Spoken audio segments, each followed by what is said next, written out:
My favorite match of all time is Albasnox Luna versus G2. This was in the group stage of 2016, and Smurf was on his favorite champion, the Poppy, on the top side of the map, and Kira was on his Anivia.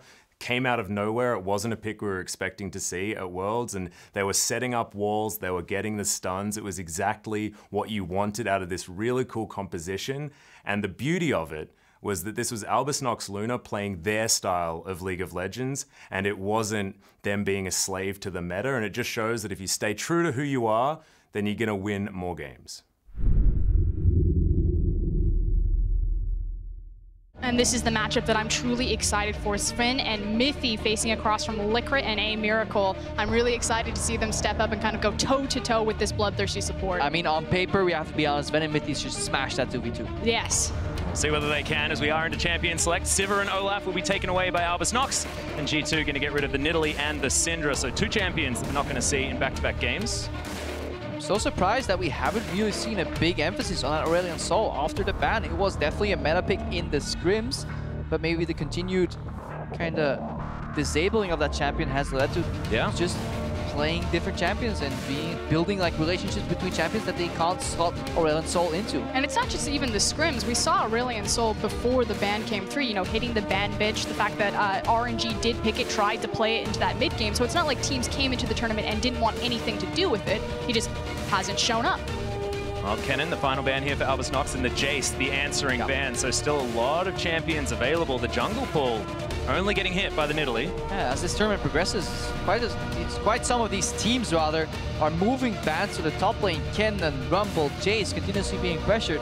Leaves the likes of Irelia open. Let's not forget, Expect used to be a very predominantly only Irelia player. He has obviously shown versatility in his champion pool, but he may pick it up again later. Well, then Elise will be locked in there for Smurf. PvP Steos on an early ganking jungler. See whether that is going to be what gets them over the line as expected. Thinking about the Rumble is what makes some sense, these picks. But Elise in seeing less and less success. I really like that they are narrowing the top lane champion pool and then prioritizing getting that Rumble. Rumble has been blind picked a lot throughout this tournament. He's shown himself to be a very capable and safe laner. I especially like it when he's used in tandem with Lee Sin, because then you're bringing physical damage through your jungler if you want to run that double AP, which we've seen a lot of this tournament. Quite hard to gank, though. That's the only caveat right there. Yeah. If you want to gank a Rumble Lee lane, there is no hard CC, so flashes can turn that around, especially in a 2v2. Elise has the advantage that a Cocoon leads to instantaneous follow-up. But G2 is pivoting, and they lock in the early Karma. Yeah, instead using that flex pick there, so we don't know if that's going to go in Mithy's hands, if it's going to go in Perk's hands. So still hiding their cards a little bit, facing across from Luna. Yeah, a lot of flexibility here with these two. As we head over, we'll see what Albasnox decide to complement this Elise with. Currently thinking about high pressure AD carry for A Miracle. I have a feeling Liquid's going to hold on to his pick. Of course, no brand ban. Yeah, no brand. Karma lane's fine in both brand support and Bard support. She's a fine range mage that turns into more utility later on. The problem when you play a lot of these mage supports, it's that they kind of have to index into AP, and it's very hard to find harmony between AP itemization and support itemization. Karma solves that kind of beautifully by moving into the utility role later on while still having really strong base damages. And we can clearly see that in Liquid's stat for his sight stone. He has the latest sight stone of any support in the tournament. It takes him 9 minutes and 50 seconds before he builds that sight stone, so he is no stranger to that AP itemization. Yeah, for people that have like, when does a support finish his sight stone? That's roughly like a minute 30 later than you would expect the average sight stone to come out. I believe the average for the tournament is about 7:15. Well, he does like his Frost Fangs, the old Liquid. Of course, not on the likes of Tahm Kench. She was playing last time we saw him. Mean Frog, and it is still available. It's now Perks having a look at the Zed. Sven having a look. These are definitely tribute hovers. Perks not likely to pick blind Zed, especially when you have rotation to go. Unless he's super team confident. safe. And Trundle, technically a double flex here too, can still move into the support role. Mithy plays a really mean Trundle, has really good pillar placement. And it's also a takeaway from Smurf, because he's also shown phenomenally on that pick himself. So I like the fact that you're like you said, getting multiple flex picks in there, still hiding your hand, not giving away everything, and then also denying a power pick, limiting that top lane champion pool away from Smurf. Yeah, it's going to be the third time in a row that we've seen the Trundle picked into the Poppy towards the top side of the map. So pretty comfortable in that counter pick is G2. like this draft from G2. Love me some flexing, especially if you have the counter pick on red side. Oh, I know, Crepo. I know how much you love to flex. Oh, it is going to be Ezreal picked up as well. FLICKR's hair is phenomenal. It's glorious. Yeah. I look like a peacock, but that guy is just flowing mane of fabulous Fabio hair.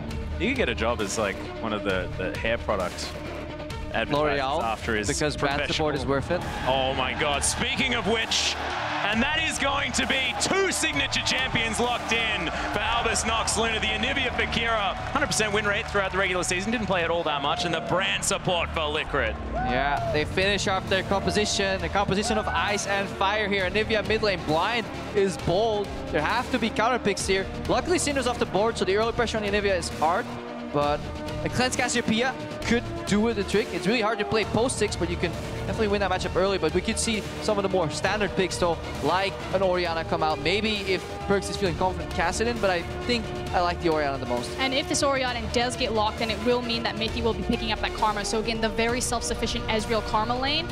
Across from a brand support, though. You need to lock in the Karma support, because against the brand support, you can get the jungle poked out. But I think Ezreal Karma is more than fine as long as you don't eat the brand Q.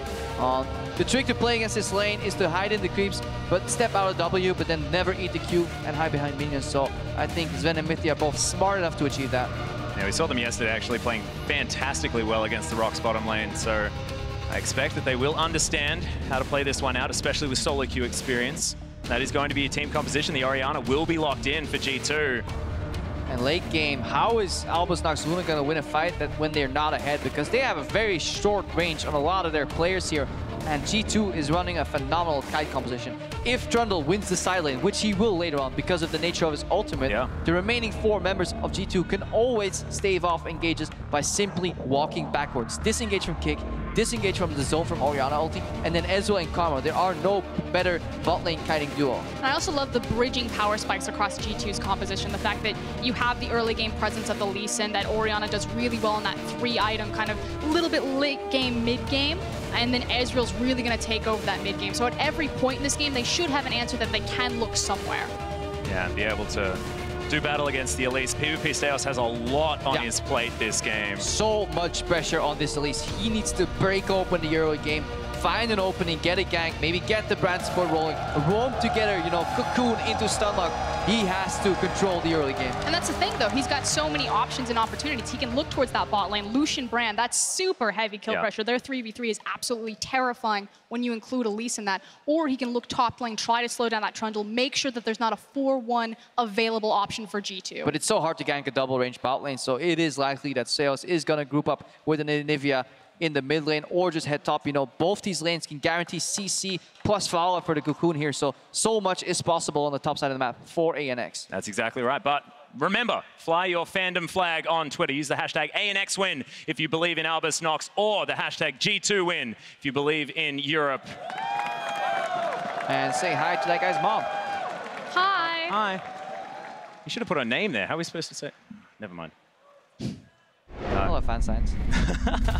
We are going to be hopping onto the Rift, and we'll see whether it's going to be another ANX victory. They do have momentum moving into this one, but G2 looked hungry in their game against the Rocks Tigers. And already you see such an aggressive positioning from FLICKR and A-Miracle to start this, having that brand support behind them, waiting for Sven or Mithy to walk into vision. Yeah, but it's very rare from watching Sven and Mithy a lot. They're pretty smart at figuring out the ways to counter, so sidestep. Once abilities go on cooldown, you have counter trade potential. Yeah, there it is. And again, these bot lanes are fairly familiar with each other. They get to see FLICKR a lot in solo queue, but meanwhile top. Yep, Smurf in trouble. Nice Q. Slows down Trick. He throws a buckler at him as well for good measure. So everyone just testing one another. I believe G2 came out ahead on that front though, as Kira doesn't find the stun onto Perkz. Quite a few sidesteps already here. Both Q and Brand W have in sidesteps so far. Also great manipulation of Fog of War, making sure that he's stepping in and out of that brush to lay down just a little bit of damage on Perkz with the auto attacks. Nothing really to talk of just yet though, just everyone getting their eye in on their skill shots. Slowest moving auto attack in the game.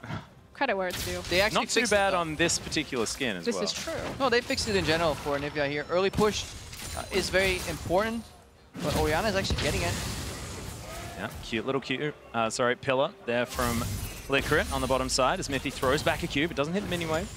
Yeah, gets the backhand though. Look at his range creep. There's already poked down. So in range support matchups, it's incredibly important that you get the push going here. Aggressive trading here. Good use of minions too.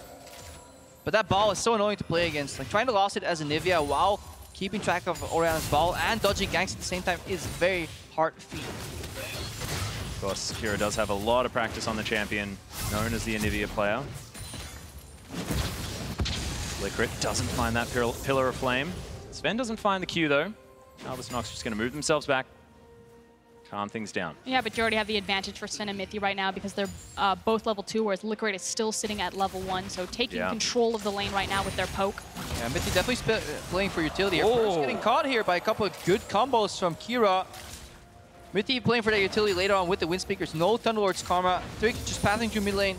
Has been spotted here, so he could eat the cocoon on the way in, but he's actually just gonna deflect here and go for the Scuttle Crab. Just getting the Scuttle Crab vision is really good because at least can't actually go over walls as easily as like a Rek'Sai. So River Vision means that now Mithy and Sven can keep pushing bot lane and put a ward in Tribush and actually be safe while still maintaining a lot of pressure. Oh, another stun from Kira. We need a stun counter graphic at this point. He's really got his eye in though. Those first couple of misses, he needed him. You know, because now he's hitting him left, right, and center. Calibrating. Yeah. If you're not familiar with Kira, Anivia is his signature champion. He also did win the 1v1 All-Star tournament for the IWC regions. It's actually a pretty funny guy. He says he used to be the equivalent to Froggen because he played Anivia a lot. Then he both moved his champion pool and he actually got a daughter. And he's like, now I'm more of the Alex Each kind of guy. And he said his next goal is like, I just want to be the next Faker. All right. Well, Progression in mid laners. enjoying some broccoli perhaps as well. Mithy, Name Miracle.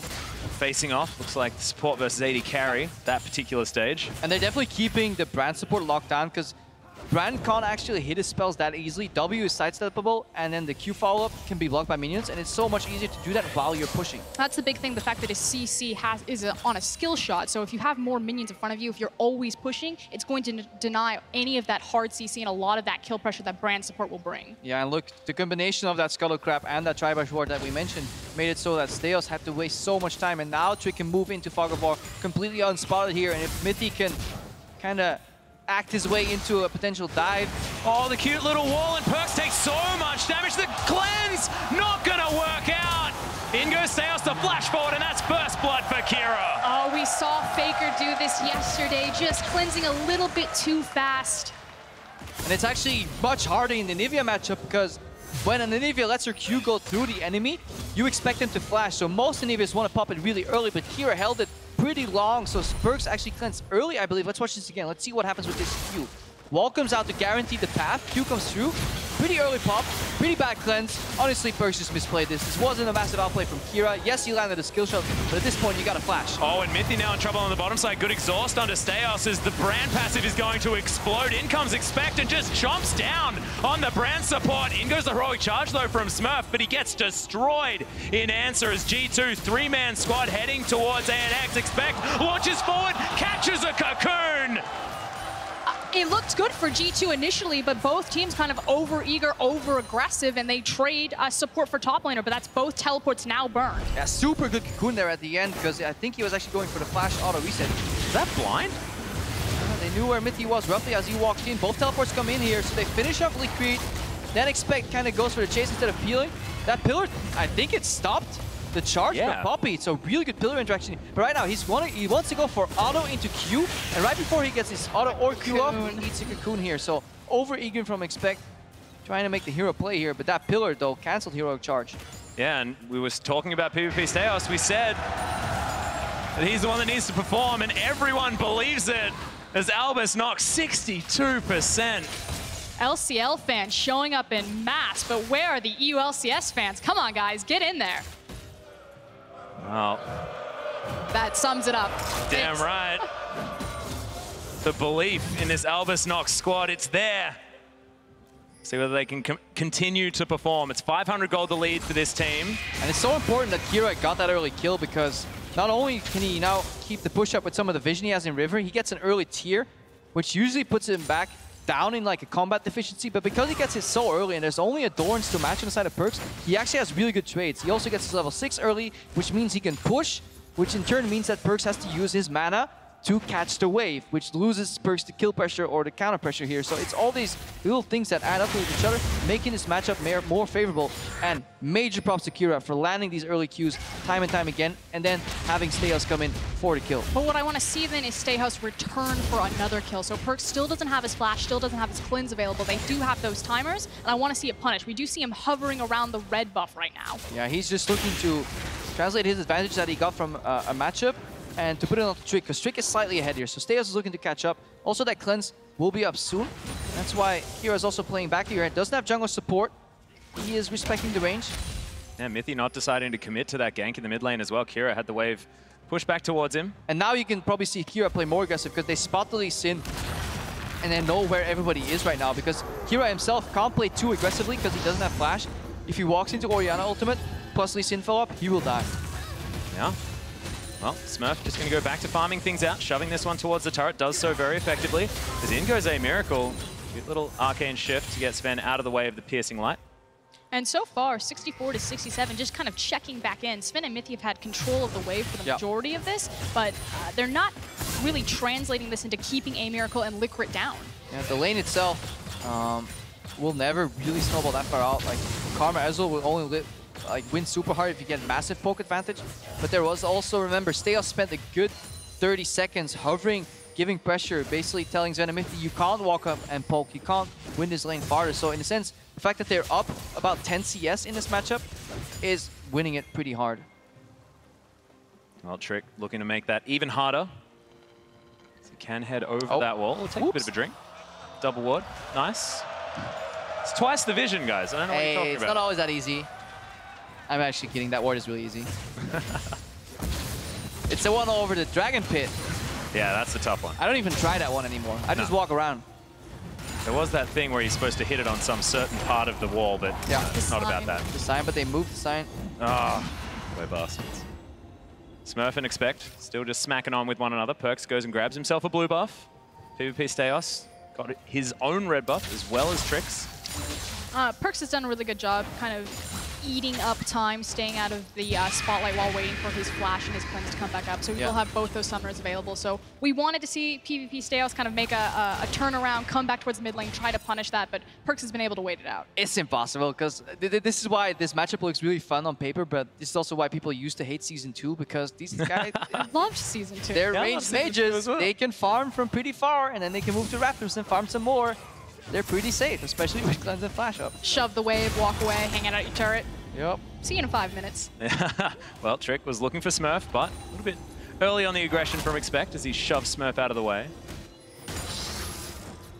Trundle is just asserting dominance up here. 15 CS is the lead. Pings in River on Liquid, so they see him moving towards the Dragon, indicating that G2 should know the Dragon's being started right now. That's also why the pressure is being pushed up in the mid lane. But G2 are going for reaction. They don't want to give up Infernal, but it's already too late. Yeah, it's going to be taken here by Albus Nox. They may have to use double flashes, and they do, but that gets themselves out safely, and an Infernal Drake in their back pocket. And they committed on the teleport. Expect followed through with it. Meanwhile, check out where Smurf is sitting. He's just sitting there waiting. Do I need to burn my teleport? Are you guys okay?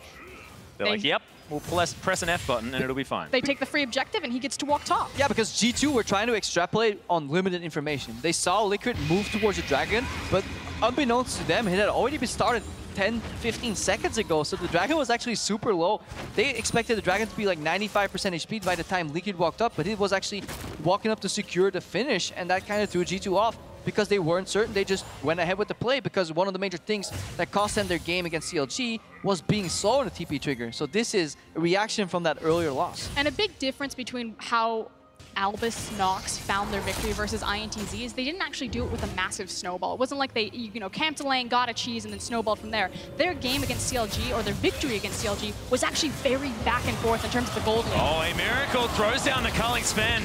Gets himself out, holds onto his summoner spells, but yep, message received. Still has heal available, so he was fine, but there's good pressure, good calling. That's what I was just about to point out. The play-by-play casters get so excited. Meanwhile, I'm like, flash heal, he's fine. Hey man, they were hitting each other with moves. It's really exciting. Calling came out. Let me talk about it. Exactly. Oh, Smurf going to bring the hammer down, or the lollipop down. Also, there's no ward here. Maybe we can bait expect in here. Poppy can set up for a really good cocoon if he just does the R first. See whether he does. Yeah, throws it, expect into the sky. It's PvP Steos that has to deal with some minions. Decent pillar, and the flash has to be used. Nicely done by Expect, though. Synergy on that gang could have been better. You can layer the spell so they land pretty much frame perfect here. Expect should always be able to get out with the flash, but slightly suboptimal on that gang. So we just got word that Trick has only done 178 damage this game, whereas to champions. To champions, where PvP Stayhost has done over 1,000 damage to champions. What's it in the name? Yeah. Meteos, apparently.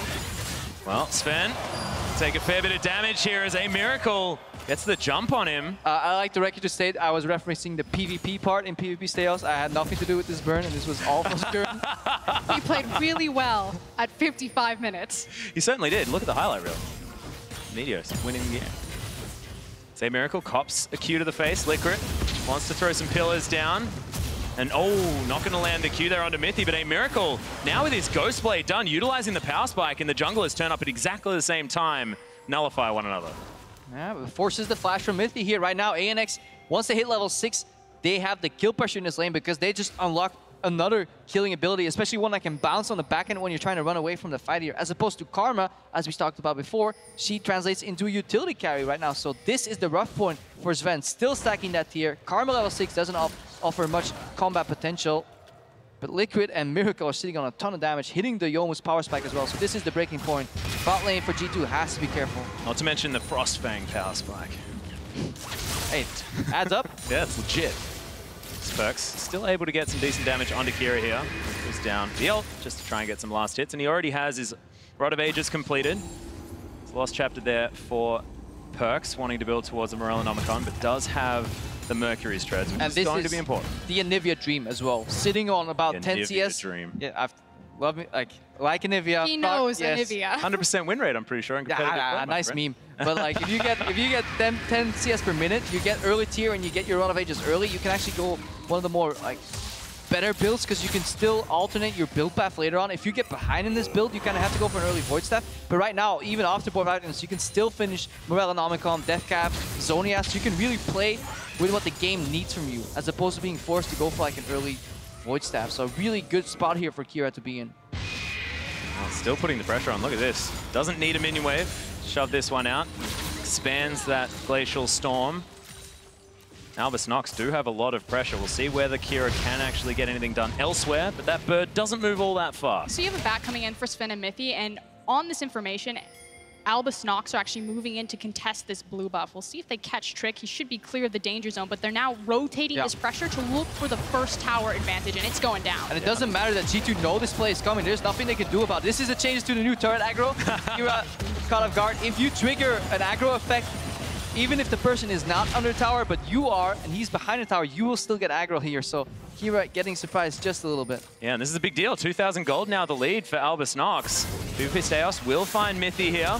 Uses the flash very early on as Kira jumps himself over. Had to. Yeah. Just like flash. Nice E as well. This is the reaction from G2. They concede bot side, but they move into mid, hoping to zone them off in rotation, get a little bit of chip damage here, maybe some wards, at least force the summoner here. Was all they could do though. ANX. Gentleman's agreement. Yeah, the dance off on the top side of the map, and a Trundle will always win that battle. It makes the most sound. When you deal so little damage in trades that it's worth dancing against each other. That's when you know you got a good top lane matchup. But Albus Nox, after that small amount of excitement that we experienced in their jungle, do get to move forward. Well, it's fine. Down themselves. Because the arena is being set up right now. The Ocean Dragon is spawning in 7 seconds. Albus Nox made their reputation on the IWCQ tournament that they like to fight. So they're starting to set up their vision, and they're going to set this up. We'll see if G2 want to walk into it. But their comp is so punishing for people that want to aggressively contest look at the wall. because they can block off. They also have 3 line skill shots that they can hit in Cocoon, the Anivia Q, and the Brand Q that they can use anything for a stun. So they have really good punish if they can get the control. The problem is they have a low-range composition that has a hard time sometimes getting control of the areas. But with this lead, ANX are in a position to snowball here. And let's not forget, this game, this is G2 Esports, 0-2 in this group. They're desperately looking for a win. To go 0-3 would be a complete failure. And yeah, they probably don't want to open up Reddit after this one. Well, it's not necessarily about that. It's about the fact that they looked so good against the Rocks Tigers. That loss would have been crushing. We might be feeling the after effects of that here by G2. It's Albus Nox capitalizing on it. But remember, this Albus Nox squad have a lot of comfort champions. Everyone just feeling pretty good where they are. The brand support for FLICKR couldn't be more comfortable. Spoken about Kira a lot. In the same vein, though, I mean, you look at Sven's items, he's still waiting on big power spikes from the Ezreal. So there's no real pressure or onus on G2 that they need to make plays right now. Nope. So don't look at this gold lane and be like, oh, you know, G2 are going to lose again, because this game's still wide open. It can swing either way. No, ANX is going to be a big factor too. Yeah, ANX need to keep doing what they have been doing. And just like you said there, Trundle scales really well into the late game. If we kind of advance the timer 10 minutes, G2 ideally want to be in a position. Hang on, up there. The dance around here is Trick. Oh, dodges out of the way of the cocoon as PvP Styles gets kicked back to Mithy. The ultimate comes down, but Liquid only gets a couple of bounces, and back in goes the Lee Sin. Good pillar from Expect as PvP Styles is going to be taken down. Another Q lands, but Trick not going to follow. G2 is tired of waking, and they bake the aggression upon themselves. They make the move, sidestep a couple of skill shots here. That is a weakness in this ANX composition. A lot of their spells are dodgeable. I was going to say 18 minutes in the game. It's really nice to see you finally show up, Trick, but you did it when it counts. Now taking this advantage and moving it top lane. Oh, Rift Herald first. Rift Herald first, but it's a little dangerous here. Smurf could contest here. Trick pretty low, no kick. There's so much AoE damage. The brand ultimate is down, however. Oh, Liquid lands a nice double pillar of fire there. Again, there's so much AoE damage, it's very dangerous to funnel yourself into the tiny little coliseum like that. So good disengage from G2. But yeah, the lack of proactivity on the side of Albus Nox Luna leaves a window where G2 can at least try and equalize the game. Over eager, of course, to go for that Rift Herald, but we need to see more of these pickoffs, you know, where they use the pressure in one lane to at least get vision and then make a pickoff, because as we were talking about earlier, G2 is scaling fine. In the mid game, an Orianna Trundle Ezreal composition can 3v5 teamfights. Well, Kira grabs another blue buff. We'll head back to that mid lane. Expect clearing out some Krugs. Things slowing down once again. 1,500 gold the lead. G2, they do look comfortable. They look fine. Just waiting for that time where they can take over. Yeah, it's just a tough composition to play. There's almost no playmaking ability outside of Trick really having to outplay his opponents, because Lee Sin, without any assistance, is pretty telegraphed. So you need to go for the flanks, the kick flashes, etc. They do have a good ball delivery system in terms of, you know, placing the ball on Trick. So like you said, he's still that primary engage tool, but you also have Mithy in tandem with that. So able to use the Karma speed, get Lee Sin in position. So still hard to execute, but they do have options. Yeah. Later on, though, G2 is looking to kite. Talked a little bit about it in Champions League, but as Expect is finishing up this item builds, also the recipient of both kills here, so that speaks volumes for G2's mid-game plans. You want to put Expect on a side lane, have him push, and then once the objective contestation starts, that's when GT want to kite backwards. It's really hard for Steos, Kira, or even LICKR to reach and stunlock anybody if G2 is moving backwards. And we all know what Trundle can do in a split push scenario as well come the late stages of the game. Can hold on to that if they would like to, but Albus Nox, even in almost every single lane as far as CS, only about 5 in it at the maximum. G2 moving up towards the top side. Looks like this is where the next turret will be aimed for. They don't know that it's a 3v3, however. PvP Stayhouse still hasn't been spotted by that ward, though there is one around the corner. Yeah, but they can expect it, though. Usually when you have your jungler somewhere in the mid-game, the opposing jungler will be there too. There's no reason for him to be bot lane right now. Has been spotted out too, so you get confirmation on the expectation. Now it becomes a vision war. But now G2 just need to buy up enough of Albus Nox's time that Trundle can continue to abuse Smurf in that bot lane. Yeah, the problem is it very rarely results in abusing, but the tower is what he wants. If Smurf can hold the creep wave in front of it, however, pull like a Shin. That's kind of the battle here. That's why this Trundle also goes for a very lifesteal heavy build, because you want to hit the tower, get hit yourself, and then lifesteal up here. But now Perks. Oh, there's the shockwave Kira, can't flash it. It's a decent cocoon, but in goes Trick. The egg will be available. PvP Styles, can he protect it? It gets booted back. That's not how you treat an egg, as Perks is going to be able to take down the bird. I love the spin ultimate that comes by. Let me get a piece of that action right there. And again, it's another great play set up by Perkz and Trick to get them going. Yeah, good position on the Shockwave too here. It was reactionary flash out from Kira, but the wrong direction. He still got hit by the Shockwave, and that spelled his early demise because it was very easy follow-up on the Q from Trick there. So that play could have went a whole lot different there. Let's watch this again here. I like the way that he manipulates the movement from Perkz with his wall and then lands the Q every time. But look at the ball location and the shock with the flash. Yeah, wrong direction. You gotta watch where the ball is and go opposite. You can't go all the way over here. Good side steps from Perkz though on a follow-up as well. Runs out of mana. Race against time. Yeah. And a little bit of a miscommunication. It's like, just tell me if you're gonna kick him back. It's an egg. It's not going anywhere. 6 seconds. Rush flies past. Well, that's true. That's a very good point. Now PvP Steos hanging around.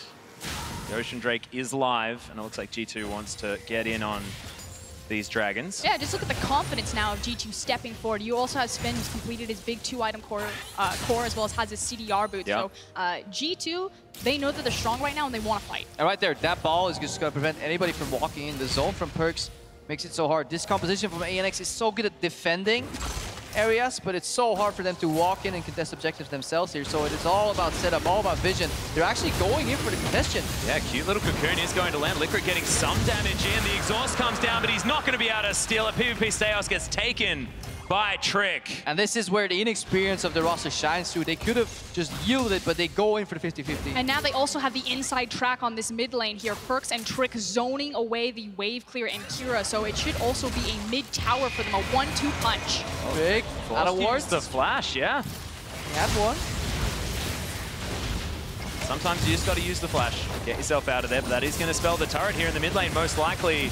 Culling is going to come in. He's pretty optimistic as Kira takes another one. Doesn't have the passive. Oh, the bounce! Pass explodes on the passive, and FLICKR gets revenge. Oh, Perkz flashes away, but he does it while the bolt is chasing him, so he actually puts himself next to another target. Inexperience of playing against this brand pick altogether. Perkz ended up dying there. He went for the cheeky kind of make them forget about your Orianna ball and let them walk into it and ulti, but on the back end there was so much damage. And in the end, it does mean that Albus Nox do front a successful defense of their mid-tier tower, so still not losing as much control on the map as could have been. This is auspicious. Yeah, optimistic one could say. The Baron is taking a fair bit of damage. Trick is in base. They have no idea this is happening, and the jungler is far away. Yep, no vision whatsoever. The Baron down to 3,000, 2,000, 1,000 health. That's going to be Albus Nox taking another Baron.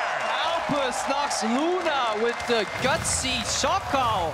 How would you expect it? These guys just randomly contest the dragon one time and feed you a kill, and a minute later they sneak a genius Baron here, looking at the vision, circling around a few wards. Yep, that is 2 times in a row now. And take a look at Liquid's items right now, sitting on a needlessly large rod. The fact that that brand is putting out so much damage that they're able to even contest a Baron that early with that few members. So Brand has insanely much damage. The problem is that the guy is really immobile and he can't offer any support for his teammates with his build, but it is an incredibly potent pick if you can actually allow him to play to the full potential. The problem is late game he gets popped really easy, so he has to be careful. But it is a good build, and it also adds a lot of crowd control in the team fights if he finishes that Rylai's Crystal Scepter. Yeah, a lot of AoE damage available. AoE slow will be very important. Albus Nox, this is a strategy, guys. This is a strategy. Lose mid-game team fight, take Baron. Question mark, question mark, question mark, profit. Like, win the game. Like, I don't understand, but it worked before. Looks to be working now. We'll put that one on the drawing board, Atlas. Yeah, look, I may be a little bit overly keen, but I'm excited about new strategies. But this means that pressure now with the Baron, they need to make use of it. They need to start sieging. And again, it comes down to their composition being very low range. It's hard to kind of engage into them because they have so many disengage options. You know, they have the Anivia, they have the Cocoon, but actually approaching a tower is still very scary. The way to do it for them is to use the fact that Kira actually puts a lot of points into that Crystallize. Trying to wall them off from it. Yeah.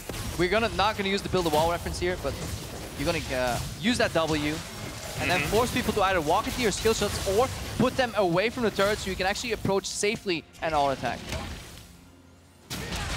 Moment. Not too many turrets being taken here by Albus Nox. Because they're trying to set it up right now. So they're applying pressure. They've got the triangle vision down in the blue buff, and they're just pushing mid and pushing bot. They've now got the big wave stacked up, so gonna get good damage on this tower, although G2 are in position.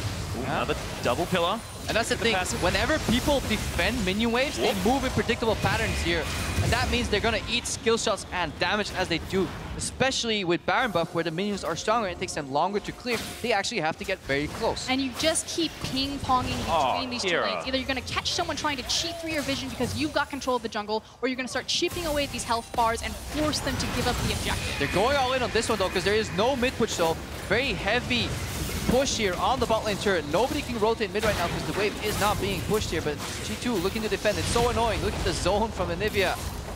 And all these missed skill shots, they're zoning skill shots. I like to think that it's non-committal CC being thrown out as opportunistically as possible there, Crepo. I think that's what you meant. I appreciate Opt-in Crepo. CC.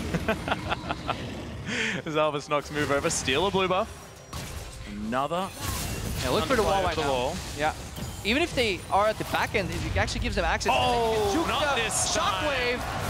And look at the ultimate from FLICKR just saying, get out of the way of this turret. We are taking it down. Half health on G2. And suddenly this game has swung very wide open in Albusnox's favor. Their Baron buff is going to eventually fall off here, but we're starting to balloon this lead farther and farther. This is starting to look scary for G2. Yeah, but 4 minutes ago, we were talking about how ANX didn't have the power to set up vision to make their composition shine. Because they snuck that Baron, they have thrown open the game with enough of a gold lead that they have regained that power, that even after the buff fades, they can still keep playing towards their composition strength. And these walls, either they keep them out and you get the tower, or you keep them in and you kill them and you still get the tower here.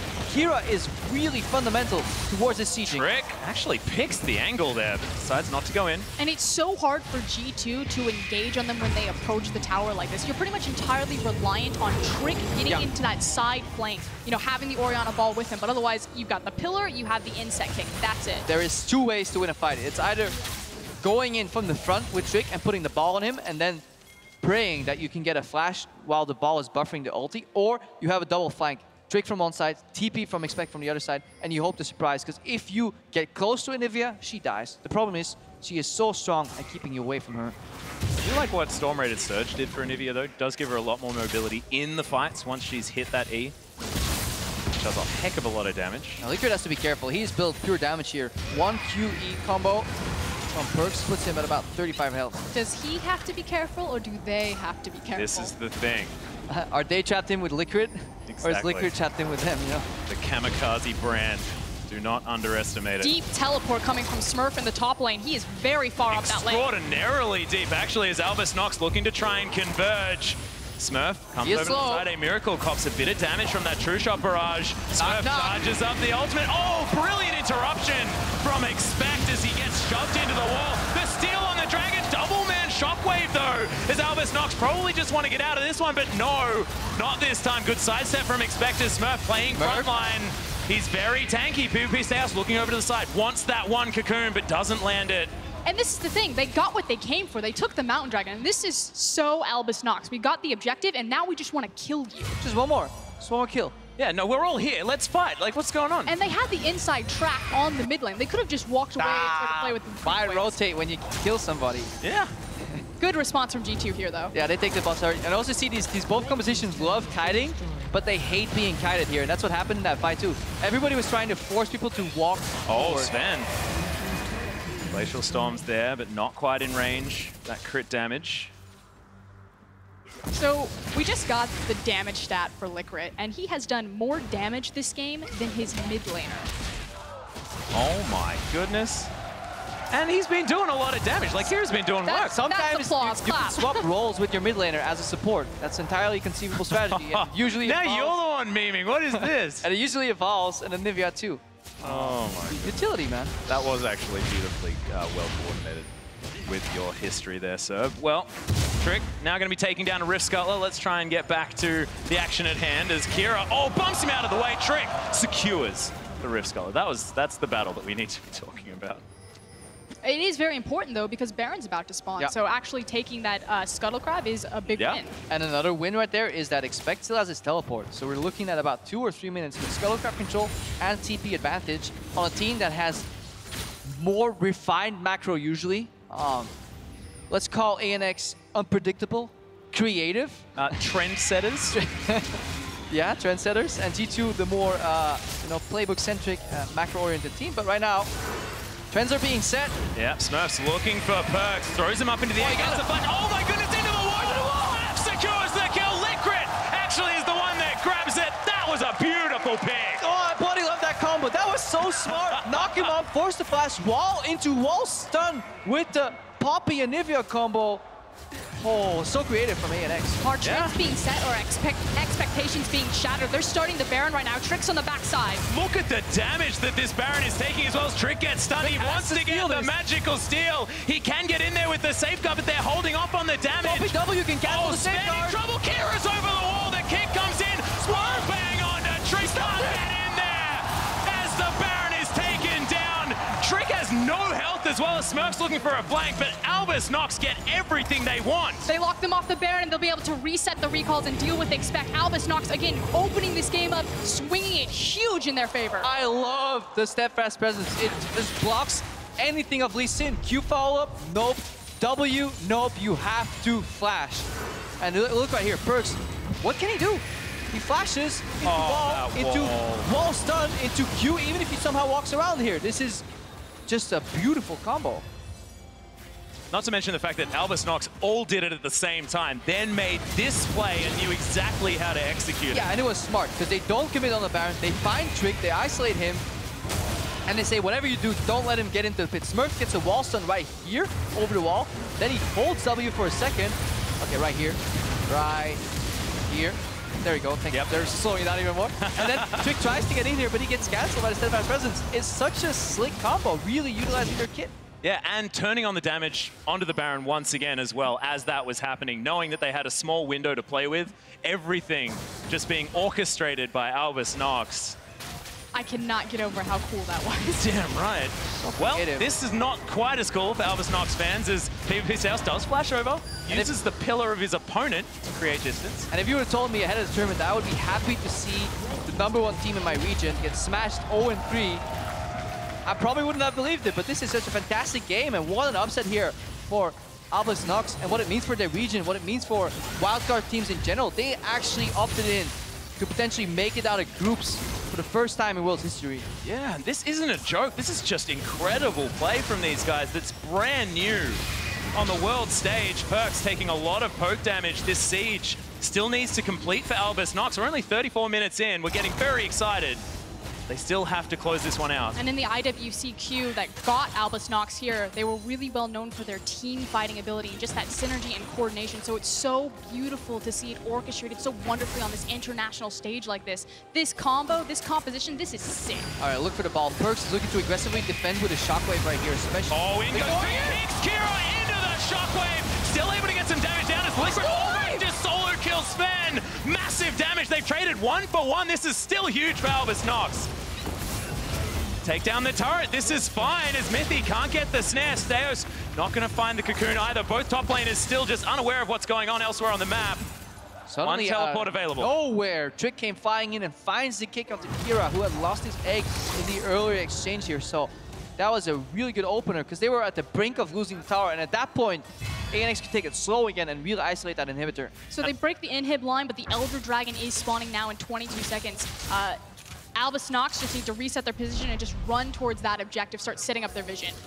All right, look, everybody's looking at the ball. It's like, don't get ulted, don't get shockblade, ball the spears. Yeah, really good Q with the combo. Kira playing at the wrong side. You can't play near that wall. You gotta have vision of the Lee Sin. Yes, he survived very long. FLICKR almost solos out Sven in the top side too. But that's a really great hold by G2. And in reality, you just trade Kira for G2's health bars, force them off the tower, and get what you came for by breaking that inhib line. The thing is, how many teams have been used to playing against a 5-threat composition? It just doesn't happen all that often. Again, if we're talking about the roller coaster of Lee Sin's relevance in a game, you know, he kind of has that mid-game power trough, depending on if he gets ahead or not. Good point. But late game, it just takes that one kick. If he doesn't get a massive one kick with an Orianna ball, like, even if you delete FLICKR, you're still dealing with the Nivea, you're still dealing with the Lucian, the Pop. Love that you talk about him as being the priority target. He's doing so much damage. Gotta kill the support. Yeah, gotta kill the support. But yeah, playing against Albus Nox Luna seems like a roller coaster right now. Look at the build too. Rylai's into Void Staff here. Whoop. Really helping these team fights. We didn't mean it, Elder Dragon. No. Oh, don't hurt us. Please go home. I'm just a sport. I'm actually not mid-brand.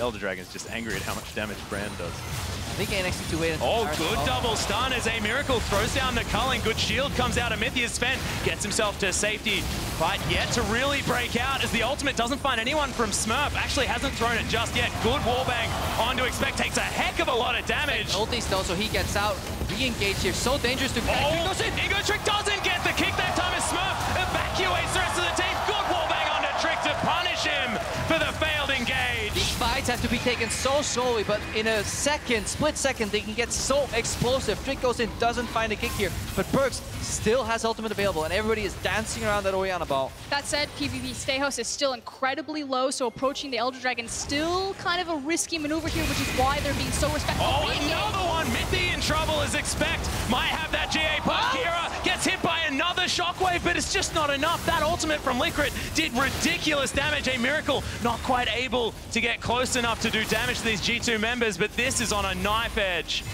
Sven looking to kite and poke and poke and poke, and when the engage fails, G2 actually get the upper hand because this Ezreal is ramping up to late game. Well, on a ward. This top lane inhibitor is in trouble.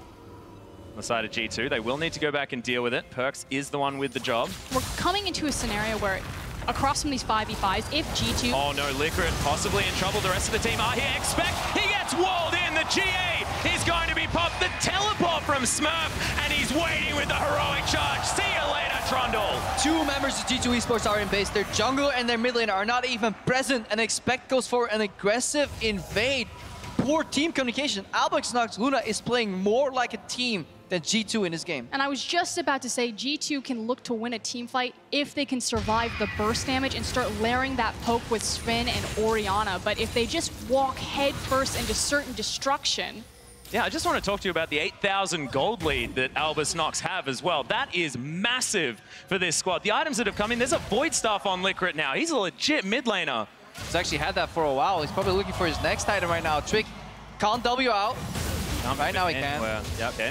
The asterisk here, though, is that, yes, it is a massive gold lead, but we're coming to that point of the game where the gold lead really doesn't mean so much. So, again, when everyone's running around on their core itemization of 5, 6+ items, it can go either way. All right, look for the wall here. They actually want to funnel them. Trick has the ball. They're looking for a combo. Perkz, he has to press R. Smurf gets the juggler out of here, and that's Elder Drake. But Albisonox, can they start the fight, though? They're relatively low. They're trying to get out. Good Inspire from Mythy with that mantra for the speed for everyone. No Q to land. There's the flash cocoon. Immediately cleansed from Perkz' Trick. Caught out of. There's another one from Smurf. The Lee Sin explodes. A Miracle gets shockwave, but that's only one target. In goes Stejos. The Q onto Perkz. Sven. He's been through Perkz as well. Albisonox take 3 for nothing. Every time G2 think they've made it out alive, there's a flash poppy and a wall interaction or steadfast presence to cancel the gap closer. The chase potential from this lineup is actually hidden very well within the composition. You wouldn't expect them to be able to chase this well. Unbelievable. The inhibitor is going to go down. Albisonox looking to finish the game. Only Expect and Mythy alive. Expect has to flash. The wall's there. The Nexus turret's getting decimated. That's it. Last Nexus goes down. Albisonox 2 and 1 in the group. What beasts from the CIS region.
Welcome everyone to the Verdi Music Hall in Berlin, host of the group stage. Worlds is a tournament where you have to conquer your demons, and today Reckless and Fnatic go up against their arch nemesis Uzi and Royal Never Give Up. What a way to start the day as the teams are arriving in the Verdi Music Hall. I'm Shox, excited to jump into day 4 alongside Kobe, Spawn, and Papa, or Papa Smithy. What do you prefer? Whatever works, Shox, whatever works. Big Papa? Sure. Okay, let's go with that then for now. No? I like Big Papa. Okay. Thanks, Kobe. Well, I might not do that. But anyway, we are 4 days into the group stage, so I think it is time that we have a bit of a bigger discussion about what we've seen so far and the trends that are starting to emerge. Sure. With that in mind, let's take a look at the standings. The only group that's already completed their first round robin is Group D, which has TL, IG, and Damwon all tied at 2 and 1. Quite the group of death, although unexpected. Yeah, absolutely. Coming into this tournament, this was a group that everyone was looking for. Looks like 3 teams deserve to get out and only 2 will be able to. However, AHQ have such a good ability to upset in this group. We've already seen competitive matches from this team, and I'm excited to see whether they have any other surprises to be able to generate that. And not often does it actually go as rock, paper, scissors as it's played out here. Usually there's a front runner and someone who needs to catch up, and that we focus on them in the second week. Instead, we've had everyone taking wins off everyone, and unfortunately AHQ now being separated, so a lot can still happen in week 2. And AHQ were actually very close to taking a game off of Team Liquid yesterday, which might make people a little bit more worried for Team Liquid. I would have to say, though, that that was probably Jensen's worst game of the entire year. There have been some things that you've come to rely on from this new Team Liquid. Impact is a monster in the top lane. That is something that has not really been attributed to them before, but he has proven himself over and over. What you're saying is that you still have the faith that they are going to make it out. I know, of course, you're from the region, but do you feel they're undervalued? I mean, I feel like coming into it, a lot of people did, but having seen them perform once again, it seems like some of the worries have been, smoothed away. So they're getting out? Yes. Yes. Then the LCK representative, although you're also kind of half NA Yeah, nowadays. I've kind of been an anti-LCK, it feels like, on this particular desk when it comes to predictions. I think the win over IG for Damwon was a big one, because I actually, for a lot of the preparation, thought maybe Damwon would fall out and then it would be TL pushing through. It really does depend on how the meta goes right now. We have the scaling meta going on. If it stays there, TL's in their home, and I think they go through. There is a chance that if we ramp up in aggression, maybe TL bottom out, and Damwon Gaming, again, fresh off that big victory, do make it out. Yeah, I think that IG will get out, TL will get out, and then unfortunately Damwon and AHQ won't be able to. Oh, we'll check in with that at the end of the group stage. But over in Group D, we've got some big ticket matchups in what I'm going to dub a bit the group of mess. It's kind of a mess. FPX was in there. Big favorites. Now we're all hot and cold. Where's Raz at? Raz said this was going to be simple. Yeah. What happened to the freest group of all time? Right now, everyone's just beating everyone in this, and even underdog Splyce, who took all 5 games to make it into World's main stage, were able to have a great performance yesterday, and this group just looks honestly really all over the place. I mean, it went being a free group for FPX to being a free-for-all group, Spawn. It almost feels like I'm willing to say that FPX is by far the worst performing team in this group, even though they went 1-1. This has nothing to do with what the team was before Worlds, but they lost a game, and then they played a second game where they were losing until they got the biggest freebie handout ever. So what are you seeing there, Spawn, if you don't agree? I mean, I'm looking at it and I see Doinby on his rise, taking over a game with the shot calling ability to be able to drag them back from the brink. We knew it was a young lineup. They said that they were going to have nerves. I think they've now got through a couple of games and will continue to ramp up. Would you at least agree that LWX was the hardest int that we have seen? No, actually, I would say Jensen was the hardest int. Oh, we're getting personal Those are here. far more force errors. LWX was of his own accord. Yeah, potentially, but I also do think people underestimate how much of this team is Doinby say, everyone else do. And I think a lot of these decisions are like, we're going to set up this particular form of team fight. And as we showed yesterday, that had worked historically so well for this FunPlus lineup. And there are clips where LWX is getting quadra kills versus Uzi, my friend. Shox, have you got the boxing gloves under there? Yeah, I'm going to cap it here, but I'm loving it. Keep it going. Namely, in terms of the favorite talk. We had a lot lot of pre-tournament favorites. FPX was definitely in that conversation as well. Is it safe to say it is SKT and G2 so far that only deserve that moniker, Papa? I think definitely, I think SKT above expectation at the start because they haven't needed to warm up, and G2, the style was surprising on day one, but the results certainly not. I would say because G2's won in two different, very different ways, I actually have them now as like pretty clear favorites. I think that SKT has been pushed much harder.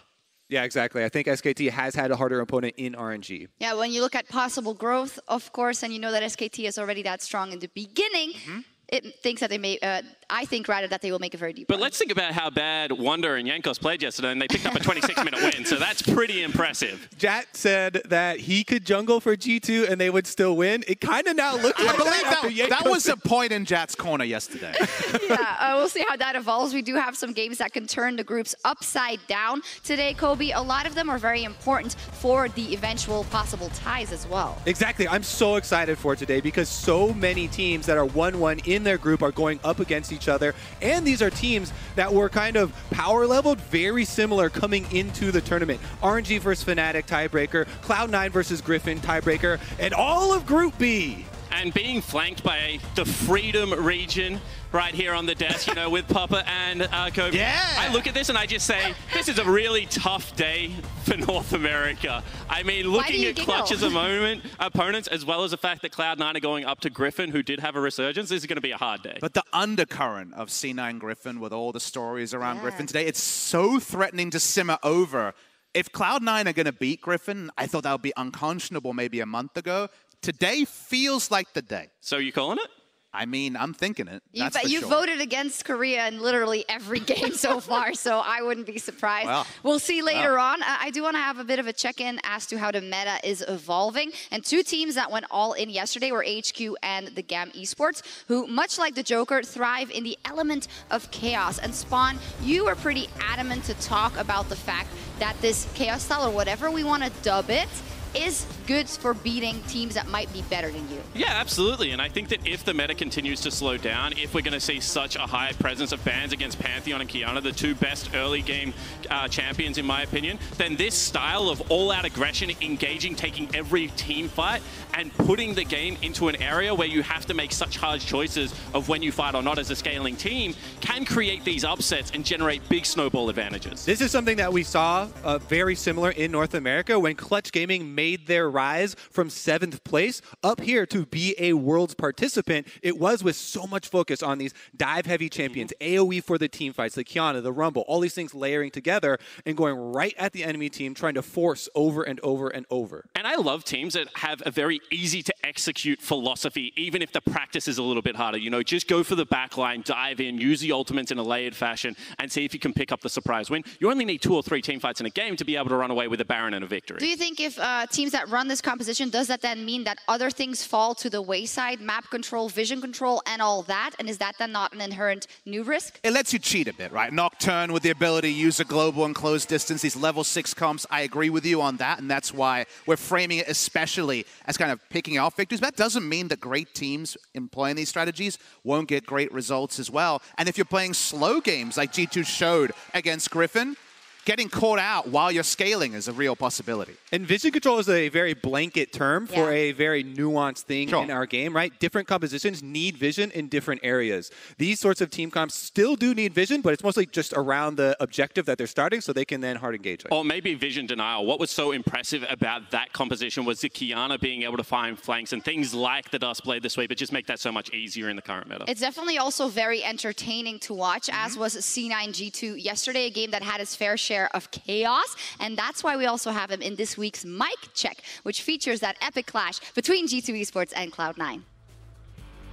My communication is never so thin anyway, so I'm like, you have to stop cosplaying. Okay guys, I'm gonna give you a tip.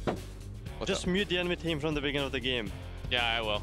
You really think they're gonna type? Is it BM if I say like, wait, what? Where is FLICKR? Like, is it mental edge or no? It's mental edge. It's mental edge. Where is FLICKR? Yeah. Because then you get unfocused and then you have to mute.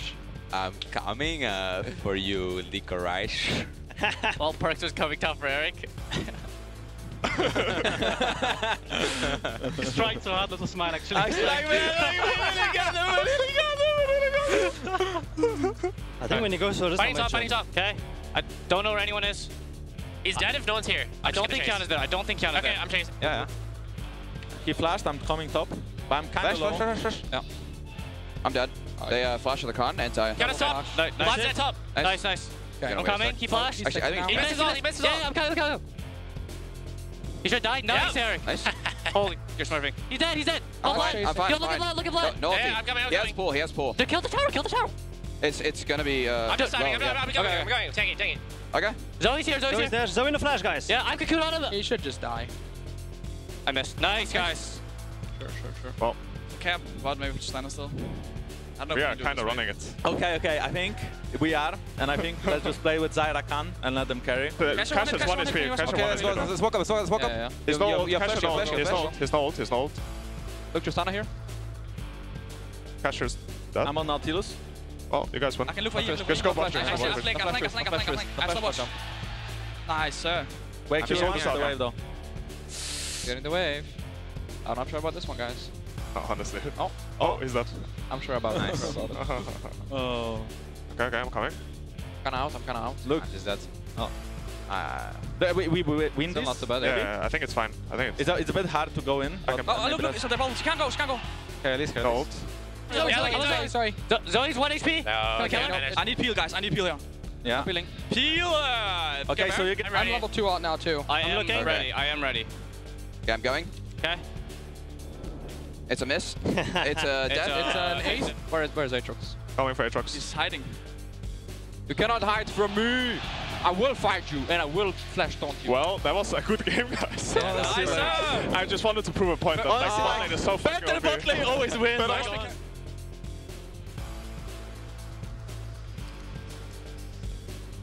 Possibly two of the most entertaining teams to hear talk on comms as well. That was awesome. Blabber talks so much. Maybe Blabber, maybe that's where it comes from. Maybe that's because he's so active. It's a good trait for a jungler. Where does the fish part come from? It's not in there. It's just called Blabber. I know what you're talking about. No, I liked it in terms of the fact also that it seemed that both teams were kind of keeping a cool head and having a bit of fun with it. I think you have to do that in these situations. Yeah, I mean, both of these teams are known for having really good team atmospheres. Yeah. And both of them have been very flexible in adapting to different strategies. The power of friendship, and also despite Cloud9's rather loss, FLICKR was an absolute monster on Aatrox, and the top laner is also on our list of players to watch. I've come to rely on FLICKR a lot to show up at these tournaments for Cloud9. I think North America does as a top laner next to the recent reblossoming of Impact. And actually, if you loop Impact in there, we're debuting NA Aatrox on the world stage and showing off that can be a big pick. Put the Jace away, the Aatrox is here. Some really dominant displays, and FLICKR definitely was doing everything he could to get at least one half of the map a big advantage yesterday. First in forward percentage, that means he's styling, right? Group stage. He is styling with those picks. And it's not just his lane stats. He does so much for the team when they need these big team fights in the mid game, finding flanks and finding those engagements for the rest of the crew. Fantastic job by him. Another player I want to talk about from the same game is Perkz. 80 carry since almost a year. Yeah, absolutely. And it's really nice to just think about the fact that Perkz last Worlds was performing as a mid laner, now as an 80 carry. And going into MSI, the big question about G2 was how is their bottom lane going to stand up on the international stage? Well, I think that all critics have certainly been silenced because their bottom lane looks dominant. And Perkz, he's not beaten down by the old 80 carry meta. He doesn't need 3 or 4 items. He's just a powerhouse from literally level 1 in the lane. And he has been an absolute monster. It's ridiculous to me that he has found this much success so quickly in the new role. You watch him on Xayah, his flashes to get the correct blade caller are just on point. Fantastic, and it sucks to be Mickey in that situation because he flies under the radar when he's such an important part of that G2 bot lane as well. Well, there's only 2 people, so if he's just the fact that he's so elegant, even on 80 carry, was a wonderful mid laner, but the fact that he's getting the same sort of vibes as an 80 carry as well, just a complete package. Fantastic job from Perkz, Mickey, and the entirety of G2 so far as well from SKT. FLICKR is back at Worlds, and he has made a statement so far, although I think not everyone agrees on this topic. I certainly think that FLICKR is outstanding. He has performed so well already here, and he's found his soulmate. Clid in the jungle, bringing that power. You know, every mid laner we've always talked about, oh yeah, but only if he could find the correct jungler here to help him out early game, and it really has come true for this duo. They've been on point. And it felt like a long time ago FLICKR was one of the what about me class of mid laners. He really needed all of the resources his way, or you weren't going to get the same results out of him. Bengi and other junglers rolled through. The fact that he's reinvented himself like he has at this tournament, and is really willing to dodge out a lane if he needs to, maybe taking a follow from Caps and how he was playing back at MSI.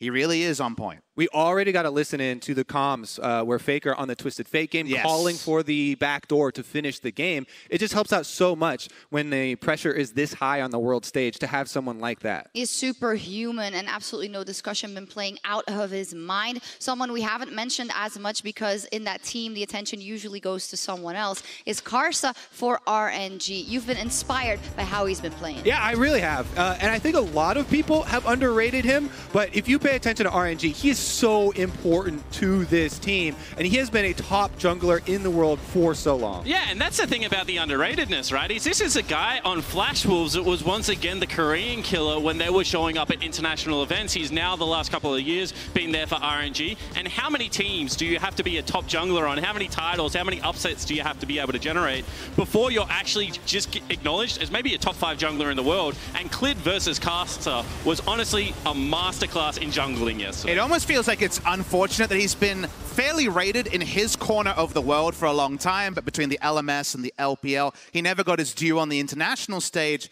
Feels like we said that 4 tournaments in a row. Just deserves some more due, apparently. Yeah, more than top 5. Let's bump him up even more. Oh, where are we going? 3? 2? 2?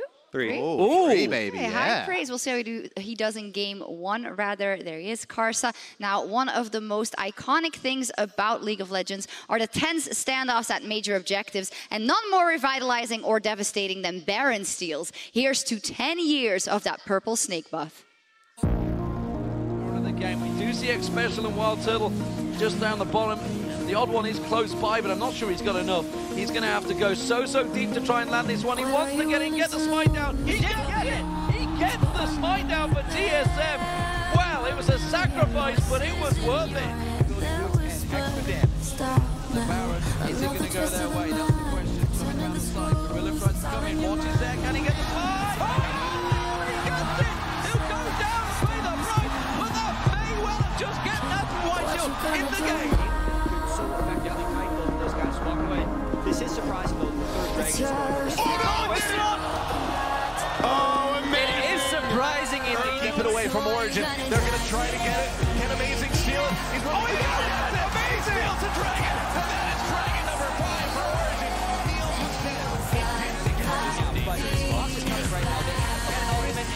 There'll be no paranoia, but Gorilla's going to get dropped. He's already dead. Look at the slicing maelstrom. G2 are locked up, but Smith is down. Kuro gets rooted in place, and it's a double kill for Perks. Prey is caught by an Aqua Prison. He manages to back away safely, and G2 turns towards Baron. And that is how to use your mid-game gold. They group up, they dare the Rocks target to come towards them, and they peel completely as a unit. Now it's on Peanut to try and steal. His ultimate is up in about 10 seconds. Yeah, I think he's going to look for it. They don't want to follow this one behind. Bray's going in. Will he try for the steal? Peanut's going low on Drake. So low. He got killed Drake. Stop. Peanut's going for the 50-50. G2 on right. The Rocks target. Get the Baron. Back out there. No, there is none around the Baron pit. They have the damage to get it done. Oh! He got it! Are you kidding me? Somebody wants a counter to you. How can you not do that?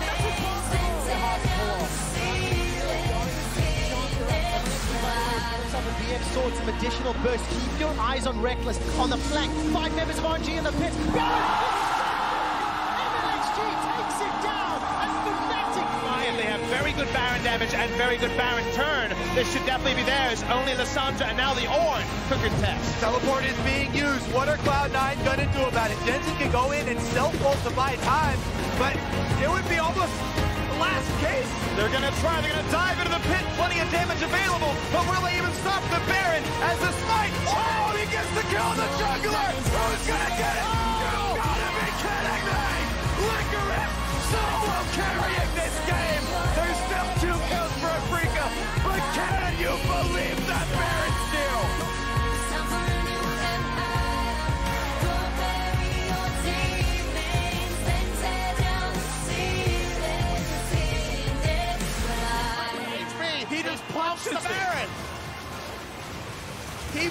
the Baron.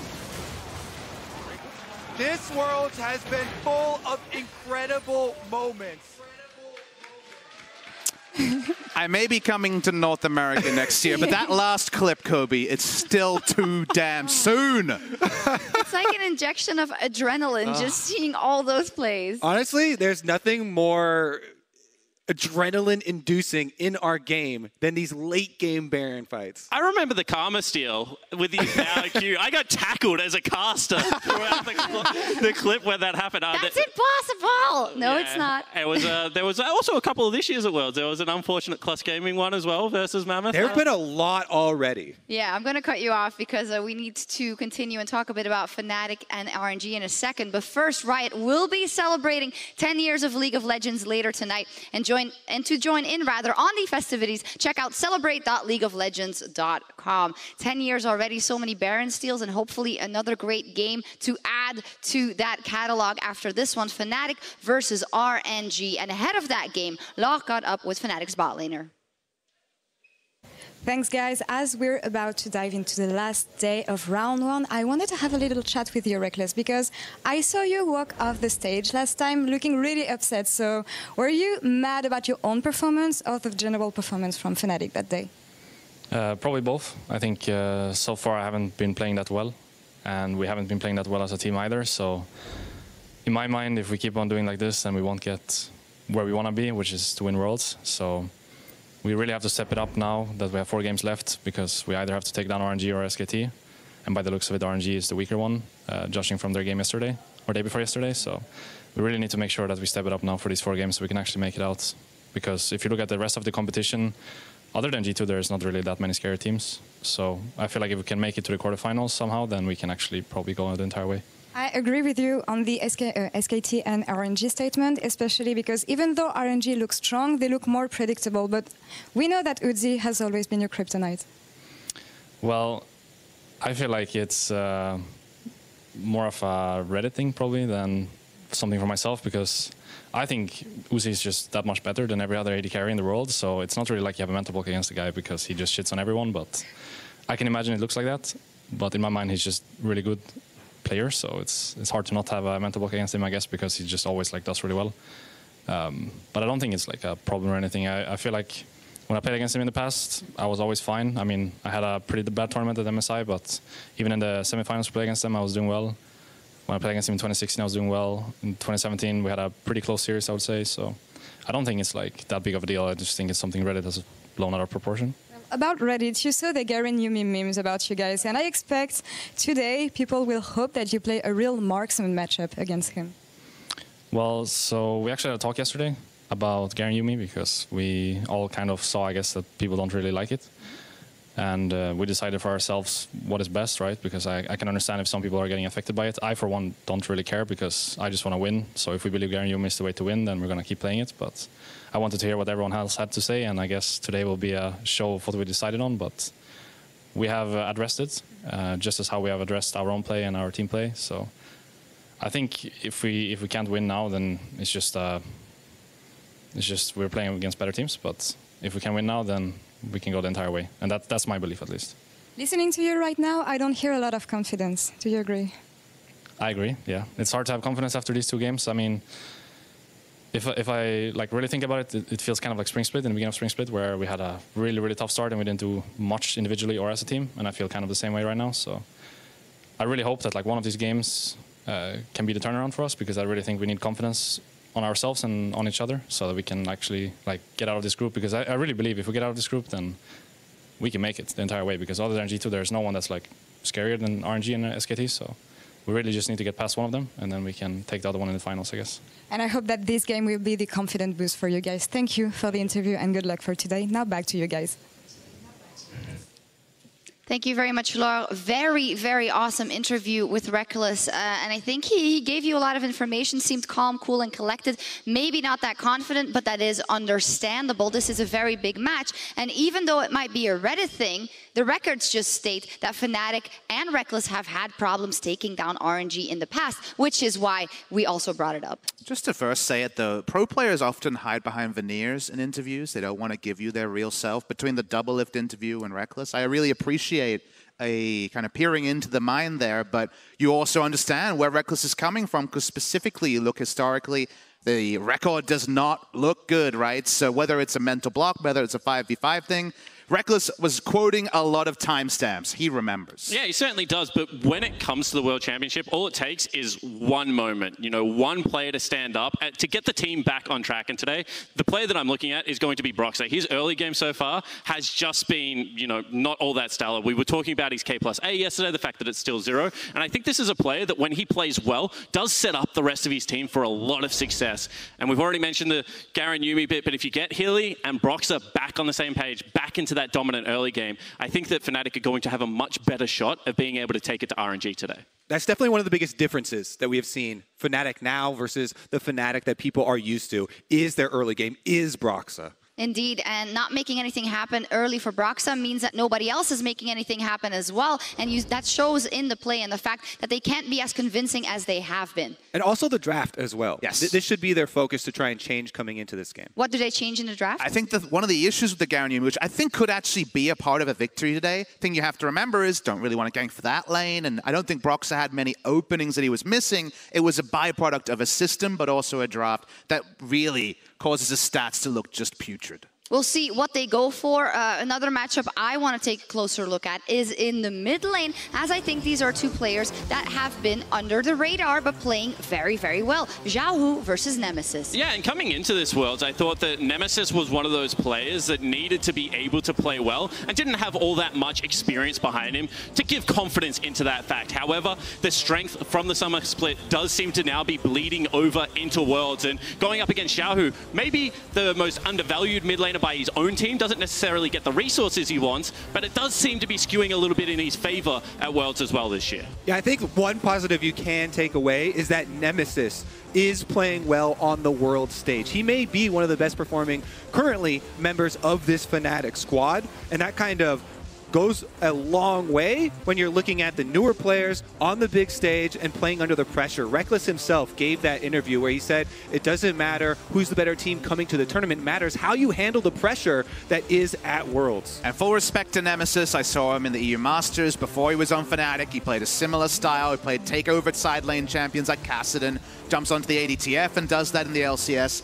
And the LEC, I should say. And the fact that he's been so consistent, even with pieces changing him around him, thumbs up to him. It's one of those cases where I was looking at the stats and it doesn't look that good, but it's not always about that purely in lane. It's about what you do to help out the rest of your team. For instance, in the huddle, there we see RNG getting ready and a little cheeky smile from Xiaohu as well. So with all of that information, we do also have to remember that now, even if you didn't have the best performance in the first days or the first games, this is where you absolutely have to make it count. For Fnatic, obviously, because they need that win, but for RNG as well, because they want to show that they can be a contender. Kobe, what is your prediction?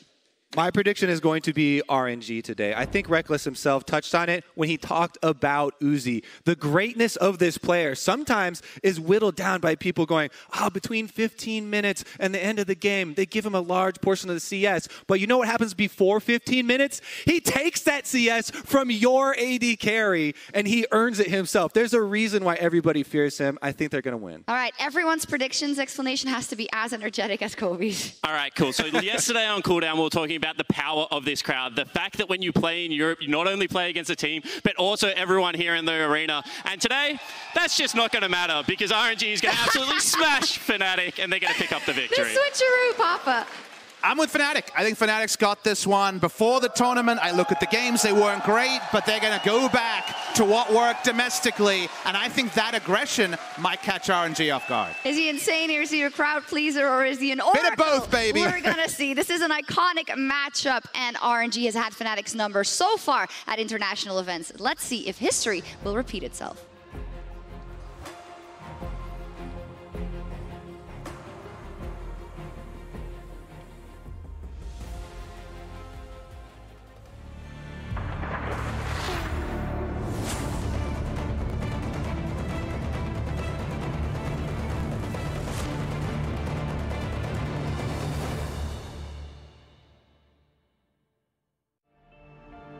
This group that it seemed like it had been figured out with FPX at the top.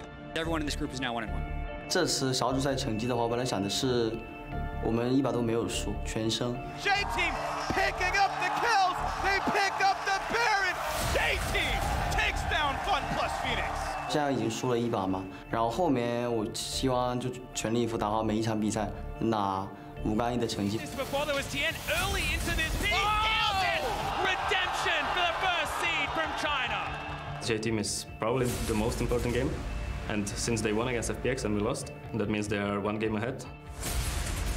It's really important to get a win on every single game. Getting a win against Griffin, it will matter a lot. Me against Jovi is going to be a really spicy matchup because we both like to win lane and we both like to take risks. Yeah, Ignite goes down onto Niski here, but Niski gets the kill. Haven't completed the item yet. Here goes Jovi, lands the Vanguard's edge as Cam splashes away. That was beautiful. 我们现在就是真的很渴望先拿到首胜。当我们拿下了1个胜利后，这是希望的开始。 I can see them like getting some good plays in early game. Rest of the team is around the full charge. Sion Q. Just how we've played the entire year makes me believe that it's going to be hard for us to actually lose a game to them. But I can see us like having to fight for it. And one of the tournament favorites takes care of business. Fnatic show what Europe can do, and they find their first win. On one hand, I'm really happy that we actually won the game, but at the same time, I'm pretty frustrated and sad to see how poor our early games have been. Soon we're going to go up against RNG, and RNG is not going to make our lives easy. Shut down over to Uzi, and RNG strike back! I think SKT should be still the best team in Group C. And if we actually take down SKT, that means like we're going to be best team in Group C. We always play better when our backs are against the wall. So now that we're 0-2, you're going to see us play a lot better. On to Hilly, CC coming through, and that cat is out of there! Time and time again, we just beat teams that are considered better than us. And I don't see why we couldn't do it versus SKT.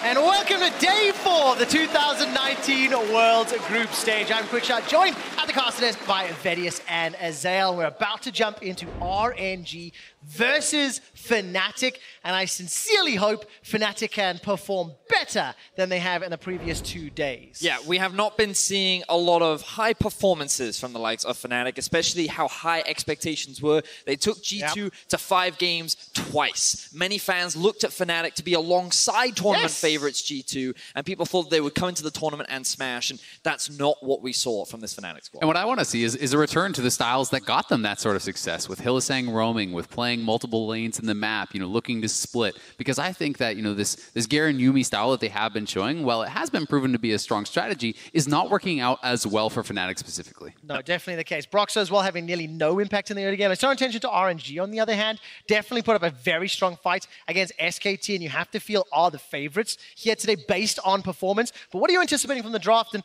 as we're about to dive in? Well, I feel like we've been seeing exactly what we expected from RNG. We've been seeing a lot of bot lane focus. We've been seeing a solid performance from Xiaohu, and Lang Jing has been demonstrating what he can do on the weak side of the map. So I expect that trend to continue to play towards the bot side of the map, enable Uzi during the early laning phase, and ultimately come down to these big team fights, which is very difficult for RNG to lose. I mean, this is the thing, right? Everyone always talks about, the weakness of RNG being that it's so obvious what they're going to do. I think the strength is that it's so hard to stop, right? Like, when's the last time it wasn't about Uzi on a team with Uzi, right? They feed him all the farm, but they enable him, and he dominates lane phase. He brings that to the team fight stage, and these teams play so well around him to the level that he can just dominate even on the international stage. And the reason why I felt that RNG faltered in the finals against FPX was because of how well Tian controlled Karsa in the jungle. And we already spoke about how Broxah has not had the best start to the tournament. We'll see if he can match up to the likes of Karsa and how much he provides for RNG in the early game. Yeah, I'm excited to see Broxah return to that proactive style. He made Fnatic, I think, the best early game team in Europe, right? They were so aggressive, so proactive. You know, and he really does need to get to that level if they want to be able to overcome what is an incredibly difficult group. Going to be very difficult. You can hear the fans cheering as Yumi's banned away by Royal Never Give Up, because that means Fnatic will not be running the Garen Yumi to catch up. Syndra, Gragas, Kiana removed from the pool, and RNG will lock in the Xayah first. No surprise there, one of Uzi's most comfortable champions. It opens them up to go for the Xayah Rakan on the second rotation, but Fnatic, they shouldn't be oh, they're immediately going for the Kayle and Lee Sin. Bold choice here from Fnatic. Yeah, this is really interesting. And you know, one of the strengths of Kayle, though, in this current meta is that you can play it in so many different lanes, right? You really can play it as a three-way flex. We saw that the LCK teams were willing to play it as a bot laner as well, and it can withstand so many of these difficult matchups that it could really work out well for them. We are moving surprisingly quickly through this draft. Both these teams coming in very well prepared with what they want to do, and RNG actually going to concede the Rakan. They don't care about it. We've been seeing a lot of Blitzcrank coming out from Ming, so they clearly have something else on their mind. The question that Fnatic now have is, do they want to go for support? It looks like that's going to be the case. Morgana coming through, and this is interesting. You know, if you actually are going to pre-pick the Morgana, you're not now necessarily required to then ban out the Rakan. You can kind of leave that up, and you know, if RNG is willing to play it, Fnatic may be just happy to match that in the 2v2 since Morgana can be such a preferential matchup. Morgana's also great into the Blitzcrank that we've been seeing so much from the side of RNG as well. Good into Rakan, good into the Blitz. It means that RNG will be forced into a different style of support that we're likely going to be seeing from Ming. So Fnatic coming in with a different style already in this draft against RNG. I am wondering if Kai'Sa is going to be getting banned out whatsoever here, because it has gotten such high priority, you know, at Worlds this far. You know, yes, it has not been a huge pick for Reckless in EU, but it has been so successful at the Worlds level, and it will be interesting to see if RNG is willing to leave that up. Right now, I'm expecting Fnatic to leave the Gangplank open. It would give them a lot of weaker lanes in the early stage if you're going for a Kayle, but it depends. Right now, it looks like they're trying to ban away Langjing's safe side top laners, with the Vlad and Renekton being taken away, and given that Fnatic do have first pick, I wouldn't be surprised if we actually did see the GP ban come out from RNG. Yeah, Fnatic also has the ability to actually take Aatrox, and then you have essentially banned out his second and third most played, you take away his most played, so there is an opportunity to really try to target Langjing in this draft just by pushing him down in that champion pool. We'll get a couple seconds left to find out which direction RNG and Fnatic will go, and then we'll get a little bit more of a glimpse into where this Kayle is going. So Gangplank has been removed from the pool. And the question is, do they go for that Aatrox? So I think Fnatic will likely look to lock in their AD carry now to keep things as flexible as possible. Remember, the Kayle can go into both top and mid. I would expect it to go into Nemesis's hands. He was the original Kayle player before any of the changes happened, and it's something that he's very comfortable on. But we know that Fnatic does like to be able to flex between those two solo laners if they can. And looks like they're not going to do it. They're going to stick with the Shen for now. So much for that. So it does give a dive buddy there to Broxah, you know, allowing him to perhaps set up these four-man plays down on the bot side. If they want to pick for Reckless, look for a 2v2. You know, RNG is going to have to lock in their support here. Then Reckless perhaps could have the ability to choose a preferential matchup and look to play heavily around that bot while we see Nemesis kind of holding the fort in that mid lane. That being said, Ryze is a very difficult matchup for Kayle pre-6, so that is something we're going to have to see if he can really play around to withstand, because it can be an extremely abusive matchup before Kayle turns on that ranged mode. Yeah, and it's none other than Xiao who's Ryze, a very well-known Ryze player, very comfortable on the champion, and we'll see how much impact he has right now. RNG just thinking about what supports they could go for. Karma would make a lot of sense, does very well into the likes of a Morgana because of how easily you can pop her black shield and you can generate a lot of pressure in the laning phase.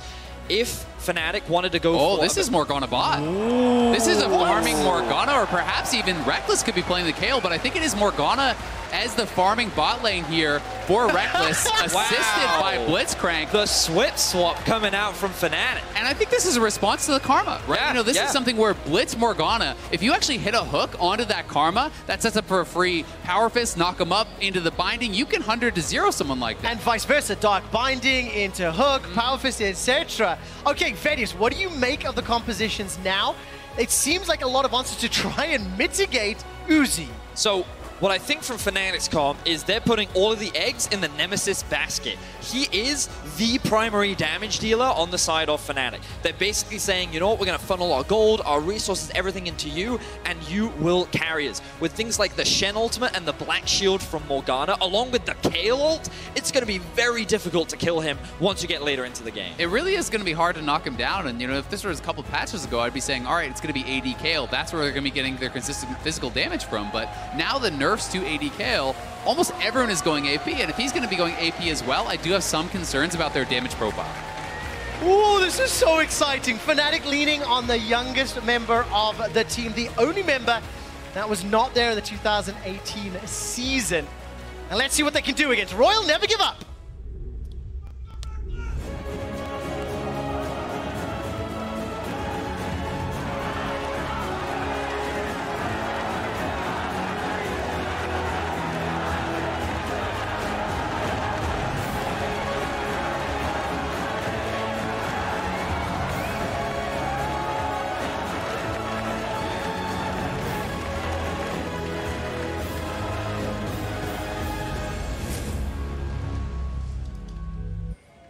And welcome back to RNG taking on Fnatic. We were very surprised and excited to see the last second changes to the Fnatic draft. And if you look at the mini-map, they are already making their way to the top side of the map. Let's see if they can catch any hooks onto Longxing. Yeah, Bwipo's going to see if he can actually bait Longxing to come out and harass him with the Q. If he does that, Blitzcrank and Morgana will be coming behind you. So Bwipo should be stepping out now. Look at the pathing. Look at the pathing in that small fog of war. Oh, he blind hooked. The hop! Longxing manages to escape for now. The hook misses. And the first skill shot. Oh, that's too bad there for Fnatic. I think they could have been a bit more patient. And tried to wait until they had eyes on him. And also, you know, Reckless holding onto that binding did allow Longxing to get close enough to the turret that he didn't even need to flash the skill shot. Oh, so Longxing, he's able to get away with his life. RNG happy in the early game. Fnatic demonstrating some of their creative level 1 strats that they've often showcased here in Europe. But we talked a little bit about Fnatic's comp, and I want to take this opportunity to talk about RNG's comp because it's a little bit more standard, but we'll do that after the replay. Notice the pathing that they take here. This is something that Fnatic have done in the past against G2, where they take this very specific path through so that they do not get spotted, but he goes for the hook blind, he isn't able to land it, and Fnatic do not find first blood. Yeah, a bit unfortunate for them. The one saving grace of that invade, and something that makes it pretty worthwhile, is this is Gnar starting with E. So you're starting with your hop. So you're actually going to cede lane priority until at least level 2 here for the Shen, which is a nice little advantage there for Bwipo. Yeah, and of course, Reckless starting Dark Bindings in a tournament as well. We'll see what that can do. I would like to go back to Vedius. You were talking a little bit about the RNG comp and some of the specifics you want to see. Yeah, so when we initially saw the draft and we saw the Xayah Karma, you would imagine that they had the pushing 2 versus 2. Now, I think in the early laning phase, they still have this. Karma, Xayah will scale very well and will offer a lot of utility and damage later on into the game. Xiaohu will be effective on the side lane, but the thing that you have to be very careful of with RNG is how strong the Rek'Sai is in the early game and how easy it is for Xiaohu to roam around the map. Something that Azael was saying earlier was that this matchup is not great for the Kayle in the early laning phase, and something that Xiaohu loves to do is when he has priority, he will push up mid and move with the jungle into the enemy bot side, and you can see Karsa doing it now, getting a bit of control over the bot side of the map to give freedom to Uzi and Ming to keep a lot of pressure in the 2 versus 2. The other thing worth noting here is how lane focused the runes are, and they're actually looking to set up a dive here on Nemesis. Going, there's the unburrowed Nemesis under the tower. Beautiful first blood from RNG. Don't even leave lane to do it. Yeah, Nemesis just deciding he's already dead, so going to hold onto the flash there and try to avoid a repeat gank. Broxa is up on this top side, but the ward should spot him out if he wants to look for any sort of play. Guys, I know you said that Kayle into Ryze was going to be difficult pre-6, but surely it's now impossible with this early kill and losing the CS under the tower. Yeah, it's definitely not a good place for Nemesis to be in. I love the dive here. It's executed so well. Xiaohu takes the initial tower aggro. He stands just at the edge of the tower to allow Karsa to deal the damage. And by running Hail of Blades, he has a lot of setup. Now we see the dive in top. All right, the taunt doesn't land. Bwipo has to dash away, embarrassed after Langxing easily escapes the attempt. Yeah, Wibo had to really rush that because there was only one minion left for that tower to actually be on, so they did kind of have to rush out to go for that. And you can see this trading pattern is going to be so bad for Nemesis in the early stages, and this is kind of amplified by the fact that it's actually Comet here for Xiaohu on the rise. We can see it's Comet on the Karma, it's Hail of Blades on the Rek'Sai. They really want to try to ramp up the pressure in this early game and play for lane advantages. And this is one of the problems that Fnatic's comp inherently has. They don't have a lot of control in the early game. We talked so much about how we wanted to see Fnatic have more impact, more influence in the early laning phase, but it's hard because RNG have strong matchups all across the board. The only reason why Langxing is behind right now is because, as Azael said, he was forced to start with the E, so he can't generate as much pressure, but it gives Karsa all this freedom to pretty much go wherever he wants to on the map. It certainly doesn't. While I will say the 2v2 right now is not preferential for Fnatic, their gank assistance is incredible. So if they can get Broxah down there, if he can be unspotted to join in that lane, then all of a sudden that 3v2 becomes incredible because Lee Sin can provide that additional damage, and certainly they have the lockdown with this Fnatic bottom lane.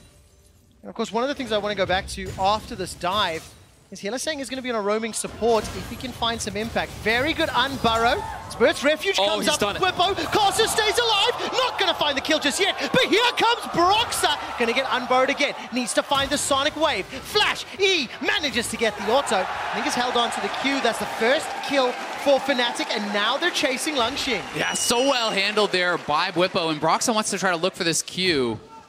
Oh, not quite enough range there, but Whippo landing that early taunt onto Karsa really did force them to kind of push him out. You would have likely preferred Langxing to actually take tower aggro because he can sit right on the edge of that turret aggro.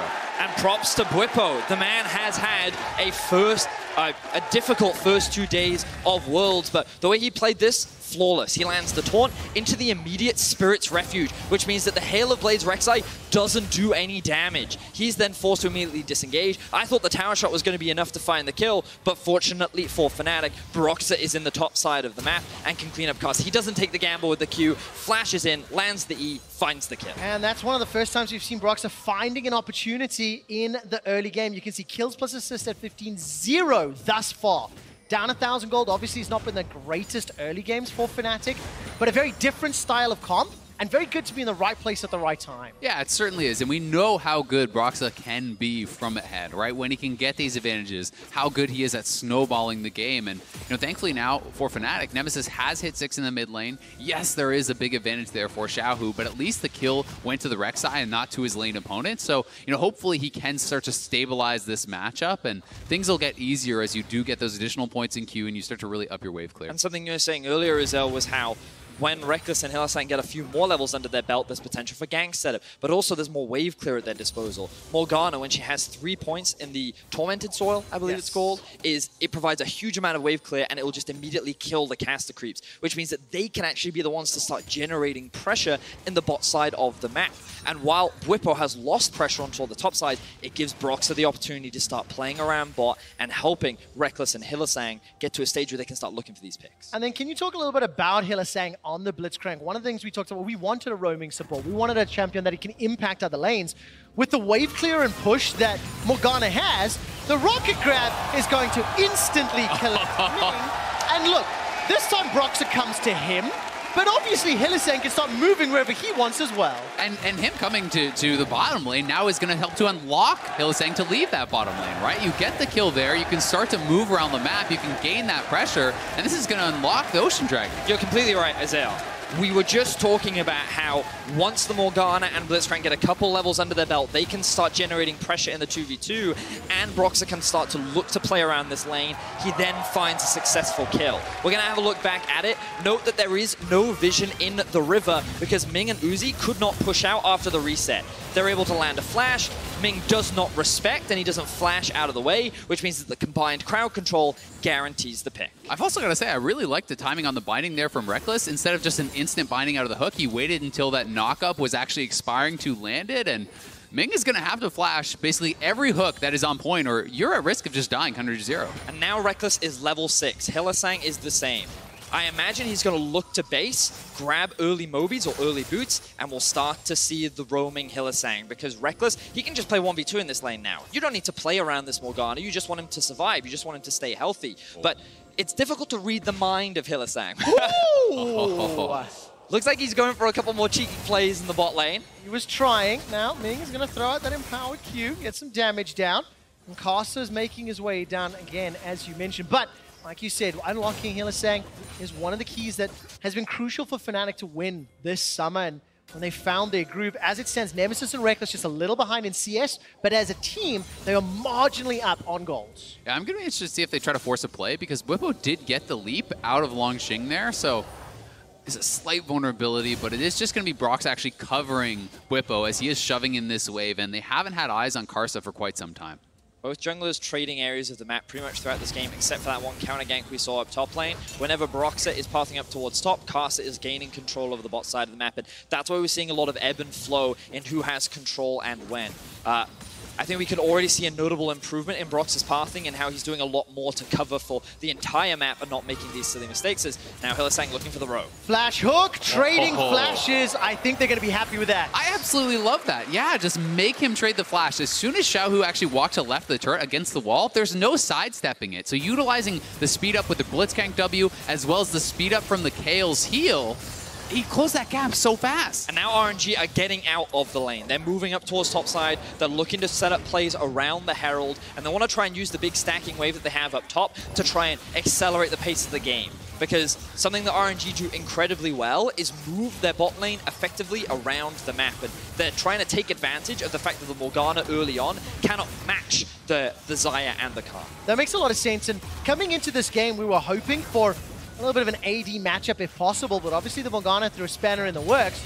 Rift Herald will be picked up here uncontested for now. Hylissang, he's looking for a rocket grab, going fishing, will find one. Divine Judgment comes down, buys enough time, but look at the shields. Stopwatch comes out, here comes Bwipo. Stand United completes. That's a huge no! Longxing shuts Fnatic against the wall, and the Realm Walk was looking for a chase, but they get 2 kills, they get the Herald, and they get out. RNG find a massive fight at the Herald, and this went way better than they expected as Broxah. Oh, what's that coming over the wall? He's got a flash to safety. Almost got Ming, but not enough damage yet.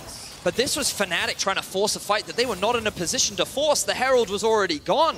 They are not strong enough to be able to contest at this point in the game, and this is the variability in performance that you often see from Hylissang. He charged up into the front of things when the Herald is already gone. You can see that he's looking for a pick, but Reckless isn't in position. Broxah is disengaging. And while he has a lot of tools to keep him alive, Fnatic, there's no way they realistically come out ahead in this fight. Yeah, they just didn't have the damage and kind of the setup at this point in the game. You know, they saw how much survivability you have with the Shen ult, with the Black Shield, with the Kael ult, but as soon as Longxing gets in there for the ultimate, the fight was absolutely over. And RNG, they take a commanding lead as they come out of the fight. I mean, Broxah's got a decent amount of damage. You have to imagine if the Ian and Auto had hit, it would be close. Yeah, that would have been a kill. That would have been a kill. But unfortunately, doesn't happen. So RNG accelerated 1,000 gold up. You can see Xiaohu and Karsa currently leading the way. As the rest of the team are now jockeying for control. 3 kills to 2. No towers down yet, but the shenanigans are moving around the map. Top laners find themselves down bottom, and a lot of members of RNG are moving to the top lane right now. We're now seeing Hylissang roam around a lot. Oh, great interrupt onto the Herald. Will buy Fnatic a lot of time. Hylissang still no flash. Yeah, Hylissang's in so much trouble. Will just get taken down. Can't even finish the channel on that static shield. The RNG fans here in Berlin going crazy as they pick up their 4th kill. You know, honestly, not that bad, though, giving the supports life. You know, you are going to get 320 gold for the turret plates, and perhaps that turret then goes down. So as long as RNG doesn't take a turret while Hylissang is off the map, I think it's a reasonable trade. Definitely works out in their favor, I suppose, especially if you can hold on to this laning phase, extend it a little bit more, buy time for Nemesis on Kael to get items. Yeah, I heard it and I was like, I'm not going to commit. But, you know, Vedius, you said it a little while ago that Nemesis played Kael even pre-rework. He actually picked up a pentakill on that champion against Vitality in Spring. And I'm a little surprised to see Fnatic leaning so heavily on him when you see all of the support tools. But let's see if he's going to deliver as this game plays out. For now, RNG will pick up their first dragon of the game. No shenanigans in the mid lane, and Fnatic are pushing top tower. So what's important to reinforce is that at this point in the game, RNG are much stronger than Fnatic. at one item, they should just be able to outmuscle a lot of what Fnatic try and do. And Fnatic want to just trade sides of the map. Not contesting for that Ocean was the best case scenario for them because they can't afford to. Getting more gold onto Nemesis is the ideal because you want to get him online, 2 to 3 items, and then once you're at that point, you can start looking for team fights. Yeah, and I think the nice thing here for Fnatic is that they have options to actually avoid RNG in this game, right? They're not playing just a pure 5v5 comp. You can have Kayle in one side lane. You can see the Titanic Hydra built up from Bwipo here, so he's going to be heavily focusing on that split push. And as you spread RNG out across the map, that's going to open up opportunities for this roam squad kind of here of Broxa and Hylissang to find picks. All right, well, the turret plates have now finished off, and hopefully Hylissang can find some more successful picks to keep this gold close. It's still 2,000 if Fnatic are down. As we're about to hit the 15-minute mark, one of the things we talked about coming into this match was Uzi versus Rekkles. We heard Rekkles talking about the matchup in the pre-game interview, and we looked at some of the stats. The main one I want to focus on is that Uzi versus Rekkles is 8 wins and 1 loss. And while the CSD and damage per minute it's going to be a little skewed it will be skewed, right? and that's why I want to kind of focus more on the 8-1 record. Rekkles actually commented quite directly that social media and Reddit's blowing it out of proportion, and we're not saying they're completely mismatched. We're just saying Uzi finds the difference every time they have played to have a phenomenal win-loss against him. Yeah, and I think one of the reasons for that phenomenal win-loss is that oftentimes in the past, Fnatic was essentially RNG light, right? They were all about the 5v5. Yeah. They were all about Rekkles, and they just did it slightly better. I think one of the reasons that a lot of people are giving Fnatic more of a chance this year against RNG is because they have developed more of a different play style where they have roaming, they play side lanes, and you are not now just trying to imitate what RNG is doing, and I think Fnatic is really set up well to kind of have some success in this game. And the team composition screams it, doesn't it? Morgana, Blitz, bot, Kayle mid. This is as far from Garen Yuumi as you can get. And so far, there are elements of it that's working, but they are still falling behind. That Rift Herald play hurt them so much. The big question mark at the end of the day for Fnatic is how will Nemesis deal with the responsibility of carrying? Because this is his first international event. This is his first year with Fnatic. And while he definitely had a great split, now all of the eggs are on the Nemesis basket. And we know that Uzi and Xiaohu are more than comfortable to carry, given their many years of experience. But can Nemesis do the same thing? Oh, man. Langxing's just going to run down. Bwipo forces out the flash. Meganar's about to prop, and that will be the ultimate coming backwards. Broxa's already used the ulti. He's jumped in. Langxing down below 1,000. Broxa continues to chase. He'll at least get the flash out. So therefore, it's a trade of flashes between the respective top laners. Now, Langjing had to flash there because Bwipo was just about to base and had the ulti up. If he had continued to persist in the fight, it would have turned into a 2 versus 1, which he just didn't want to take. Speaking of ultis... All right, there's Xiaohu's already flashed. There's the chase. Realm Warp coming out. That's a blown up Xiaohu. Third kill for Fnatic. Yeah, huge play there for Fnatic, utilizing Bwipo to actually knock down Xiaohu and get his flash just after Broxa forces the flash out of Langxing. So this is going to give Fnatic a lot of priority in the side lanes and may put a little bit of pressure on RNG to try to get something done around Uzi. And this is what Fnatic want to do in the interim while they're still scaling up. Look for picks. We already talked a lot earlier about the roaming gank squad of Broxa and Hylissang, but now they can use the Shen ultimate to show up on the side lanes as well, and this is a great example of it. Xiaohu, he's holding onto his flash, he dodges out from the taunt, he nearly gets out with the ulti, but the combined burst damage of Bwipo and Nemesis at the last second was enough to secure the kill. Yeah, that Shen Q plus Titanic Hydra, like that is actually quite a punch in the early game. You can put out quite a bit of damage with it. And of course, if you look at the itemization, Gunblade picked up for Nemesis, got himself that Stinger for now. Seeing on the other side, Xiaohu working his way towards the Archangel. So pretty much one big ticket item across the board. And it's very close as we're going towards 20 minutes. But surprisingly, still only one tower down. Fnatic have been proactive enough in moving on the map. Uzi's just not really had a lot of time to hit those towers, and it's Fnatic with the only advantage right now. Now remember, RNG, it's not like they need to force anything now. It's that at around 2 items, RNG's comp spikes really hard, and that's where I want to really see them press the advantage. Dragon is spawning in about 20 seconds. They should be able to get this uncontested, and once those second items come through, that's when I want to see RNG looking to force more fights, looking to set up around Barons and towers, and trying to force Fnatic into situations what they're not ready to be in yet. I also think that RNG, has a kind of a more consistent team fight comp, right? Fnatic's is very reliant upon hitting the skill shots. Can you land the hook? Can you land the binding to get these sorts of setups to take down the likes of Uzi? Whereas RNG, if they're able to avoid some of these skill shots, so much consistent damage is going to be coming out from Xiaohu and Uzi, who is running a cleanse to try to account for that, and also has Xayah ultimate to dodge out more. Well, let's see if those skill shots will connect this time around, Azael, because RNG, they pulled the Mountain Drake and they backed away.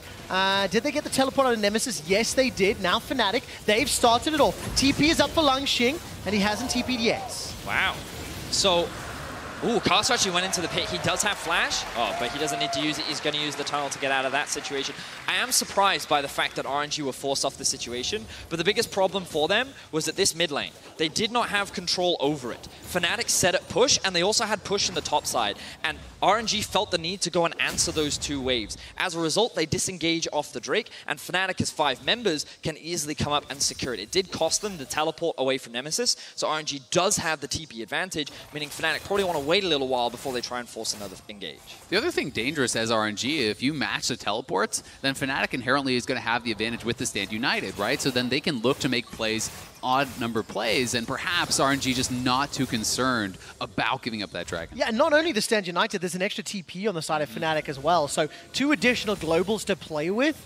If you can find those picks that leads to objectives for Fnatic and maybe avoid the 5v5s that you really don't want to go toe-to-toe with RNG with, it is another avenue they can look to exploit. And this is why I like that Fnatic is actually playing pretty aggressively, right? They're willing to commit teleports to do the objectives. We're seeing Hylissang trade flashes multiple times throughout the game, because anytime you're running a Shen comp, I think you want to be constantly forcing responses out of your opponent so that you can get advantage of that extra global, and even more so in this game where you have an additional teleport on top of that. And just a reminder, of course, that we're 20 minutes into this game. This is now the last game that these teams will play in the first half of the group stage. They've both lost to SKT. They've both beaten Clutch. This is the first taste of what could determine the second place team in this group, unless somebody's able to find that upset win over SK Telecom. So there is a lot on the line in this group, and that is assuming, of course, that Clutch don't upset and surprise everyone. They really can play spoiler at the moment, and they'll be playing SKT next. The group will be blown wide open if they were able to pick up a win there. So we've been talking a lot about items throughout this game and points at which teams will look to fight, and I feel RNG is very close to a point at which they should feel comfortable forcing a lot of these fights. The thing that they need to be concerned of is how Nemesis is now level 13. I believe he's actually ahead in gold up against his lane counterpart as well, and he's just been, thanks to Kleptomancy and all the resources that have been funneled into him, actually very strong as well. So these fights at this point in the game probably is not as clear-cut as we necessarily expect them to be. And then it also goes down to the Black Shields, the Divine Judgments, the Rocket Grab, the Silence. If you use those in the right order, it's a higher difficulty of execution on Fnatic, but it can help them out as well. Yeah, it certainly can. And I mean, you always have to think about when you see a composition like this, the Kayle Morgana combo. When you have Kayle ultimate down and Black Shield, you are immune to everything. There's no CC that can come through. There's no damage that you can hurt you. And as you get later and later into the game and the Kayle ultimate gets longer and longer than the cast time, you're left with this window of opportunity where no one can stop the Kayle whatsoever in any way, and you can put out incredible amounts of damage. Can I ask your opinion? What do you think of the Nemesis build? We've got Gunblade into Nash's Tooth. Where does he go from there? And we were talking a little bit about that beforehand. Yeah, so this is pretty standard these days ever since AP kind of has become more effective. I think because you are the solo damage threat, I think you just continue to build more aggressively. Things like a Death Cap can make a lot of sense. Traditionally, we do see a lot of Zhonya's Hourglass third if you are worried about the dive and perhaps want a response to that, but I think he can afford to go fairly aggressive. Yeah, I think that the itemization right now is, I'm a big fan, and I think that it'll end up doing a lot of damage. It's ultimately what Fnatic want. And they're also looking for a pick right now. Hylissang on his way. All right, he's looking for a target. Banshee's Veil and Xiao, who is worth so much money right now. Spooky Ghost spots out a couple members of RNG, but you have to find some way to pop that Banshees before you can get in. I like how RNG reacted here. They were confident that Fnatic would not start the Baron, so they didn't face check. And it felt like they were aware of a possibility of Fnatic looking for a pick. So they just sent Langjing down to bot lane, set up that push, and then they just kind of cautiously hovered around the Baron. They maintained control over their half of the jungle without overextending, which means the moment Fnatic revealed themselves, no one ends up going down, and it's RNG that actually get to collect the farm and create a point of pressure on the map. There's still 1,500 gold up. Now this time round, Fnatic are going to call the bluff. Their blue trinket from RNG is being blinded by the control ward. Now another ward comes over the wall. Now it's finally done. Hylissang's looking for a fish, looking for the rocket grab. Decides to hold the trigger for now. Stand United and TP is available for Bwipo. He doesn't use either. One of the things we're going to have to remember also with the Kayle, a strength here between Ocean Dragon and your W spam, that is healing 2 people. You actually have fairly good sustain and the ability to constantly start up objectives like this and shrug off a lot of the damage that they will deal. You're also seeing how Fnatic are forcing RNG to come and face check them, and no one wants to face check a Morgana Blitzcrank because you're going to... Oh, Reckless. All right, that's a very good black shield. The teleport comes out.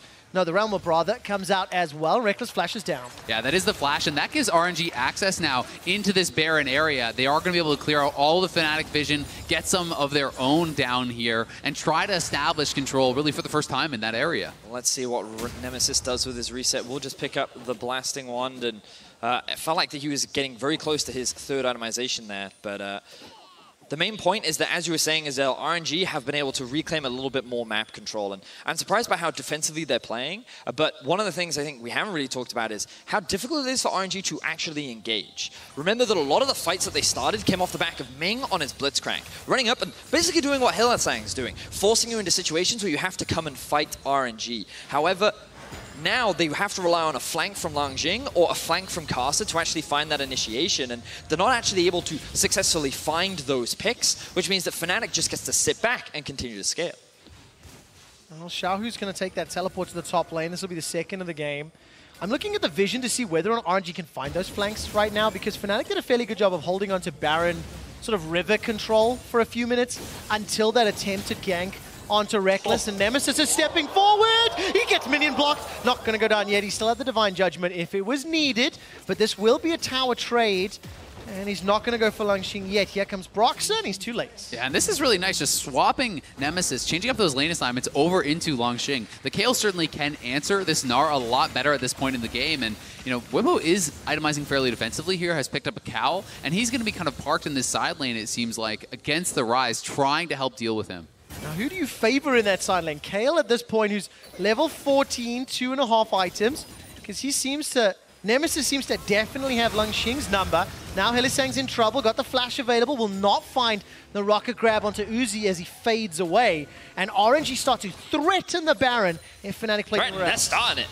All right, they are starting it indeed. What is the response here? Teleports, remember, still available. He's got it up for Nemesis. Mega Gnar is now procced for Langjing. Broxton, they're pushing mid. Caster's taking so much damage from the Baron, though, and between him and Xiaohu, they actually don't have the survivability to secure this, which means that Fnatic, they didn't have to do anything.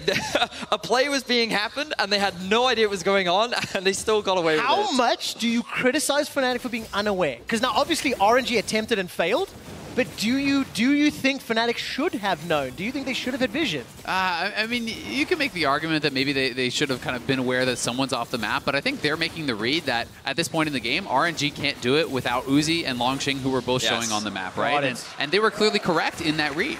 Well, listen, 26.5 minutes in, the next Ocean Drake goes down. It'll be an Infernal before we expect an Elder to come up. Nemesis is taking a lot of damage from Langjing. He was about to proc the Mega Gnar. Take a look at your CS numbers on screen, by the way. 316 in nearly 27 minutes for Uzi. He saw what Chovy was doing yesterday and said, I can do better. Fantastic. Honestly, sounds like he's slacking a little bit, to be honest, compared to normal Uzi performances, quick shot. But, of course, the man, he's always praised for building these massive CS discrepancies. It helps into a Morgana. And how efficient he is with his farming as well. But Uzi now level 15. We did get to see his gold just a little bit ago, and you can see that he was sitting on the highest amount in the game, along with Xiaohu and Langjing. And RNG, we talked about it earlier, they're good to fight. Yep. They're ready to go. But Fnatic aren't taking any of the bait. Fnatic are not coming into them. It's actually RNG who are getting caught out. It was a catch onto Ming. Nothing else has happened, though. No further follow-up. Teleport will start to be channeled. That looks like Nemesis coming in from base. He's now picked up the Liandry's Torment and has level 16. We'll get some time to discuss the build in a few seconds, but look at the damage going down into Hylissang. He throws out the static field. Nemesis gets tagged by a couple of feathers and is running for his life, but I think the rocket grab is still available for Hylissang. Yeah, I'm actually a big fan of the Liandry's. I think because of your consistent DPS that comes out, the burn damage will build up, and as Kayle, you just get more and more damage, so it adds a bit of health, and I think that against this comp, especially when there is a Round warp. Oh, the flank. Round warp. RNG are looking for the fight with the Mega Gnar. They've caught themselves onto Helisang. He gets the black shield and will get taken down. Now to focus. Uzi is being shut down and pushed out of the fight. It's a split. 5 versus 4. Divine Judgment still available for Nemesis. It needs to be crucial. It's thrown down, and they will keep Nemesis alive. He stepped backwards for now. Carcer below 400 HP. He gets the unburrow onto Reckless. Now Whippo spreads refuge into the Taunt. Will not buy enough time. RNG have found 3, and they turn towards the Baron. Yeah, there's still 5 members alive on the side of RNG. They're going to start this one off. It all comes down to whether or not Broxah can steal the Baron. Broxah, he's got Flash, he's got Smite, he's got Dragon Rage, but he's got to deal with Langxing. Nemesis is below half HP. Baron at 3,000. Broxah's being forced away. Xiaohu comes in for backup. That is a clean Baron defense, and RNG accelerate their lead. Yeah, no chance for Broxah to steal that one, and RNG initiate the fight very nicely here, utilizing the Realm Warp right on the Mega Gnar timing here for Langxing. Right as he's actually gnarring out, they send him in. Hylissang has to go in full retreat, but the Black Shield is late there on the stun coming through. Karst is able to flash over, and they're taking him down. Meanwhile, Fnatic had pushed Uzi out of the fight, but you have to deal with Xiaohu, and the amount of damage here is just incredible. Fnatic end up getting divided in this fight, and RNG, they just buy their time. They dance in, they dance out, and they use their range and mobility to be able to consistently close the gap against Fnatic, and a lot of the damage comes from Nemesis. He wasn't able to dish it, which means that RNG end up coming out on top. And of course, that What's Your Move replay allows RNG a 4,000 gold lead, 7 kills to 3, and the Baron buff as they can start to push down Fnatic's base. And I think one of the most impressive things about that team fight for me was simply how spread RNG maintained, right? You know, they have such good team fight discipline, never grouping up for what could have been a flash ultimate from the Morgana. You know, Reckless had that available for almost the whole fight and did have to just flash and ult one person trying to retreat in the end. RNG's positioning is just immaculate as they kind of keep this semi-circled around you. And we talked a few minutes beforehand how RNG were looking for a fight, but the tools they had available. Well, if you can't get a flank, just force it with Realm Warp, and that's exactly what happened. One thing to note, how difficult it's going to be for Fnatic to clear these waves out. Baron empowered minions, with the Kayle and the Morgana, it's going to take a long time. But look, RNG is setting up on the side waves as well. They have Xiaohu in the top lane. They have Langxing in the bot lane. With the Baron, it's very easy for RNG to just threaten the base at multiple points from Fnatic. And while they do have Nemesis, he doesn't have teleport. Whippo will have the ulti if he wants to try and join in the event of a force. But right now, RNG just have too much pressure on the map, and Fnatic will be forced to concede at least some of their base. Yeah, they certainly will. And it gets really difficult. Every time Nemesis has to come and group up with the rest of the team, Xiaohu is given time to actually push up, and RNG is backing off anytime Kayle is not on the map to not give Fnatic any opportunity of having a positive fight. Yeah, that's already 2 towers down. A third looks like it might go down in a moment. 3,500 gold Baron power play. And as that mid lane outer was being sieged, Ming got caught by the Dark Binding. I love that instantaneously Caster steps forward and it's like, what are you going to do, Hilly? Do you want to grab me? You've got no backup, you've got no support. The team is just playing the split push perfectly. They even get an Infernal on the way out and still 45 seconds left the Baron. Yeah, so quite a nice power play there for RNG. You know, not massive, but an additional 3,600 gold in the lead for them is a big deal. And while we are in kind of this reset, I want to talk a little bit more about the Liandry's. And with Liandry's, everyone does always talk about the burn, which is very powerful. It's an efficient item, you know, even just with that. But something that's often overlooked is actually the Madness passive, which stacks up to 10% flat more damage during a fight. So for a champion like Kayle that is getting a lot out of the AP, as well as that true damage, or excuse me, magic damage burn, the flat 10% is also an incredible amount of damage. Yeah, it definitely stacks up. And if you're going to be burning through Xiaohu's shields and Langxing's Mega Gnar, it takes time. But look at that damage onto Hylissang. Uzi's Featherstorm comes out. There's a teleport coming down. Carcer gets the unburrow onto Hilly. Static Field will buy some time, and the Dragon's Rage sends them backwards. Nemesis holds on to his ultimate, and Bwipo, no TP, no stand united. They just concede Hilly's life. Yeah, they just leave the support to the Wolves. RNG more than happy to pick that kill up, and for now they don't need to force. They know that the Baron is spawning in 2 minutes. They feel that they can get a good fight around that objective, and I also love the atomization that we're seeing from Uzi. Something that we said at the beginning of the game was that there's a single damage profile pretty much. It's all coming off of Nemesis. It's all magic damage, and it makes it that much harder to kill Uzi, especially given that he has the additional peel of Ming. And while it is hard for RNG to find these fights, they've been pretty creative in how they found a lot of these flanks. And I think that now they have so much control over the map in terms of wave setup and the river control.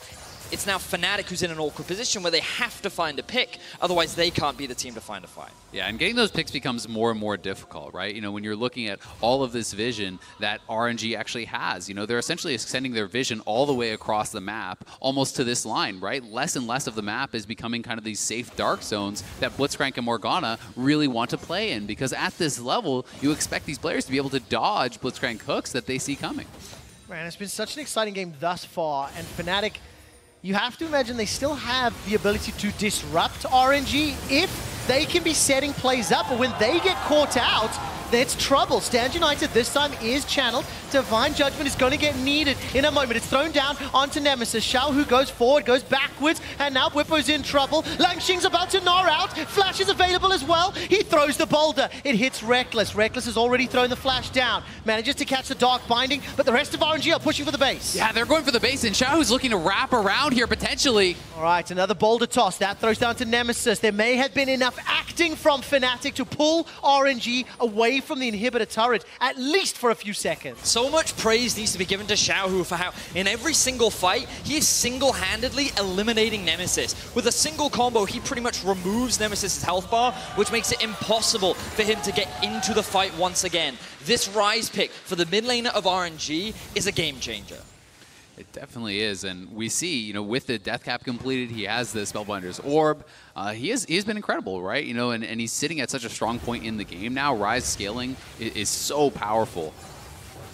And of course, he's sitting 2-1-5, 400 gold bounty, 3-0-4 for Langxing's Gnaw. Been fantastic. This is a teleport coming in, looks like from Whippo. And it's going to be the case. Now, Baron's been started. If you look at the minimap, RNG are very nearby. Hylissang steps forward. This is potentially do or die for Fnatic. There's going to be a fight inside the pit. Whippo will not find the taunt. Static Field will go down from Hylissang, but the Megadon comes out. 3 more members of Fnatic are chopped down. Divine Judgment needs to do something here for Nemesis. 4 versus 3. Uzi flashes forward. He gets Hylissang. The feathers fly, and they've come back. 1-2 for Nemesis. He needs to find more. Xiaohu is low, but Uzi finishes it off. There's not enough damage from Fnatic. And RNG can close the game off of this. Everyone wiped off the map. They are going to push down mid. Nemesis so close to having the heroics, but it won't be enough. And when it matters most, Uzi comes up clutch. The star for RNG wins the team fight and will take the win over Fnatic. Fantastic performance from RNG as they will close out the first half of groups 2-1.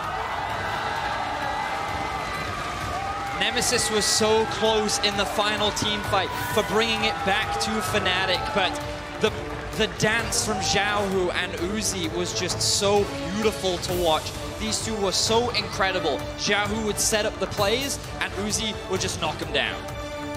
I agree. I mean, you have to look at the positioning. You have to look at the ability to always avoid a grouped up situation where Reckless could get a good ultimate. There was no opportunity, it felt like, for him to do so. And that is because the immaculate positioning here and team fighting from RNG. This is how they have made a name for themselves on the international stage. And they show why they are a team to be feared here at Worlds 2019. Absolutely the case. I've thoroughly enjoyed every single one of RNG's games thus far in groups. I enjoyed this Fnatic game a little more than I did the 2 previous ones, but it is a difficult task ahead on Saturday. All 4 teams from this group will come back to the stage again. For Fnatic now sitting, they'll be watching Clutch versus SKT, hoping Clutch can find an upset, just increasing the chances of being one of those teams to make it out of groups. Yeah, they're going to have to maybe depend on a little bit of help, but we have seen Fnatic come back from 0-4 in group stages and make incredible runs, so they're certainly far from being out of it. And I know a lot of people are going to throw criticism towards the Blitzcrank, didn't have a good score line, didn't be able to accomplish that much, but I do respect the attempt here. I agree. From Fnatic, and so many times at Worlds we're crediting the innovation and the change of play style, and I think Fnatic is trying to find something that really is going to kind of upset the tournament. For me, I felt that we saw a lot of poorly set up and executed fights from the side of Fnatic, but it just goes to show how talented RNG is at team fighting. And I really want to give so much praise to Xiaohu, a guy that didn't have the best playoffs, had a fantastic Rise game, and I was very impressed. Well, we have to move on and hear a little bit more about the game from the Safe Farm Analyst Desk. Thank you very much. Quick shot indeed. A lot to unpack about that game and also about the draft. A lot of curveballs coming in, but it wasn't enough for the side of Fnatic. However, there's more to those comps than meets the eye, Papa Smithy. Yeah, I think a lot of people threw shade at Fnatic for going for this mono damage comp. It's Kayle in the late game, nothing else going to happen, but if you told me it was going to late game, I kind of already gave it to RNG one way or the other. Yeah. And this is a comp we've seen in Korea before. SKT last year, the few games they were able to win was actually with Bang and Effort playing Morgana Pike, Morgana Blitz, basically comps that allow the Pike especially. I think that was going to be the pick here before it was banned more for Hylissang and his reputation on the pick rather than the Morgana carry. But it was banned mostly to stop a roaming champion from roaming through and getting a lot of snowball advantages. So I actually give them credit for the comp. It's like a variant on Garen Yuumi, even though the champions are very different. But you need to actually pull off the Blitzcrank side of things. It's a little bit more tricky than the Pike, and it didn't come together in this game.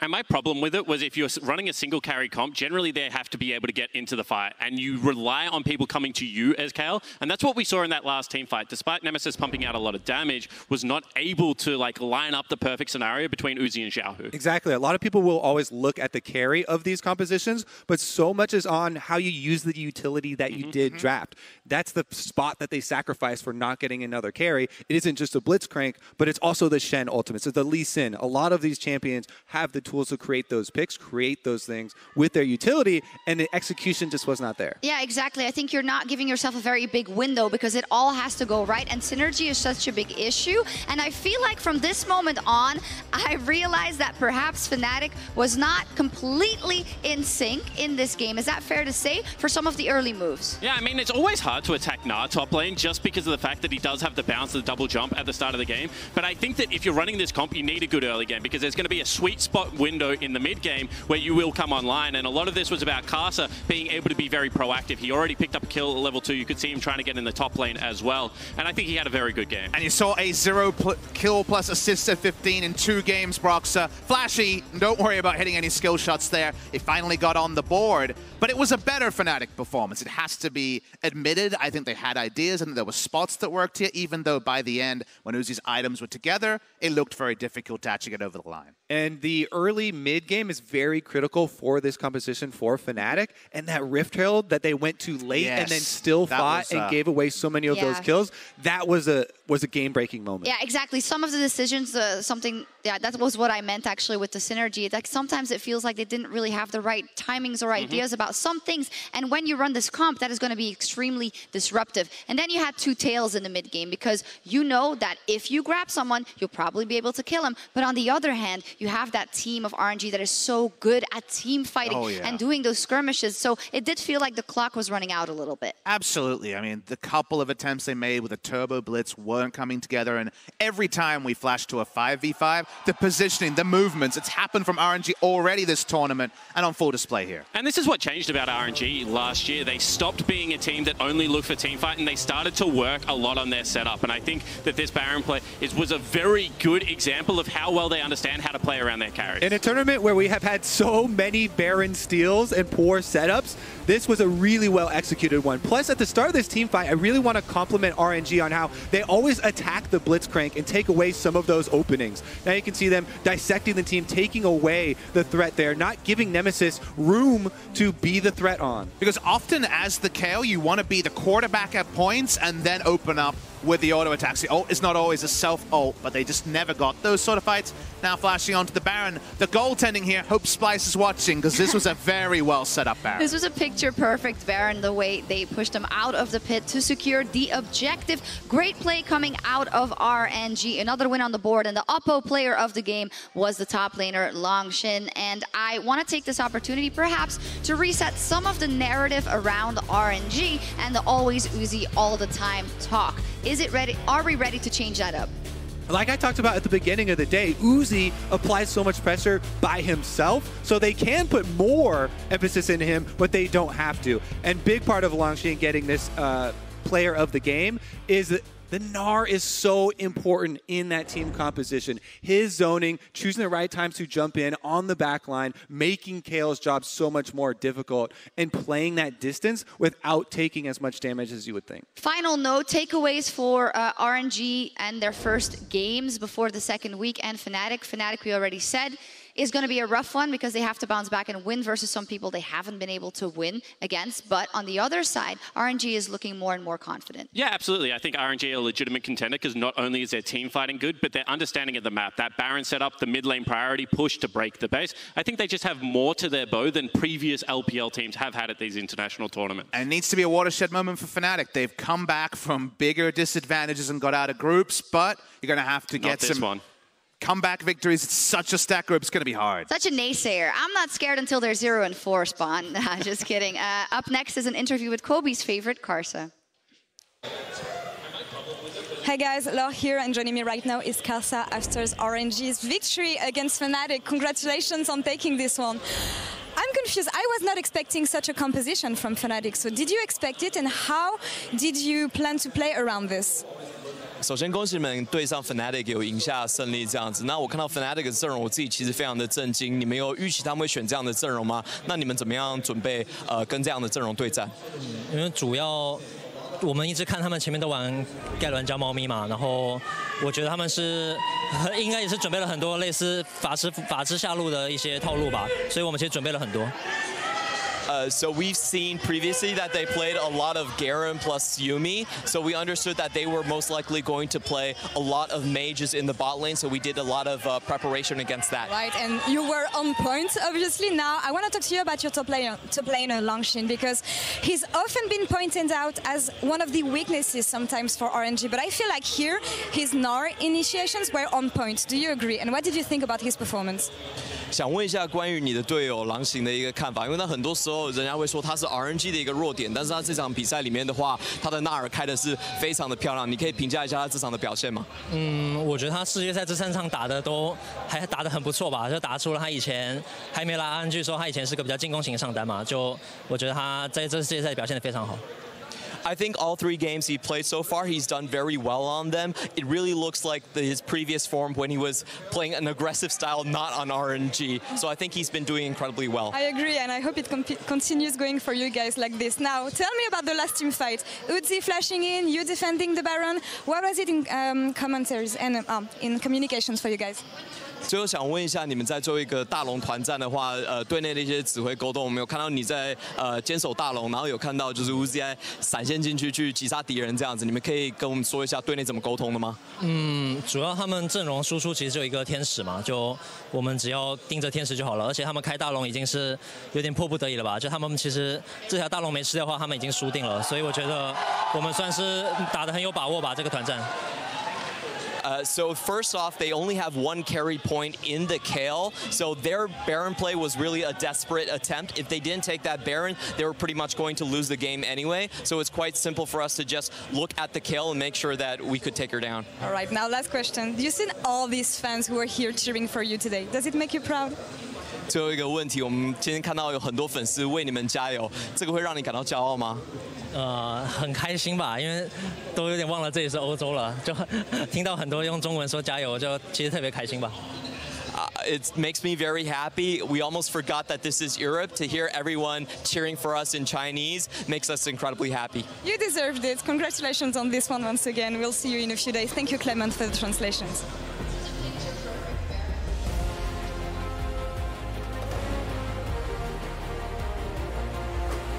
The other thing worth noting here is how lane focused the runes are, and they're actually looking to set up a dive here on Nemesis. There's the unburrowed Nemesis under the tower! With the wave clear and push that Morgana has, the rocket grab is going to instantly kill it. And no, we'll keep Nemesis alive. He stepped backwards for now. Karsa below 400 HP. He gets the unburrow onto Reckless. Now Bwipo spreads refuge into the taunts. Will not buy enough time. But when they get caught out, It's trouble. Stand United this time is channeled. Divine Judgment is going to get needed in a moment. It's thrown down onto Nemesis. Xiaohu goes forward, goes backwards, and now Whippo's in trouble. Needs to do something here for Nemesis. 4 versus 3. Uzi flashes forward. He gets Hillisang. The feathers fly, and they've come back. 1-2 for Nemesis. He needs to find more. Xiaohu is low, but Uzi finishes it off. Fantastic performance from RNG as they will close out the first half of groups 2-1.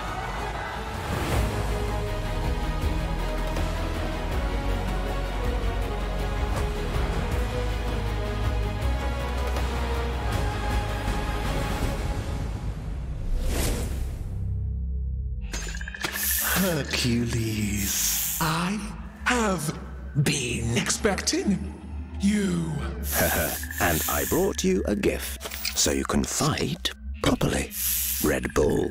Ooh, how nice of you, but also rather foolish. Mine, no mine, mine, no mine.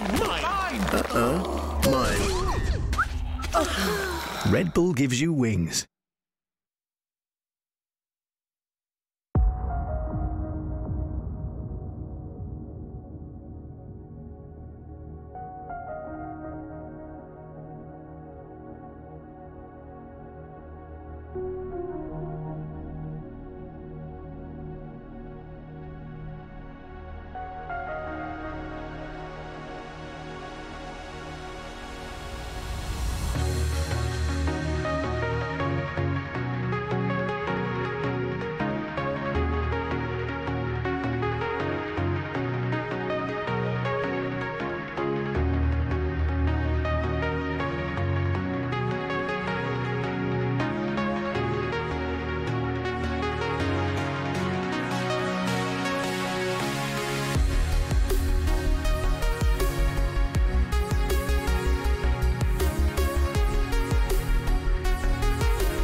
think as an individual, like my own success at Worlds is definitely going to be based on how I stack up in like a pure 1v1, 2v2 sense in my role, and just how I can hold my ground against the best players.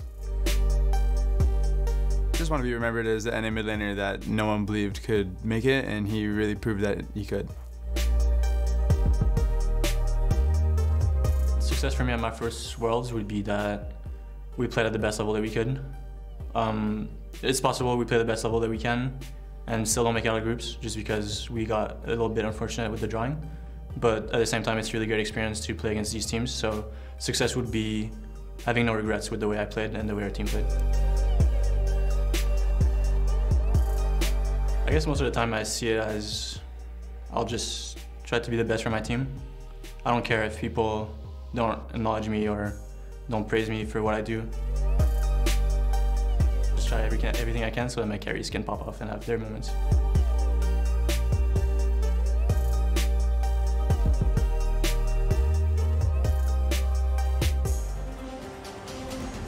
And welcome back to Worlds 2019, where Clutch Gaming are looking for their first win of group stage. We are going to dive straight into picks and bans, and I absolutely want to circle back to some of the things that the Clutch players were talking about in that video. Into the draft, Renekton and Pantheon are banned away.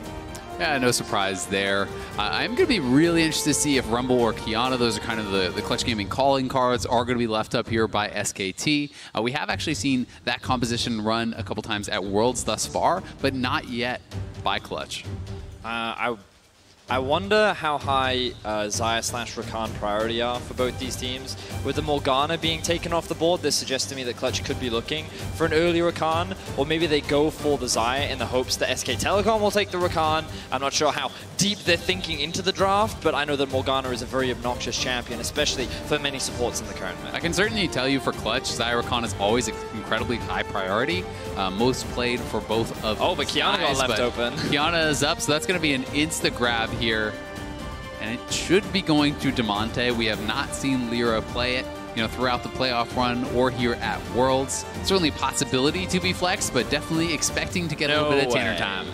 Are we really going to get to see? I don't think we're going to go. Oh, okay, wow, let's go. So, do we anticipate Kiana versus Yasuo mid? No, right now I'm going to say that this is a Yasuo Gragas bot lane. For the time interesting. Being. Bear in mind, Trevor and I are from Europe, and that's where it most commonly goes for a team like G2 Esports. Mid-jungle, I know over in the LCK they are very big fans of it. Clid is a very well-known Gragas player, and FLICKR obviously well-known for pretty much any champion that he plays. And with the Akali locked in, you can still see there's a lot of flexibility still left in this draft. Yeah, it's very interesting because Teddy, has not played Yasuo at all throughout summer or at Worlds thus far. So it would surprise me a little bit if it was going down to him in effort. I'm definitely expecting this to be Clid and FLICKR. So much of SKT's success has been around this 2v2 playing incredibly well. When we see this combo in the LCS, it's almost always jungle mid as well. And it just has so much power, especially post 6. Such easy setup for guaranteed ultimate. It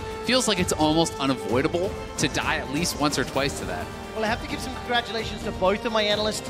Various for calling out the Morgana champion that was banned in first drop. The Xayah Rakan high priority for Clutch absolutely coming true. Now the question is, where do they turn their attention to next? With the Taliyah banned away, this also signals to us SK Telecom believe that Kiana is going to Damonte as they're starting to remove champions from that jungle pool. Yeah, I'm going to be really interested to see if Lyra actually goes back to Skarner, because that was kind of his bread and butter in NA. He has not yet brought it out here in the World's group stage, and when they are sort of struggling here, I wouldn't mind seeing them just go back to that pure comfort. One of the things that SK Telecom are doing right now is actually taking AP options off the board. With Elise already gone in the first rotation and Taliyah now gone, they're really narrowing down the AP champion pools that are available so that Clutch don't have that damage diversification. Is it time for Echo to pop off? It could be. Silas is open and available as well. The Skarner, again, one of those signature picks that we were talking about earlier, now removed from the pool. So it is limiting those AP options, and I'm just trying to figure out where else it could come from. Yeah, Silas wouldn't shock me. That was a 3-way flex for Clutch in NA, so certainly something that they could go towards. I think there's some pretty strong ultimates to steal here as well. You can set up for your own ultimate with your chain. That's actually a little knock-up with the Yasuo. Obviously, Gragas as well as Akali, great ultimates to steal, as we've seen so many times throughout competitive for the Silas. So certainly is a possibility there. And with Huni, you always know that Huni could be playing something like Cassio top or some sort of crazy pick. So there it is. The Gragas is going into support with the Lee Sin lock-in. That's going to be going into the hands of Clid. Definitely setting up for the Yasuo Gragas bot lane. That suggests to me that Akali is likely going to go into the top lane, but I know that she can have a pretty favorable matchup into the Kiana. When we see like damage spread, SK Telecom are pretty healthy for the time being, and Clutch, they need to get some AP somewhere in their composition. They could consider the Echo jungle if they wanted to try and get it out, but they could also go for the Vladimir in the top side of the map.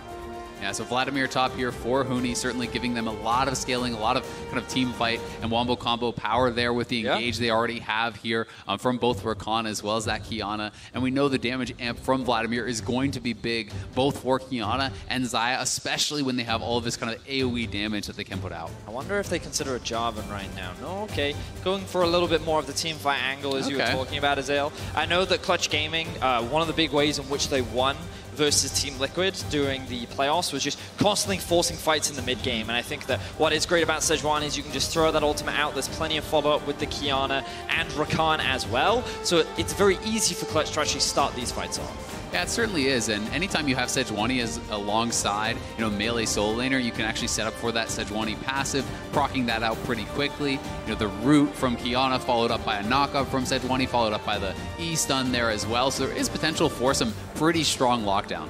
So we're going to be getting to see Teddy's Yasuo and FLICKR's Akali. Still very excited to see them both on these champions, but as we were saying earlier, the Yasuo Gragas bot lane is a bit of a European special, something that G2 consistently get banned away from them, and it is very obnoxious in the laning phase. You have a lot of all-in power, and you don't even need to be level 6. Around the level 3, level 4 mark, you can just look to go for these all-ins, especially if your jungler isn't playing around your side of the map. But SKT, they have pressure up towards the top side. I believe that in the early laning phase, FLICKR should be able to gain pressure as well, and only the bot side should struggle for the first few levels, but I think that'll get better and better as the levels come through. So I feel like across the board, SKT have very strong laners. They certainly do. One concern I have for them is, though Akali has a lot of burst, if Sejuani gets to the later stages, builds up a lot of armor, most of their consistent damage is actually physical here between the Yasuo as well as that Aatrox, so Sejuani could be difficult to deal with, and I also really want to see how Teddy executes on this, because if the info I have here is right, this is his first competitive play on Yasuo.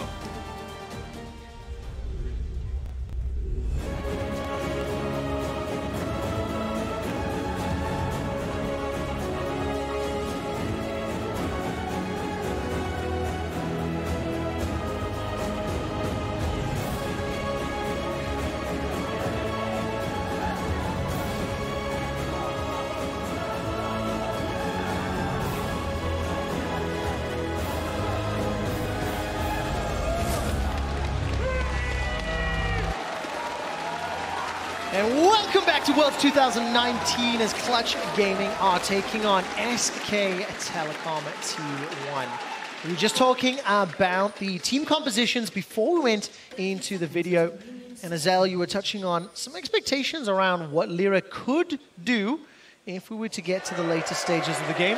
We do have a momentary pause, so Vedius, when we zoom out, and we only have team comms to talk about, what do you like to see these teams do over the next few minutes? You've already alluded to sort of top and mid having some, pushing lanes in favor of SKT. So do they just play around that? Or? So I think a very early game, I don't think CG have a huge amount of options. I think that once Demonte gets level 3, you can consider looking for a gank mid, but Akali, the moment she has a Shroud, very difficult to play around. Your best bet is to try and attack the bot lane before it has an opportunity to come online. You will have a lot of push, and what I would imagine is that Lyra will actually start on his top side jungle. He will path towards bot, and he will allow Cody-Sun and Vulcan to get a hard push in bot so that they can get the wave to bounce back. And that can force the Yasuo and Gragas into an awkward situation for then a repeat gank later on from Lyra. So I want to see him focus his attention more towards the bot side of the map during the early stages of play.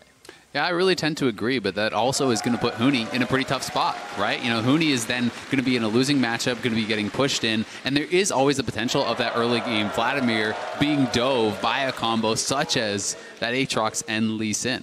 I feel, though, that Vladimir is one of those champions that gets harder to dive the moment he does have his pool up unavailable, and I think that the problem that CG is going to encounter is that because SKT have such strong lanes across the side of the map, whatever lane they try to play through, there's a real risk of it being countered. But on top of that, they're guaranteed to lose something on the other side of the map. So it's important that CG, whatever side of the map they choose to play through, which in my opinion should be the bot side, they really do net some advantages because the lanes are very in favor of SKT early on. I keep an eye on the decision making. We can reevaluate what Clutch decide as we eventually get into game. I am hearing from a production team that the players are pausing just to double check some of the specific settings, and we'll keep you updated as I get more information. Yeah, Hooney is just having a little bit of a keyboard issue, so he's trying to get that sorted out, and certainly will be hopefully getting back into the game here pretty quickly. But it is going to be, I think, an extremely interesting game, right? You know, people think a lot about SKT, you know, as kind of this slow team. This team likes to play around very standard marksman picks for Teddy. That is kind of his bread and butter, and it's going to be interesting to see really how they perform, not only just specifically individually with him playing Yasuo, because he hasn't played it in competitive, I had that confirmed, but also it changes how the rest of the map has to play, right? And this is something that we hear a lot of teams talk about, where you'll talk to a pro and they say, yeah, I can play the pick, but we can't play around it. Because all of a sudden, when you lose that ranged marksman, the team fights have to be played out completely differently. Now, I would say that expectation, the fear of a team like SKT being unable to adapt to that style is somewhat lowered. Oh yeah, I mean, in my mind. I agree completely, right? You know, I'm not saying he can't play it. I'm just excited to see how well he can, because if they can showcase this sort of a style, you also then are looking at that as another strength, another thing that these other teams have to worry about. Because one of the big reasons people are looking at G2 and saying they're the best in the tournament right now is they have showcased multiple different styles, and this would be a step in the direction of increasing your flexibility. It would be a statement game after the first half of groups concludes, that then makes you question, do I need to ban Yasuo? Yeah. Based on the performance that we're going to see. Thank you for your patience as we load back onto Summoner's Rift for Clutch Gaming, taking on SK Telecom. My eyes are going to be on Lyra, and I mentioned it beforehand. Just hearing Demonte talking a little bit in that pre-video about showing up on the world stage and, you know, trying to win those 1v1s and 2v2s. Well, Sejuani Kiana against Lisa and Akali.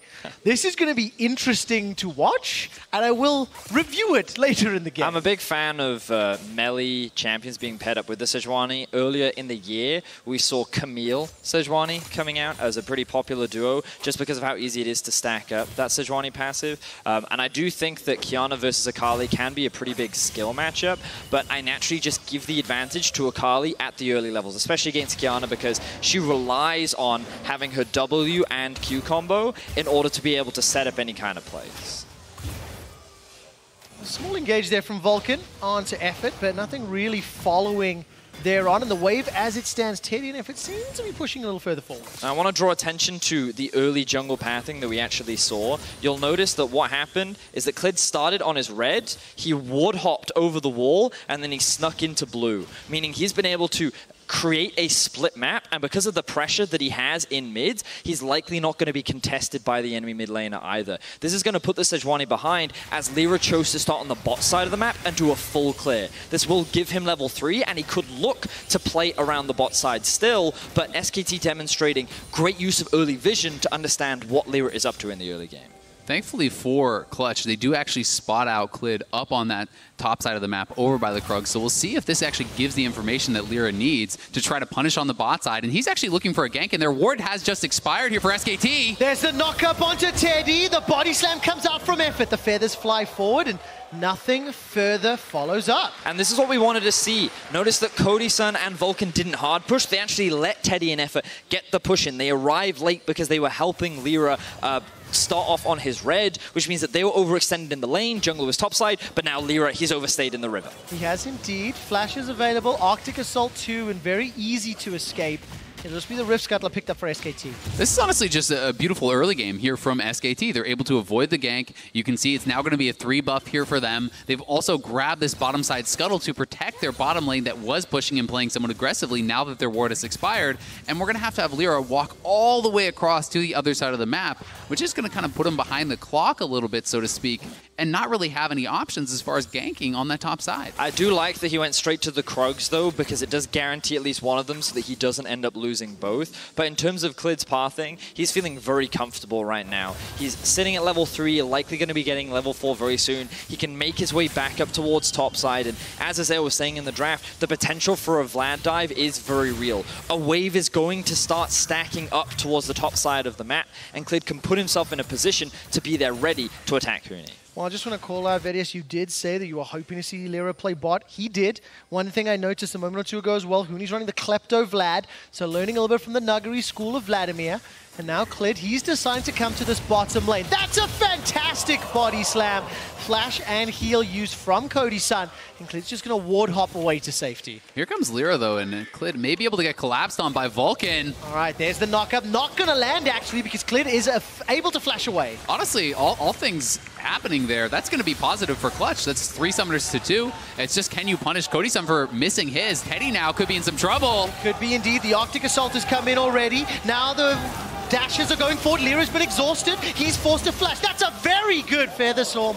Or Feather's coming back rather than FLICKR. He completed the teleport and flies forward. I was completely lost in the fight and it's not done yet. A level 5 Huni. He's come in. Vulcan takes some shurikens to the face and he's running for his life. Huni is blown up, donating another kill to SK Telecom, and they're 1,000 gold up. That was a horrible teleport. It was so late. He's not even 6. What are you going to accomplish with that? And now not only does Huni do another kill on that bottom side, he's kind of going to throw his own lane. Ladies and gentlemen, he's called FLICKR Playmaker for a reason. Beautiful teleport down into the bot lane the moment Clutch arrive. Notice that they've caught Teddy out of position. He's a little overextended. Jungler isn't here to help. But now 3 members are over the halfway mark in this lane, meaning there's plenty of time for him to TP in. Lyra holds onto his flash for a little while. FLICKR's able to land the E, and then he lands the passive auto, flashes away from the knockup from the Rakan, and gets away with his life on top of a kill. And then you see this very late TP in from Huni where I don't think he was ever going to get anything off the back of that. It's almost like one of those comedy videos where it's like your laner versus my laner, you know, like your laner TPs, my laner TPs. And where it leaves us is 1,000 gold advantage to SKT. Teddy and Effort have had a lot of action in their lane already. Both of them 0-0-2. And at least as far as the combining the engages and the tools, definitely look very comfortable on this duo, despite it being Teddy's first ever Yasuo. Now, what's important to recognize is what this means. Because remember, we talked about how SKT have very strong laners. And in the bot lane, especially once they hit level 6, the all-in power of Gragas and Yasuo is very potent. So CG can't afford to fall behind in the early game. And due to this overforce in the bot side of the map and FLICKR finding 2 kills, it's now a lot harder for CG to control the early game, which means SKT is in a power position to start snowballing with this lead that they have. I agree, and it's also really difficult now for Damonte because so much of your early game power with this lethality buy is negated by the Seekers, right? You know, all this additional gold is funneled into FLICKR there, and he is kind of now ahead of the curve, can grab this luxury item of the Seekers, and now go straight towards that Gunblade, and it should still be quite a good timing. Now, it's not all doom and gloom for Clutch Gaming, of course. There are scaling elements to their composition. I feel that even though Damonte is playing a champion that is AD, her team fight value in the mid to late game is just can never afford to be underestimated, and you can still one-shot a lot of squishy targets if you're able to catch them off guard. So Clutch Gaming still have that team fight avenue available to them. It's just that due to the lead that SKT currently has, it may be harder and more delayed before Clutch can get to that point. Yeah, Huni also sitting even on farm despite actually TPing away from his lane is pretty nice. But here comes Clid, and he is 6, looking for a kill on bot side. Oh, very nicely done. Cody-san gets caught out, takes some damage before the Feather Storm buys some time. Just not enough DPS. If you look at itemization, needs a little bit more build up there before they can blow him up. Yeah, and that was really just a nice wind wall as Huni maybe getting jumped on. All right, Huni's in trouble. World Ender is easily enough for Khan to pick up the solo kill. I mean, he just hit everything. What are you going to do? Yeah, I mean, Huni had to flash the 3rd Q, right? You know, he flashed after that it already landed, so the damage was there. Expends the flash, but it is too late, and he does go down. And, you know, bad goes to worse as SKT grabs the Infernal. And this is a 5-person damage comp essentially here, right? You know, even the Gragas is going to be building AP. Every single member of SKT will get a lot out of that Infernal. I mean, I believe there was an interview with Khan that said that he wanted to remind Huni of his place and kick his teeth in, and definitely not a great start to the laning phase as Huni, he's just trying to use the... Khan, this is a fantastic Yeah, start. I mean, yeah. And I just think that Huni should have just flashed earlier. He should have flashed the moment he recognized that he could not get out of the E landing from Khan. Just no respect being shown to his lane opposition. Yeah, watching that back again, the timing was actually so tight on hitting that third Q out of the pool, so Huni may have actually judged that the third Q would go into the pool instead of actually landing perfectly out of it. So really well timed there by Khan, and credit to him for getting an advantage on that top side. Well, read into this what you will, viewers at home, but Huni actually has a pretty successful record on the international stage, despite just getting solo killed. We're playing with Fnatic 11-11, SKT 25-11, Clutch Gaming so far 6-4. But he really is kind of the difference maker, the danger man when you look at Clutch and whether they're going to win or lose. And he has been for a lot of his teams, right? And I think it's so cool to see this guy who has succeeded in 3 major regions, made it to Worlds on teams that were oftentimes about his crazy playstyles. And that is why I think he has become such a fan favorite and such a fun player to watch. Yeah, I completely agree with you. And right now, he's being relegated towards the bot side of the map. He doesn't have his teleport, but it will be available soon. Given that it's 10 minutes, Clutch have decided to go for the swap, try and get out of this 2 versus 2, but also set up for the Herald. And I think that once they complete their first item, they could consider going for a fight. Because... oh, bit of a skirmish in mid, but because FLICKR has delayed his Gunblade, it means that Akali, even with the gold lead, is not going to be as potent without that item. So I can see a window where Clutch could consider going for a fight this early on to try and reclaim control. Yeah, and they may actually look for it with Huni roaming up, because if he doesn't actually walk all the way up, they can't even challenge, right? Khan has TP advantage still, Huni not quite having his teleport, so Huni is just running up to mid lane and trying to be there as they are starting this out to look for a potential 5v5, and this could be something that really does decide a lot of this game. Watch Damonte. He's waiting in the wings. Teleport is now coming down from Khan. Supreme display of talent goes out. Riptail's not dead just yet. Here's Khan! It's on the board, but it's a trade of 1 for 1. The Featherstorm goes out with the Blade Caller, cannot get called back. Lira forced to flash defensively. FLICKR runs him down with the help of Khan, and Huni finds himself dead once again to SKT's top laner. The Riptail still not yet completed. Lee Syndrome, please! Klid's not going to pull the trigger this time round. Damonte steps forward and cannot secure the kill. SKT were ready, waiting, and looking to get the delayed ace here. Damonte's at risk of being dove, and it's just a matter of time. You have to feel. Khan 3-0-1, by the way. Shelly's going to be summoned behind the Tri-Bush, and now a teleport's coming down too. Huni's rejoined the fight. And SKT, they're not going to dive this, are they? No, unfortunately not. But no, they should not dive this quick shot. That would be a very silly decision. But SKT just completely outplayed CG in that fight. A very clutch stopwatch from Effort to avoid the initial engage from Damonte. The fact that Clutch Gaming end up getting split apart, you just get to see the team fighting prowess of SKT. Yeah, and this ward over the wall was so critical. The TP is in such a perfect place. Right as they're engaging, you're now going to be having this very strong Aatrox coming in behind the squad, and all of a sudden, there's no safe spot for Cody Sun to kite back to, because he was planning on kiting back into the area, utilizing the feathers and the AoE, and it just got completely shut down. And you can see that Huni wasn't even relevant in the fight whatsoever. He got cut off while SKT was setting up this great collapse, and SKT, they were ready for the fight, they recognize it, and now they're just ballooning their lead even more. And we're just going to go again, because Clutch, I don't know if they feel like they can give up another Infernal here. SKT already an enormous advantage, and if you give over a second free Infernal to them, it feels like your chances are really getting dim. 3,500 gold lead for SKT already. 2 Infernals, this one will be uncontested. And if you'll notice the scoreboard, everybody watching at home, the 2 solo laners, Khan and FLICKR, 3-0-1, 4-0-1 respectively. FLICKR's already looking, can he get the solo kill? Perfect execution was on cooldown. You have to think if that was available, that'd be another dead Huni. Well, FLICKR with his Gunblade now completed is like, yeah, okay, I'm pretty strong now, 13.5 minutes into the game. He can solo kill anyone that he wants. Khan in a very similar position, yet to complete the Black Cleaver, but still feeling very strong. And they're just taking advantage of their massive solo lane leads to just funnel even more gold into them. And look at the lack of vision here. You know, Clutch has no vision across this line, and that's why Damonte is not even feeling comfortable to actually farm out the wave. He was having to back off, seed these turret plates, because he didn't know if Clid was behind him, and he certainly is now. Yes, he is. Damonte is just blown up under the tower. Now the Supreme Display of Talent gets Khan low, but not enough to find the kill. And now all of a sudden effort comes down. Faker's looking for the kill. He's got the ultimate available. Hemo Blade will be healing up Huni. Faker's looking over the tower. Takes another shot to the face. Huni stays alive a few seconds longer, and Faker's holding on to his ultimate. Faker putting a lot of pressure down onto Huni, is looking to secure his first tower of the game. 6K gold lead for SKT. They have just so cleanly controlled this early game.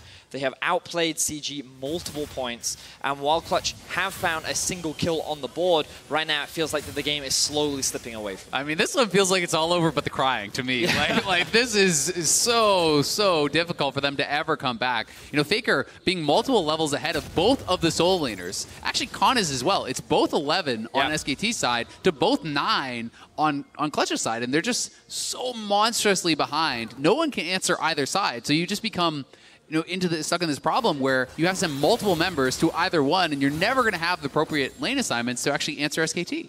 And Clutch are kind of hoping for a miracle at this point. We talk often a lot about how they do have team fighting elements, but we're kind of clutching at straws because you can see, yeah. This kind of summarizes my point pretty much entirely, which is that Exhibit A. Yeah, it's all well and good saying like, oh, we have the scaling. It's completely irrelevant if you don't get to that point in the game, as Faker's just continuing to snowball his lead across the map. Don't worry, guys. We only need to hold on for 45 more minutes. I'm going to get there. I'd like to hear some celebration music to that Akali animation, leading the blades above her head. It also felt a little personal, of course. Faker going after Huni, former teammates, taking him out under the tower. 5-0-1. Oh, this is just painful, observers. He already is at 50% health. He overextends in the lane. Faker, with his ultimate and Q, uses the flash as well. Okay, so at first I was like, is it really personal? The fact that he would flash for that kill suggests, yeah, that one felt kind of personal. Tough game thus far for Huni, but honestly a tough game really for all of Clutch, right? You know, Damonte going for this relatively cheap build. He doesn't even have his first item yet. You know, he's sitting on 4,800 gold. Faker's over 8,000. Unreal. Talking about gold lead, at 15 minutes, SKT were up 5,961. It is the largest gold difference at 15 minutes of the group stage thus far. Wow. An extremely dominant early game. Just before we were going on camera, one of the things we were talking about was the mid game from SK Telecom and how they're not like your G2s, for example, that really just accelerate. What would you like to see from SKT in playing out this gigantic gold lead, and what would you expect from them? Well, I think that with the comp that they have, sieging is difficult. Azale brought it up in the draft when you don't have an AD carry, sieging down these towers naturally becomes a lot harder, especially given that there is decent wave clear on the side of Clutch. So what SKT need to do is do exactly what they are doing, play on multiple lanes, split the map up, but then what you need to do is you actually need to push your vision line into the enemy jungle so that Clutch cannot enter there. This then gives you the freedom to move between your side lanes, and you can create numbers advantages to threaten dives. And you use your greater numbers and gold lead in order to force the enemy away from the towers so that you can secure it. They're also getting the benefit of 3 straight Infernals, right? If this is something that Clutch feels like they may have to challenge, well, then SKT doesn't have to do a lot of work to actually get a team fight. And I think if you grab the 3rd Infernal here, which SKT is certainly going to set up for, then they can also look towards the Baron thereafter, set up their vision in that area, as you're talking about, Vedius, and you have fantastic engage in turn with the Gragas and the Lee Sin. I'm looking at this Clutch composition right now as they are completing a couple of items. Faker happens to stumble upon Vulcan. I think Vulcan's in a lot of trouble. Damonte's going to look for some damage. We'll find a small route into Faker. Now Huni not going to be able to flash over the wall, and Faker instead dashes away to safety. decides against a 1-on-3. Still think he could have won it, but he manages to escape for now, and just so much burst damage. So notice how in that time, Khan has pushed out bot lane, and look at what Effort is doing. Setting up vision in the enemy jungle. This is really important when you're trying to play through these side lanes, because again, it gives you access to easily move between the lanes. What we now want to see them do is collapse onto mid to set up the siege, or maybe just look for a pick. While there's collapses everywhere, Demonte forced to flash. Here comes Cleared over the wall, kicks him into the space. And that was an easy final breath from Teddy. Into space, Trevor. Yeah, I know. That was a hard kick coming out from Cleared. Absolutely was, and it was the 10th Hasn't been kill skipping leg for day. SKT. Hemoplague will heal up Huni, but it won't keep him alive long enough. FLICKR just chases him down for his 6th kill of the game. The mid lane tower's in trouble. Teddy's gonna dash away, throws up the wind wall, teleport being channeled.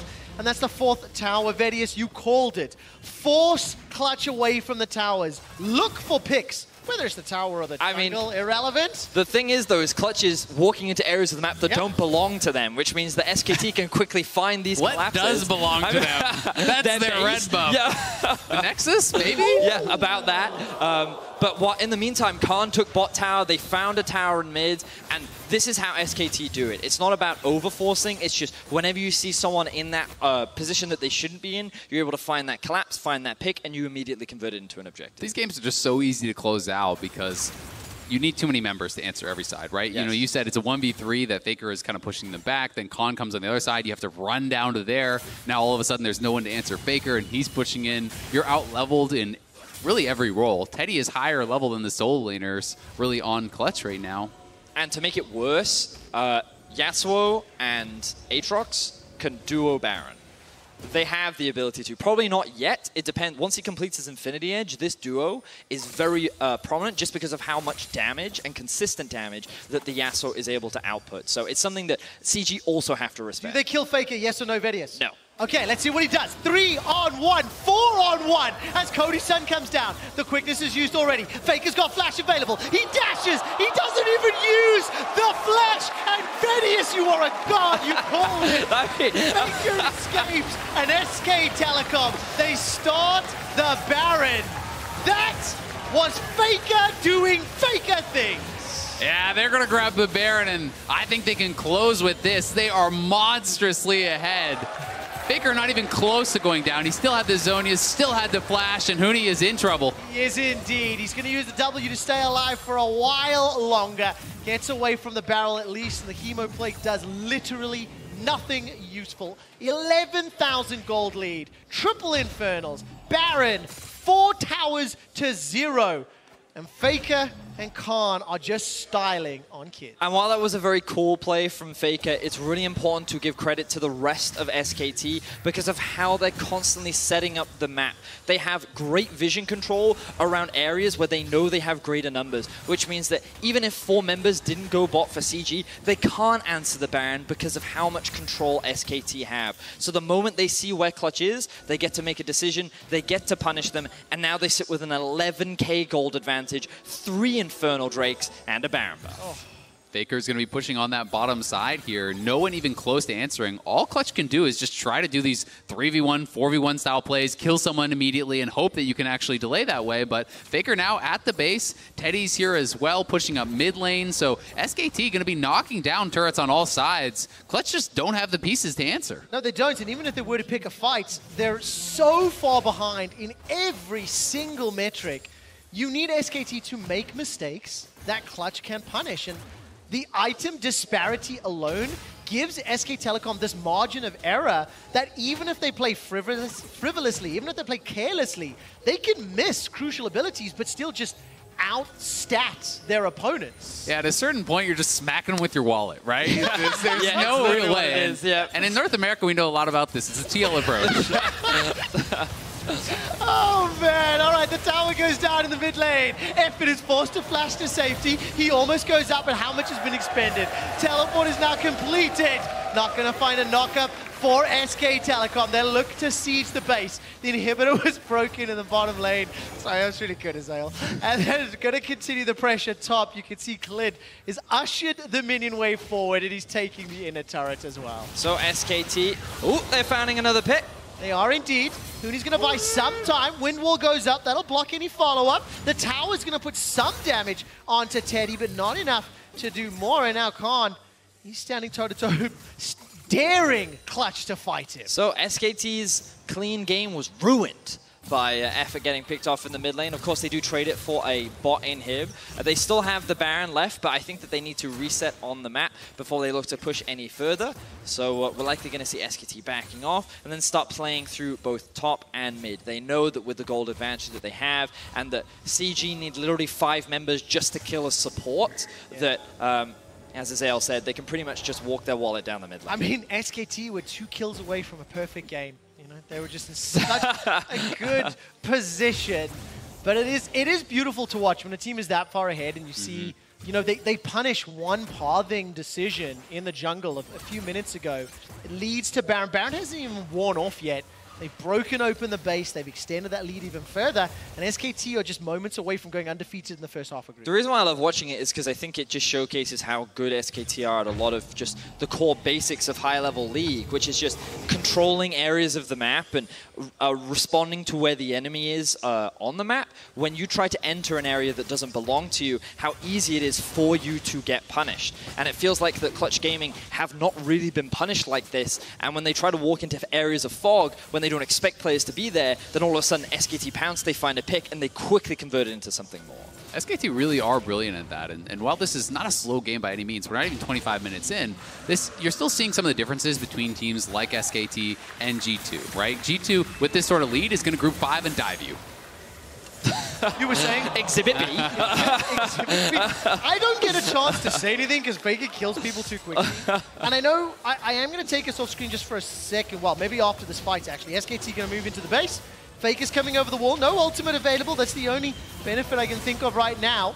As now Teddy continues to push forward. I'm waiting for an Effort ulti into a Teddy ulti. Come on, do it. You can see SKT, they want to go tutorial style. They have taken down 2 inhibitors. There's 1 left to take. FLICKR's going to go grab the wave, but to echo Azael's point, SKT feel a lot more controlled in their aggression. It feels like that it's not as chaotic as when you watch teams like G2 in their approach. Oh, man. Their solo laners just like to style on people, quick shot. Absolutely the case. Effort and Teddy finally make the combination work. It just finds a single kill, and SK Telecom obliterate, decimate, dominate, obliterate and destroy Clutch Gaming. I ran out of words before moving towards expletives. SKT go undefeated in the first half of groups and make a statement with that 5 damage comp. Yasuo Gragas bottom lane, first time ever for Teddy, and it is going to make people question, do you run the risk of giving it to them again? It's a tough choice because the game wasn't about the bot lane, but they certainly also didn't make any big mistakes, right? You know, there was nothing huge or glaring that you're saying, oh, well, Teddy messed up here or they messed up there. But this was about FLICKR, this was about Khan, and this really was absolute obliteration of Clutch. And we talked a lot in draft about what we needed to see happen for Clutch, and unfortunately they just could not make it work.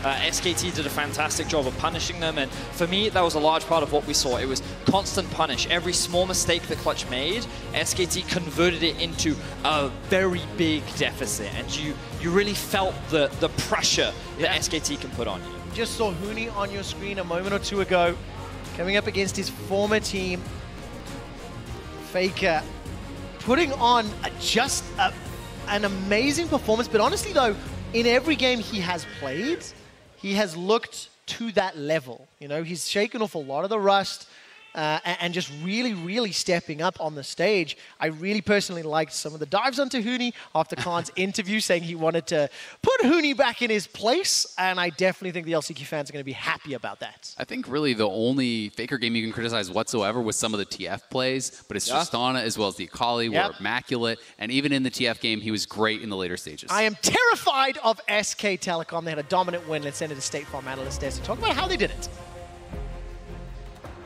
Thank you very much, Trevor, and I have to agree with you there. So what I'd like to do in this segment, seeing how unfortunately Clutch wasn't really given a chance at all, is focus a conversation around SKT as the tournament hopeful. So I'm going to start with the obvious. The Oppo player of the game was FLICKR. This guy was an absolute demon in this game. To no one's surprise, FLICKR stepping up. But if you watch the LCK, you might be surprised to see just the consistency and the laning phase domination paying forward that wasn't always there in the regular season. Playoffs, yes. Recency, yes. Whatever happened between week 9 and the playoffs, it's working for FLICKR because he's looking damn suave in the mid lane. Yeah, he's absolutely styling in this game. He's rendering you speechless, Kobe. Yeah. Thank you very much. That's exactly what just happened to Clutch this game. Yeah, absolutely. And I think that Clutch did look for their moments in the game. They did try to fight their way back in. But this is an SKT lineup that knew what play was happening. They had the prior knowledge. They were able to get multiple members into the play from different angles and were able to take over and ultimately shut down exactly what Clutch was trying to get done. And Spawn, very plainly, you were kind of, when we were sitting there with tournament favorites, SKT and G2, you made it clear that your allegiance was to G2 based on what we've seen. We get an extra data point, and to me, this is the most one-sided game so far of the main stage by far. Like they were, Clutch Gaming were just not in it at any moment. That's Therefore, a leading question. are we moving our positions, or is it just one data point? Yeah, that's interesting, right? Because Cloud9 is much better than Clutch, and G2 smashed Cloud9 in a very similar fashion. And I always say it's hard to tell how a team closes out, right? Because you're always going to have messier games if you're G2 because they take more risks. And Cloud9... 0-4, 0-3 topside risks, though? Yeah, I mean, but that's the thing, right? Is if you can win a game in arguably quicker game time, I don't have the exact number,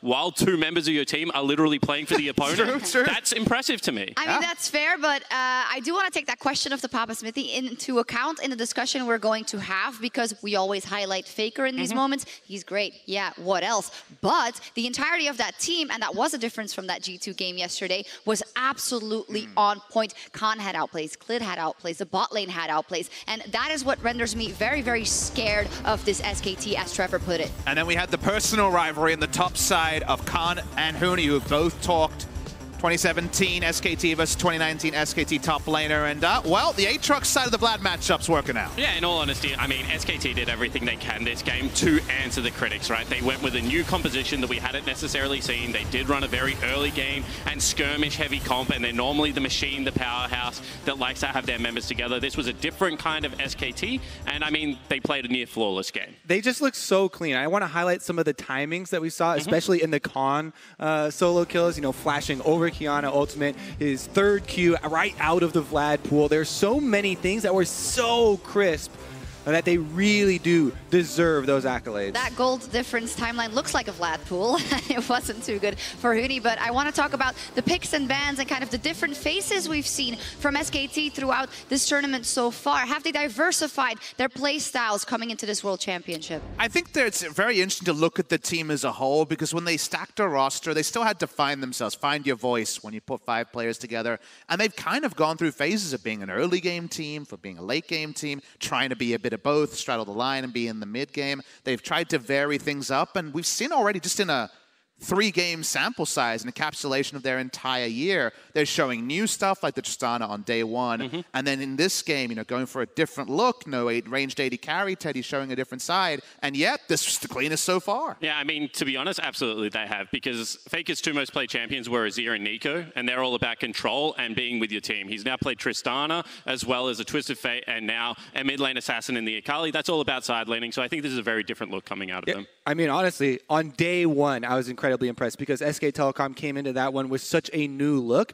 They have put so much work into the preparation with all these different styles. The Kayle bottom lane even. It looks so impressive, and when Trevor and I say scared, that's of course with our LEC glasses on, but I think just as much, I am excited to see an SKT that is in form with FLICKR. It is such a perfect thing to see on the world stage, to think about the ceiling that they can hit. And we saw the stats up there, the most notable ones, no neutrals at all, you know, not even a turret coming the way of Clutch Gaming. And you're struck by the fact that this feels like one of those strangle out performances of SKT's past, and yet it was updated with new picks, a new look. It still passed the eye test. The timer didn't read 34, it read 26. It's almost like they've updated the old, and it's looking good. I was thinking of a lot of food analogies to describe how good SKT played. I mean, they got outskilled across the map. When you have that big of a difference getting solo killed, both sides at the same time, and 3 Infernal Drakes, it's going to be clean. Yeah, it was really, really clean. Now, looking at the group, of course, we have RNG, SKT, Clutch Gaming, and Fnatic. Didn't look good for Clutch off that, but then Fnatic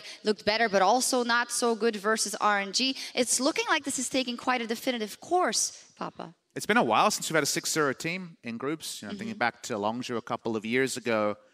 Do you want to play them first next time out or last when they might have already been qualified is an interesting thing to think about because SKT are sticklers for the details, and I'm sure they want to win all their games. Yeah, I do think there were windows, however, when RNG had avenues to win that game. Agreed. So I wouldn't be writing off a 6-0 group just yet. I think that RNG certainly gave them a good crack. All right, we will see RNG and Fnatic face off in our first game earlier, and here you will see them through the lens of the Oppo phone camera, designed to make sure you won't miss a single moment of Worlds 2019. However, the fans are also super interesting, and we're taking a look at them making their signs. There's more to come here on day 4. After the break, FunPlus Phoenix face off against GAM Esports.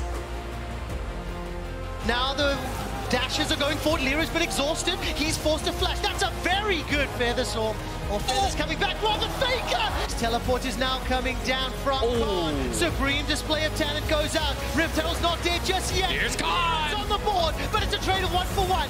We're kind of clutching at straws because you can see, yeah, this kind of summarizes my point. Like SKT and G2, right? G2, with this sort of lead, is going to group 5 and dive you.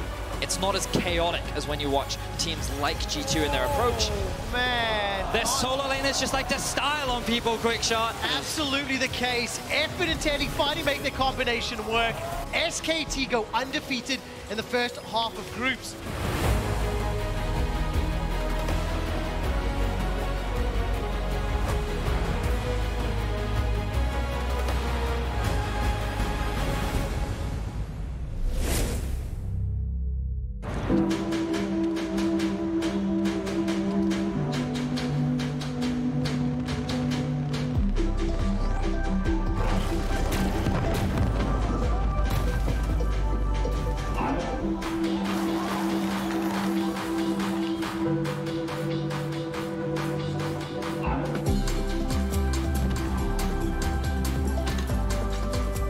The new Oppo Reno 2 quad camera. Zoom into imagination.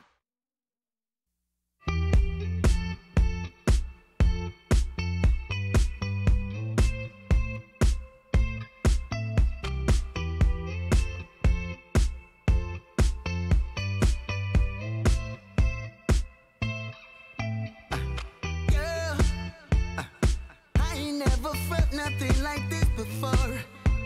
No. Girl, every second I'm with you, I wish for more. Yeah, and I don't even know you. Hope you let me.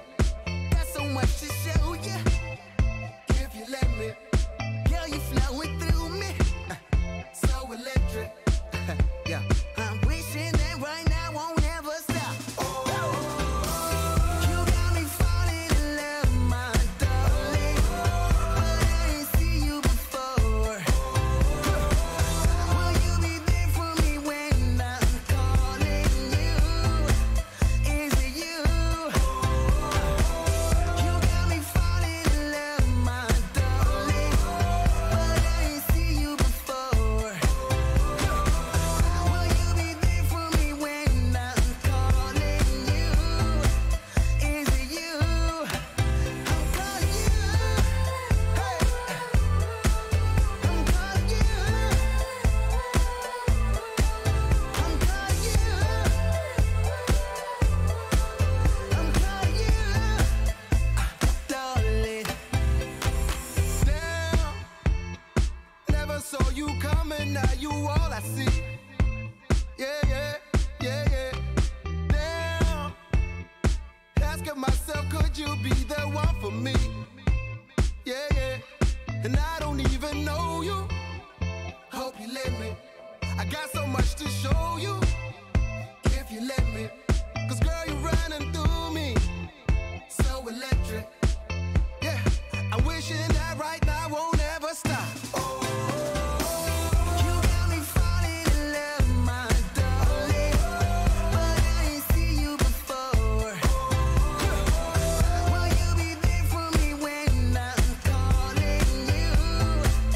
Is it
接下来我们要跟 JM 交手了嘛，然后我觉得这一场是非常重要，因为如果这场赢了的话，我觉得我们后面也可以调整心态，调整回来，然后可以那个全胜。后面还有4场嘛，如果这把输了的话，可能会影响其他选手的心态。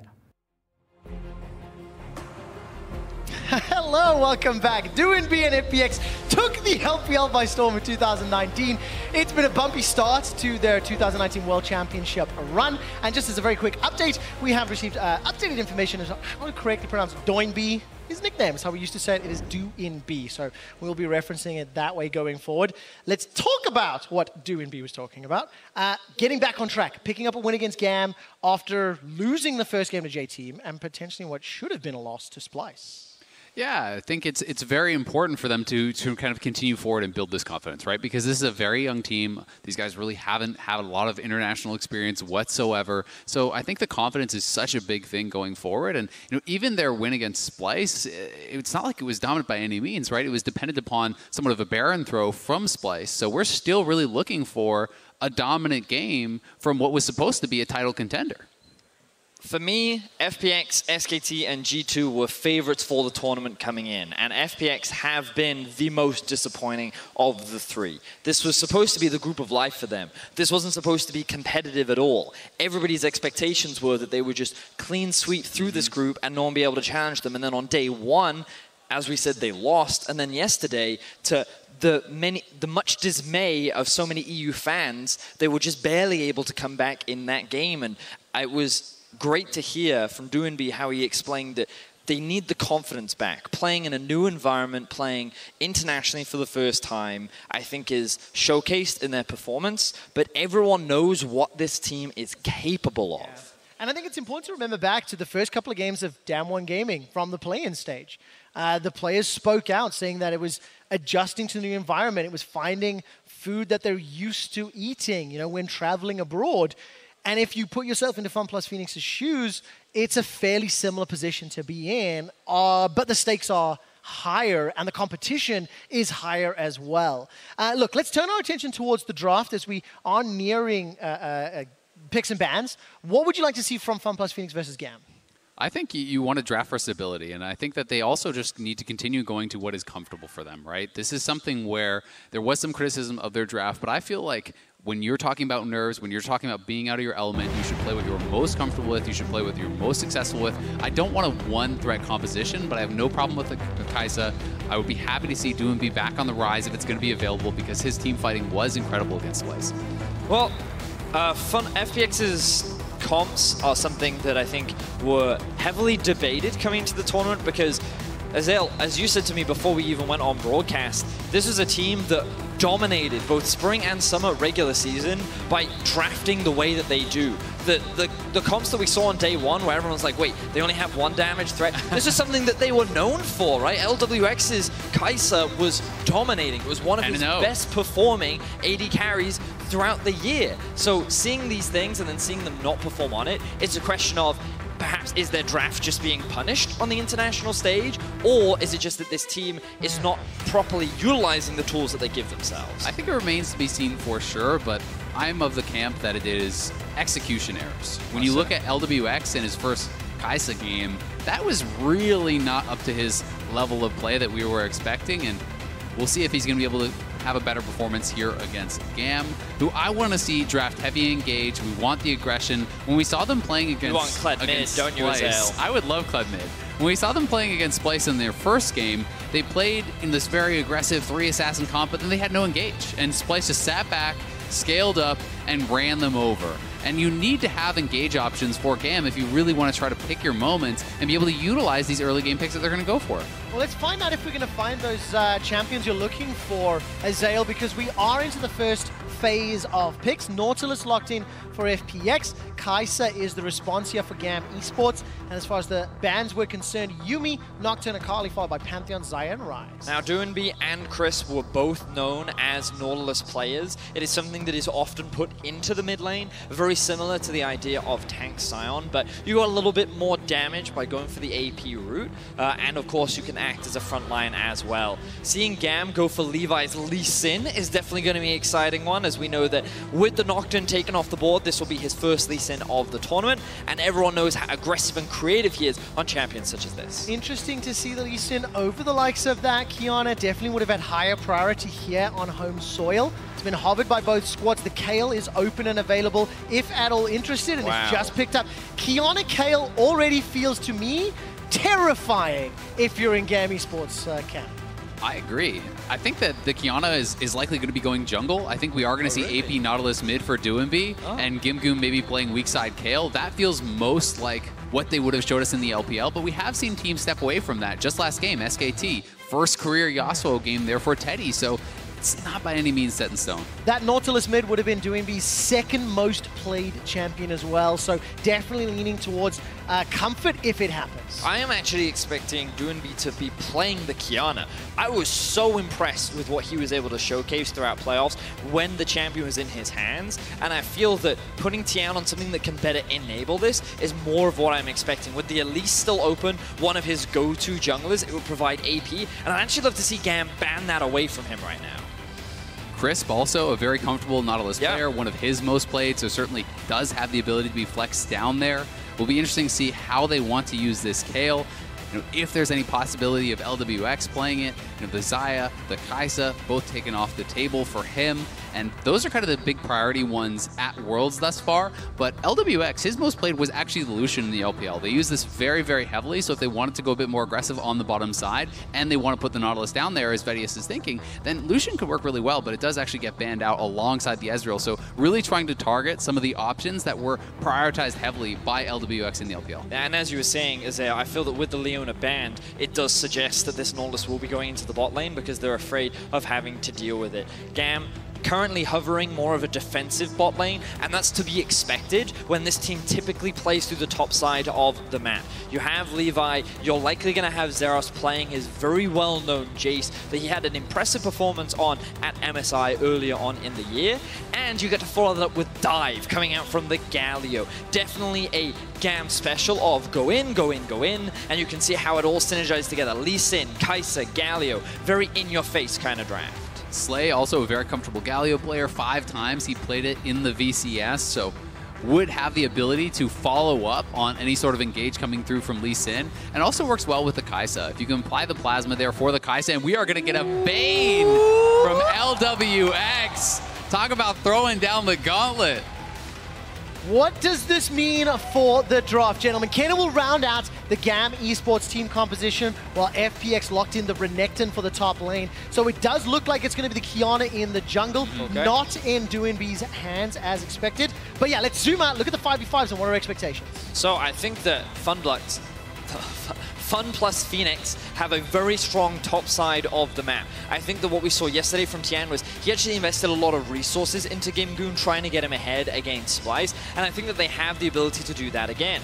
They have to be careful though, because Zeros is actually going to be playing the Cannon rather than the Jace, which is a very good matchup into the Renekton in 1v1, but we know that Levi likes to hang around the top side of the map as well. So I expect bot lane to be very farm focused, not a lot of interaction happening, whereas I expect a lot of ganking and fighting towards the top side of the map. And I want to see what Levi can get done in these early levels, because pre-6, Kayle is going to be under her turret against this Jace. You're going to be getting bullied there, and I want to see if Levi can use that to get in Tien's face, to try to upset that jungler and really build an advantage for themselves. Because going forward, if GAM doesn't have that advantage, they don't have a lot of direct hard engage. They have a lot of follow-up, but it's very dependent upon a flank from Kennen or an insect from Lee Sin.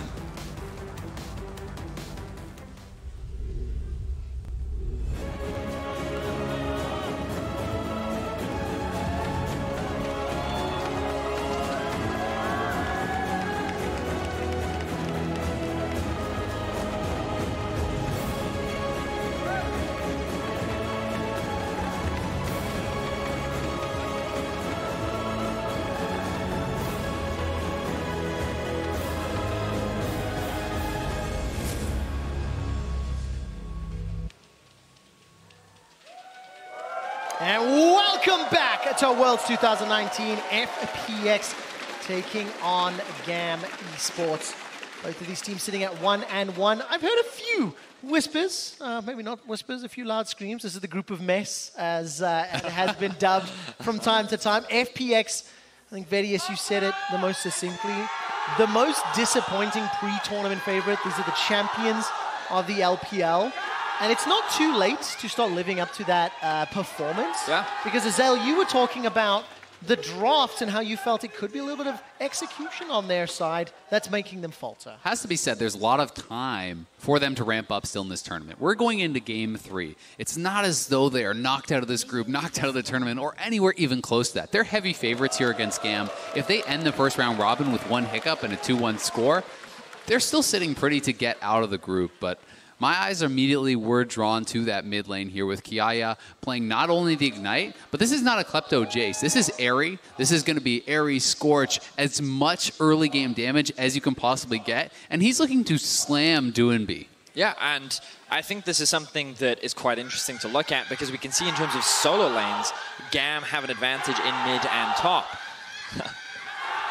A lot of support being shown to the teams on stage.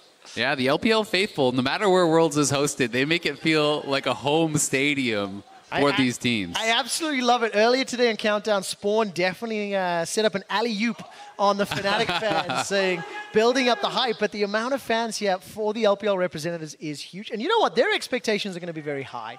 FPX is one of the newer organizations to represent the region on the international stage, and they took the LPL by storm, upsetting many longtime RNG fans, and I want to see if they can return to that strength. So for those unaware, FPX, one of the main reasons why so many analysts have them rated so highly is because for 2 splits in a row, they finished first in the end of the regular season. They were close to being one of the most, or they were close to being the most winningest team in the history of the LPL. They dominated during the regular season. In spring of playoffs, they lost to JDG in a very intense best-of-5, but this split, they dominated. They went 3-1 in both of their best-of-5s, and they looked clean doing it. They are known for their creative and unique drafts, and it's kind of overshadowed because of how many creative drafts that we've seen at Worlds, but these were kind of the benchmark for seeing all this stuff because of Doinby and his creative champion pools and playstyles. And they're incredibly dominant, 39-8 thus far across Summer Split and Worlds. A very impressive mark. And the thing that really stood out to me about FunPlus is how well they snowballed games. Statistically, they are the best snowball team really in the world. They expand their lead tremendously. When they are ahead, they get incredibly further ahead, and they almost never lose with any sort of gold lead in the early game. Well, that definitely came true when they played Splyce. Fell behind, managed to punish a mistake from Splyce's, let's say, decision-making, and found themselves a win that really should have been a Splyce victory if they had played it more cleanly.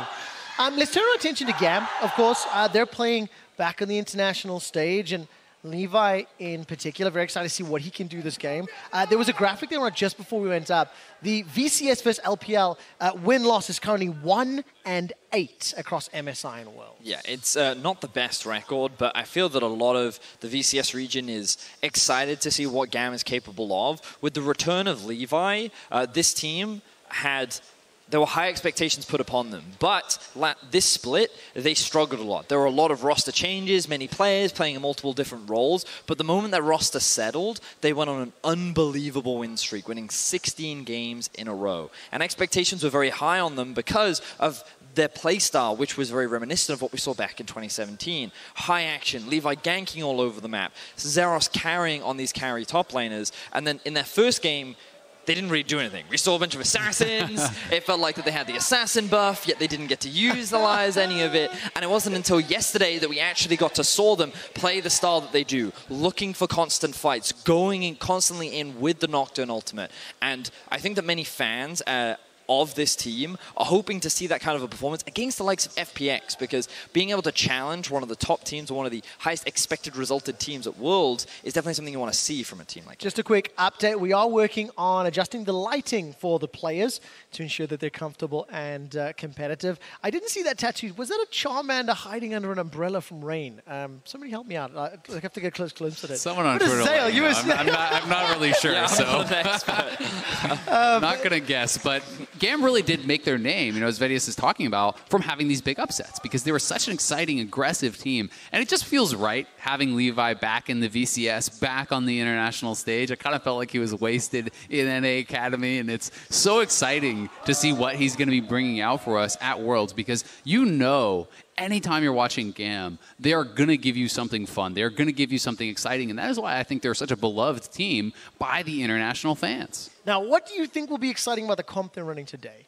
Kennen, Lee Sin, Jace. Dive, this is about as standard, right, as I think you're going to see. I think... Give me a timing window then. Are you going to be bold enough to... A timing window? Yeah, when do you think GAM would Level 6, level 9, every time the cooldowns are off. That's usually how GAM like to play. Keep track of but that. Azel made a great point in draft, which is that they pretty much can't engage unless, number one, you find a flank, or number two, your flash is up. So they're pretty reliant on finding big fights in very specific cooldown windows, or by having really good setups. And I feel that what we saw yesterday was that whenever the enemy tried to approach, that was when they would just initiate. And I feel that they're not afraid to just engage on you when a small window opens up. But I do think that it's very easy for FPX to just stall the game out and actually just look to scale into the late game. And that's what it's going to be, right? It's going to be these two kind of opposed strategies where Levi is going to have a lot of pressure on him, I feel like, to be flashing in and getting these kicks to start things off, because while they don't have a lot of direct engage, they have incredible follow-up. Because once you kick someone and once you apply that plasma, Kaisa can fly in, Galio can fly in comes the Kennen. Everything really starts to work. But it's that initial swing that is going to be tough to do, especially when there's a pretty tough front line to get through. It is speed gate into... Well, I think that's just it. I think just speed gate is there. Yeah, I think it's speed gate into run at enemy. That's my theory. This is the brilliant plan. Yeah. They'll never expect it. Yeah. I'm a fan of speed gate. Who expects you to come through the front door, quick shot? That's how GAM catch you off guard. Well, I think if any region were to expect you to come through the front door, I think LPL might be the region right, to anticipate. Okay? All right, While you got me your there. point was very valid, You got me. I do think you didn't anticipate the meme answer, my friend. Right, with a little bit of luck, we will be jumping back into game. Thank you so much, everybody at home and around the world, and here in Berlin, for being patient with us. You too, Trevor. We are you did loading great. back up for FPX versus GAM Esports. And we'll see whether or not GAM can be successful enough on the first attempts at tower dives. And I love hearing the cheers and chants as it's GAM. They're already setting up the invade. Level 1, they want to go for it. Looking at the level 1 from FPX, it's not the strongest. Kiana doesn't do a lot. Hook lands. It does indeed. Dredgeline will pull Kiaya back. Now all of a sudden, Crisp is trying to find another belly bop. Slay is going a little bit low, forced to flash. Gamma already split up and looking at some of the spells. It's just the 1-for-1. They do push them back, but this is going to have to be a level 1 TP from Gimgoon because Zeros wasn't there. He's already in the lane, so they get the flash off Slay, and he does have to start with the taunt as opposed to the Q or the Justice Punch. But at the other end of the map, if Zeros is able to harass Renekton out even one time, this could draw jungle pressure up from Levi because he'll just be bleeding all that CS. He won't be able to TP back. Now, the bright side for FPX is that Tian gets to clear his camp first, so he is ahead on the jungle clear. He could consider going for an early base, but I think the best thing for him to do is do a full bot side clear and immediately start pathing up towards top. Offer some support for Gimgoon so that he does not get punished for utilizing his TP early, because Levi's clear will be delayed. Well, we'll have to see whether or not any early game action can happen. And I think under any other game or any other team, I'd be confident that early Gimgoon TP wouldn't matter. But just because it's GAM and just because it's VCS, there is a chance it could. So my eyes will be following Levi. Where is he at the moment? Tracking towards top and red buff. But obviously the wave isn't ideal just yet. No, it isn't, but it's actually going to reset here because it's being pushed in by Zero. So if you push in this wave fully and Levi clears out a couple camps, the wave is actually going to stack and push away from Gimgoon, putting him in potentially a dangerous spot. Yeah, I completely agree with you. And we can see that Gimgoon has now just hit level 3. And Zeros hasn't quite yet got the wave underneath the tower, but Tian is looking for a gank bot. He is indeed. Dredgeline will connect No flash. once again. And that's going to be so easily secured. It is donated, in fact, to Tian.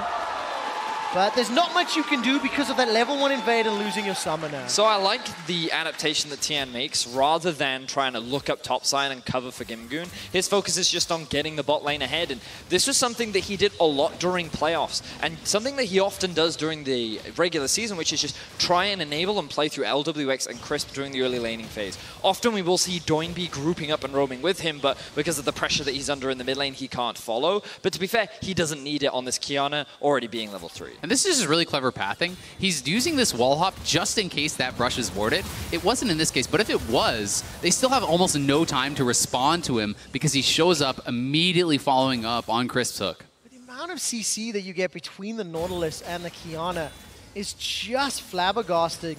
And if at any point anyone from GAM Esports is near those walls, you add the Condemn into the mix as well. It's so easy to kill these respective champions.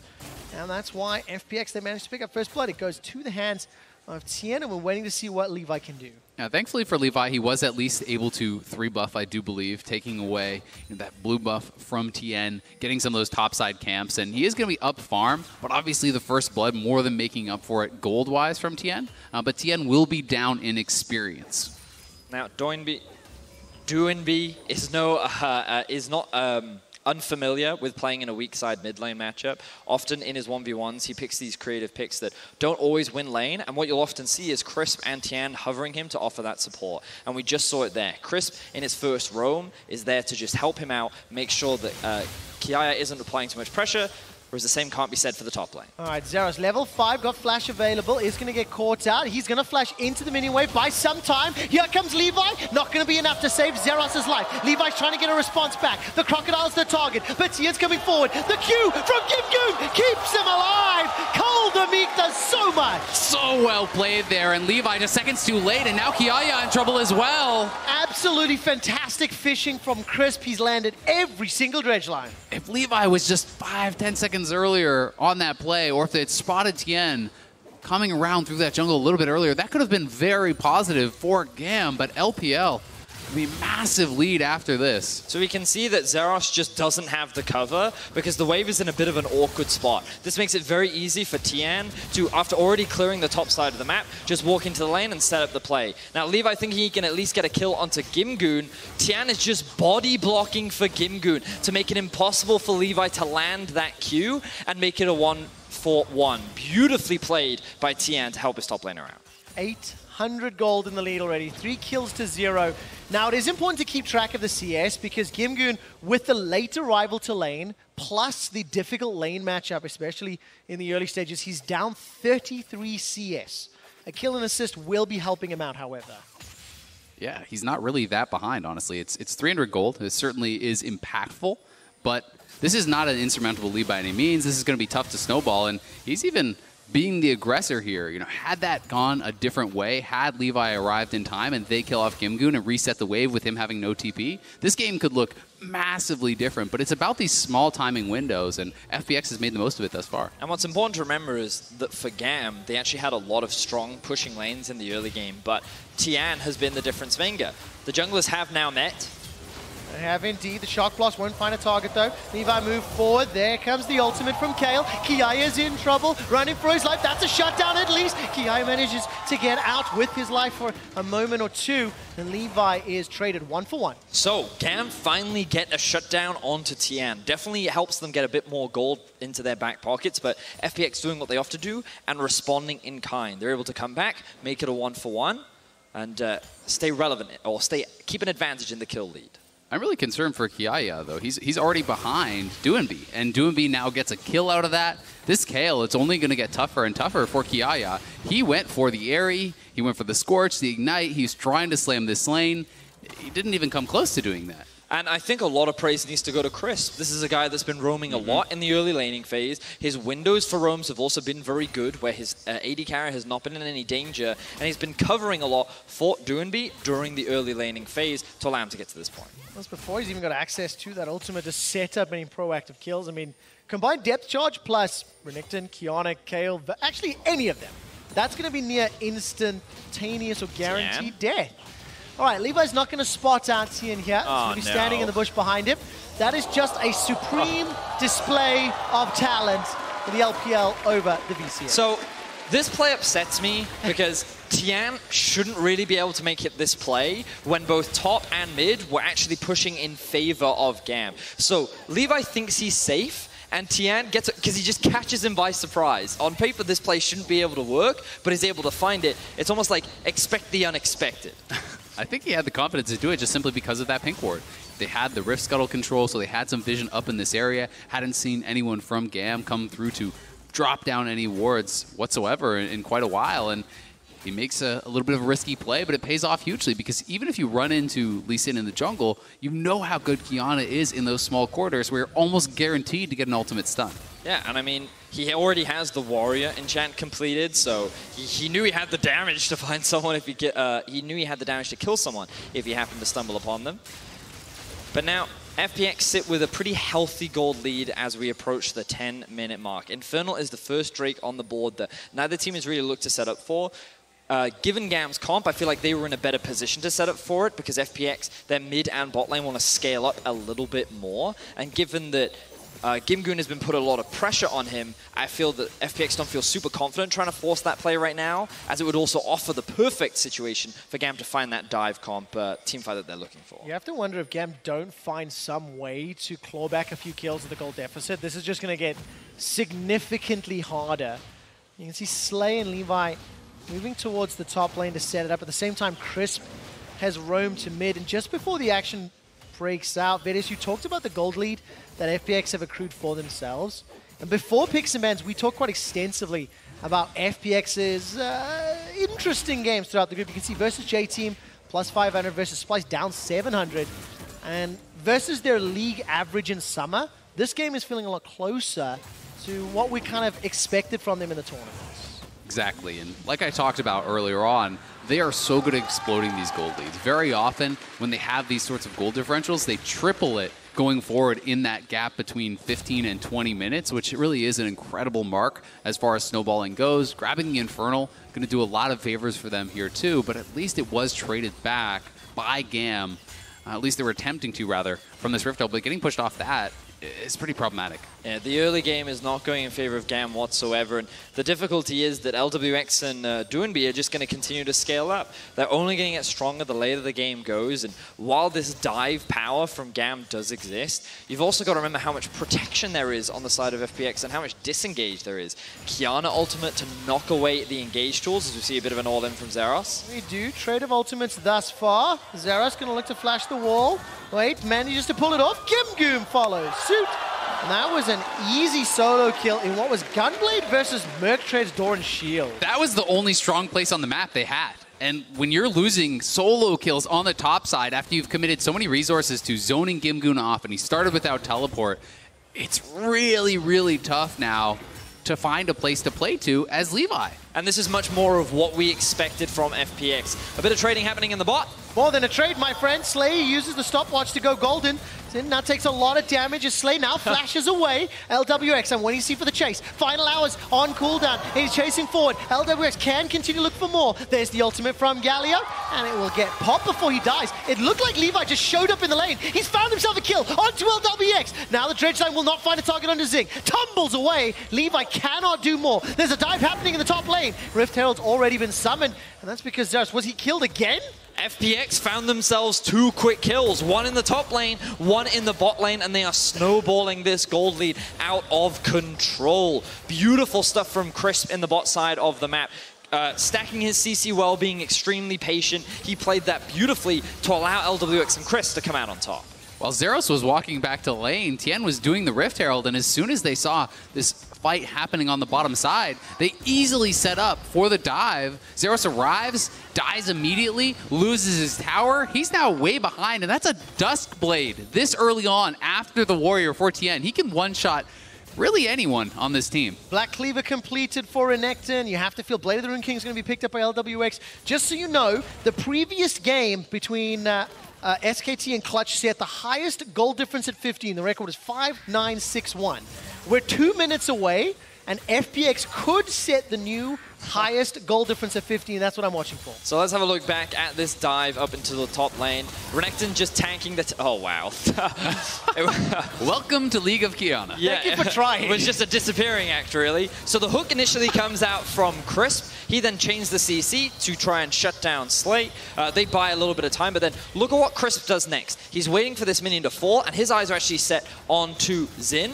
And then they're able to force him back to force Slay to then provide peel. Levi's then way too late to the fight, and he ends up dropping as well. It was good presence of mind from LWX and Crisp also to just engage in what was a winning 2v2 instead of retreating back into Levi and what would have been that 3v2. Taking a look, there's a couple of plates still available in the bottom lane, but they're going to time on 8 seconds. I didn't look at the timer first.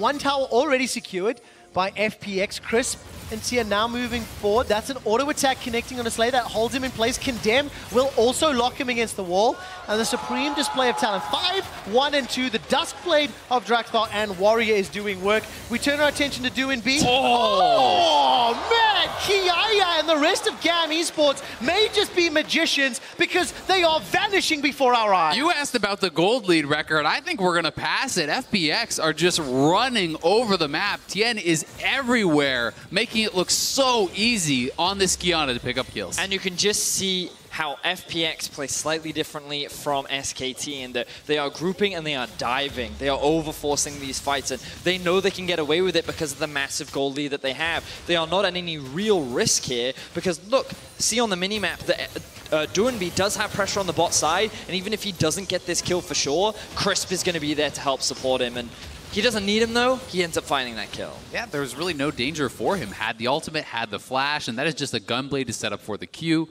Qmax, of course, with this AP build. He is massively ahead of his lane opponent now, closing in on a 2,000 individual gold lead.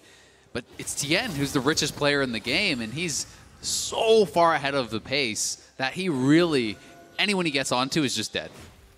Man, unbelievable. So just confirming, of course, that FPX did break the at 15 record. It is technically second of entirety of Worlds. There was one gold lead in the plains that was higher. And it looks like Zin's in trouble. It was a good flash pretty quickly on. What is this champion? Going to get away. I mean, 6, 1, and 2. It doesn't matter what champion you play. You're going to look like that. Duanby's able to flash away. Divine Judgment keeps him alive a few seconds longer. He got one additional flash out of it. That's at least a kill back for Gam. I'll give you any assassin that's 6-1 and 2. Touché. I'm not giving you the Janna one-shot. Yeah. The Flash W. Yeah. Maybe if you get a Howling Gale fully charged, Okay, right? yeah. Maybe. But yeah, any assassin at 6, 1, and 2 will look like that. I mean, the Duskblade is already completed for Tian. He just straight up one-shot Xin. And while GAM are able to at least find a pick back onto Duanby, it's going to do very little to swing this game back around. They're going to have to keep finding these picks. They're going to have to find a miraculous team fight in order to swing this game back in their favor.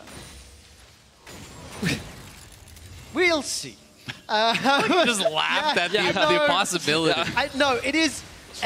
anything is possible, but when you No, I'm look just telling at, you, the only way they come back is if they find a miraculous team fight. No, there's no doubt about it. And the odds of that happening with a Kayle, Kiana, Vayne are very astronomically low. And the thought that I've had in my head, which we'll get to in a moment, dangerous. That's a dash backwards. Depth charge will connect onto one. Tian's moving forward. Doesn't even hold on to anything else. I mean, the ultimate came down, and with the help of Duanby, just easily picks up another kill. This is actually the performance that you would expect from a pre-tournament World Championship favorite. Yeah. From the #1 seed from the LPL when coming up against one of the teams from an emerging region. There's no doubt VCS are good, are looking strong, but this is what you would expect when that disparity is so high. And I'm just excited of the possibility of FPX performing as well as they did in the LPL, because that gives another team that could then perhaps challenge a G2 or an SKT in this knockout stage. And you want to see these close competitive games as we're going forward, and some of these top teams are certainly going to be able to provide that. And you've also got to think about this in the context of the group as well. The fact that J-Team was able to find a win over FPX is massive for them in the context of this group, because if FPX now go into the second week in this form... They go Super Saiyan. Right? And so Splyce are going to be beating themselves up over the fact that they couldn't find that big win over FPX, because if they play like this, FPX is going to look even stronger going into week 2. Yeah, absolutely the case. And 18 minutes in, just shy of 10,000 gold up, 10 kills more than Gam, 4 towers to 0. Baron hasn't even spawned yet, and look at where FPX are pushing into the jungle. There's no Dragon up, there's no Baron up. Like, they have to wait for objectives to play around because of how far ahead they are this early. And what they're going to play around is just all the jungle camps. This is one of the reasons that FPX snowballs leads so effectively is that they just bleed you out of your own jungle. They don't just wait for the Baron, as we're going to see another one-shot here. And we are indeed. Zeros stays alive longer than anybody would have expected. Zeros escapes. The taunt comes down for Slay, and finally he's taken out as LWX moves forward. Now there's a threat in the top as Slay is running for his life. You know, I'm going to say, Azel, this is the other way in which they snowball their leads. There's jungle camps and there's killing 3 members of the enemy team. Yeah, why would you take the goals when you could just take the team? Yeah, Gam moving into an area of the map. Crisp was looking for the flash hook over the wall. Wasn't able to connect, but they will open the base before 20 minutes. The inhibitor is exposed in the top lane. Gimgoon with the Black Cleaver BF sword, putting some damage in the bottom. Holy moly, the mid lane is now under pressure as well. And at some point, they can decide to go play for the Purple Worm. But this is... it's just fully activated and awakened FunPlus Phoenix. I agree. Both of my analysts are just nodding, going, yes, what would you like me to do with that, Trevor? Yes. Indeed, quite so. Yes. Quite, yes. The biggest thing for me is you step back and, you know, we talked about the impact this has in the group with FPX waking up, and now every other team is watching FPX going, oh, bugger. We really were hoping for the 2 previous days' team to show up, and that's definitely not the case. Yeah, I mean, it's one of those things, though, where you have to say, it's only 1 game. Yeah. You know, and they've got more evidence of having poor games than they do good games so far. And I think that one of the big things was that you gave Tian a jungler where he was able to have a very high impact on. So I think that Crisp and Tian together have had very strong performances in this game, which is definitely important for the team. But I also think the biggest takeaway here is don't give FPX Kiana, because I think that when they get their hands on this champion, they found a very easy way to snowball the game. The Kiana has been huge, but I'm also just kind of terrified of this performance from Doinby. He was smashing this Jason lane, right? You know, he's actually winning the lane, which I consider absolutely destroying him when he's going for these really aggressive summoners and everything. But yeah, against the Ignite Aerie. I do also think that it's important to recognize how FPX as a team play, and it is often where they use Crisp and Tian to work with Doinby as well to enable. It's very important to remember Crisp was in the mid lane at least 3 times, helping out Doinby. Multiple ganks, multiple initiations. But it doesn't matter. You won the lane, right? And that's what matters most. Is now Zeros will throw down the slicing maelstrom. Doinby's under threat, apparently. He's easily able to escape. And now Doinby looking for some additional support as Slay will get locked up against the wall. I'm just trying to diff every version there, Zale. The inhibitor's going to go down in the top lane.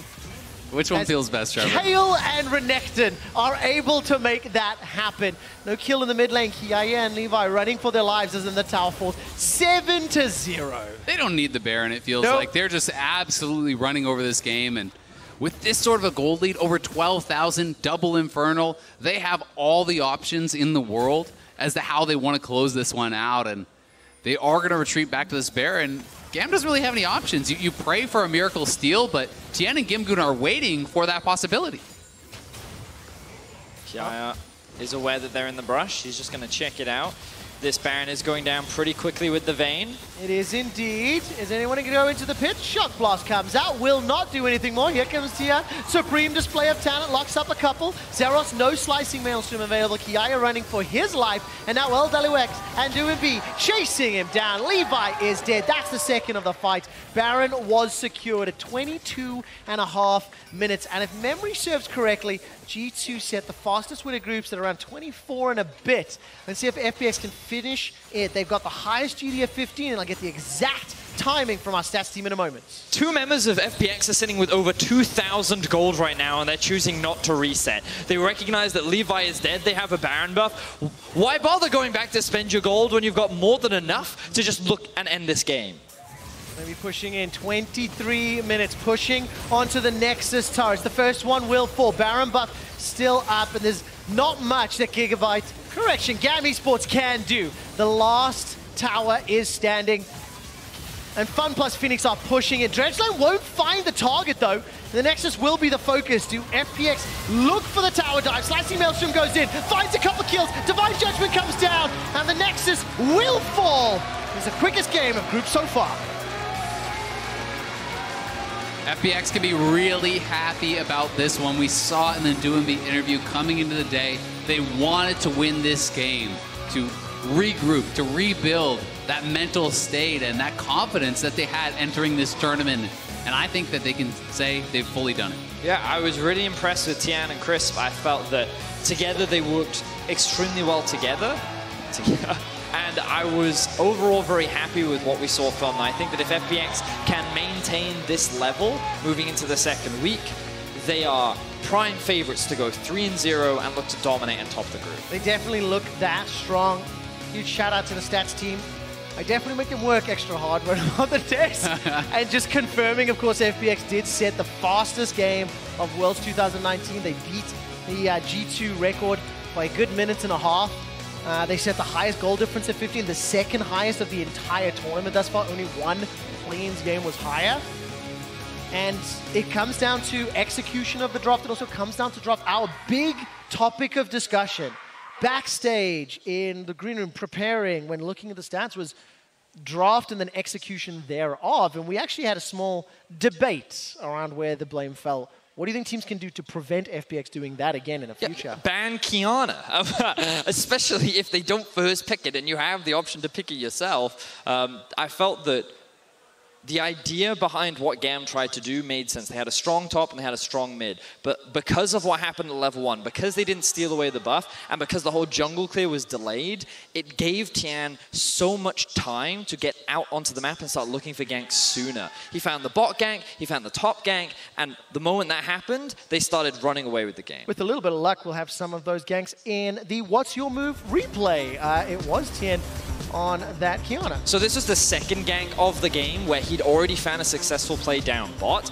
and it was just a matter of Levi was not in a position to answer whenever Tian was looking for these ganks. And it felt like that because he was always on the map first and he was always proactive in setting up these ganks, he kept his lane as relevant in the game, even though some of them, like Gimgoon, was late to the laning phase. Yeah, that 2v2 top honestly almost felt like it sealed the game for me because that was the one point of power for GAM. They were heavily up in farm, they were pushing in, they had that level 1 TP advantage, and you're thinking, all right, maybe they can get something done up here, but Tien flipped that on its head. Levi was too late, and after that we even saw Gimgoon get to the point where he's able to solo kill his lane opponent, so really it was a masterful snowballing game here from FPX. It really was, and I do feel a little bit bad in retrospect because we didn't talk a huge amount about GAM, but we didn't get an opportunity to. You know, we set up some expectations, we didn't see those early plays, and you never got a chance to breathe because FPX was already 2 or 3 steps ahead looking to kill the next target and take the next tower.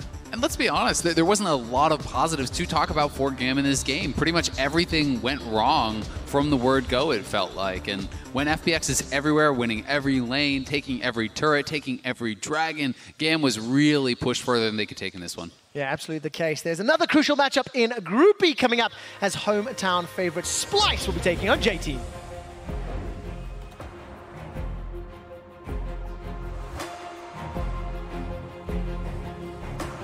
Tian is looking for a gank bot. Is indeed. Dredgeline will connect. No flash. Again, and that's going to be so easily secured. All right, Levi's not going to spot out Tian here. He's going to be standing in the bush behind him. That is just a supreme display of talent.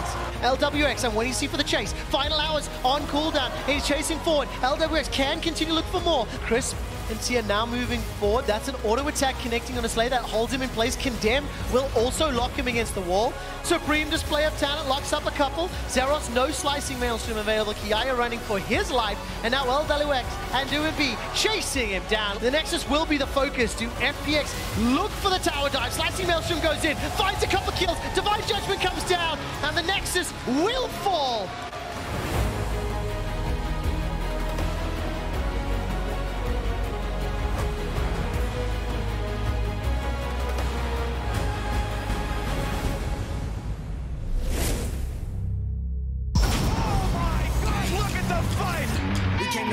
We came to win. We lost before, but never again. Back on our grind, you know what it is. We gotta win.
Welcome back to Worlds 2019. The teams are fighting for a spot in the quarterfinals, and earlier we saw RNG take a big step with a win over Fnatic. Here you see them through the lens of the Oppo phone camera with anti-shake technology to capture all the best moments from Worlds 2019. They definitely popped off in that first game of the day, but our next matchup is a crucial clash in Group B, Splyce versus J-Team. I'd also like to welcome Verius and Azael to the desk. Thank you, thank you. Thanks. No problem. Welcome. Ready to jump into this one with the LEC representatives looking to bounce back from a devastating loss against FPX. Oh, yeah. It was painful to watch. It was so painful. It was so devastating. I got really excited yesterday. I loved their draft. They had a really clean early game. And then there was that one Baron where everything went wrong, but things were looking so good for so long. And it seemed to be the perfect storm because the errors from FunPlus were still there as well. So it looked like they were going to be able to build that early game lead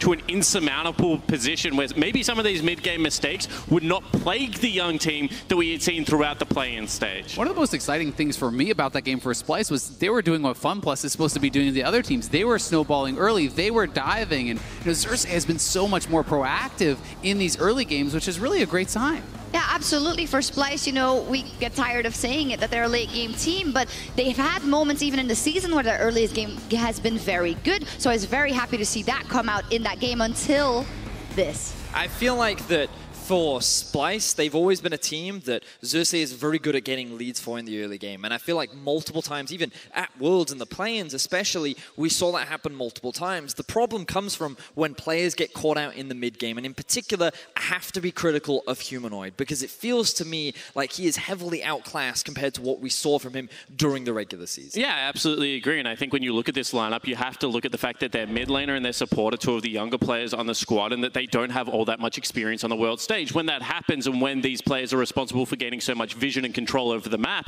they're going to be prone to make mistakes. And I think that's what we're seeing right now with Splyce's mid game. And you only have to look at some of the stats on your screen right now. He is falling behind in lane. He is consistently getting caught out and dying regularly. But he's also a large part of where the kills and damage comes from this team. So he is a core factor of this team that can't afford to underperform. Well, Humanoid certainly didn't have a great game and hasn't been having a great group stage thus far. They also have to kind of take a step back and realize that there was a lot of ways they could have played that Baron fight differently, and they would have won the game against what is a tournament favorite. So they still need to just kind of regroup and realize that they were this close to taking down the LPL champions. I hope they look at it that way.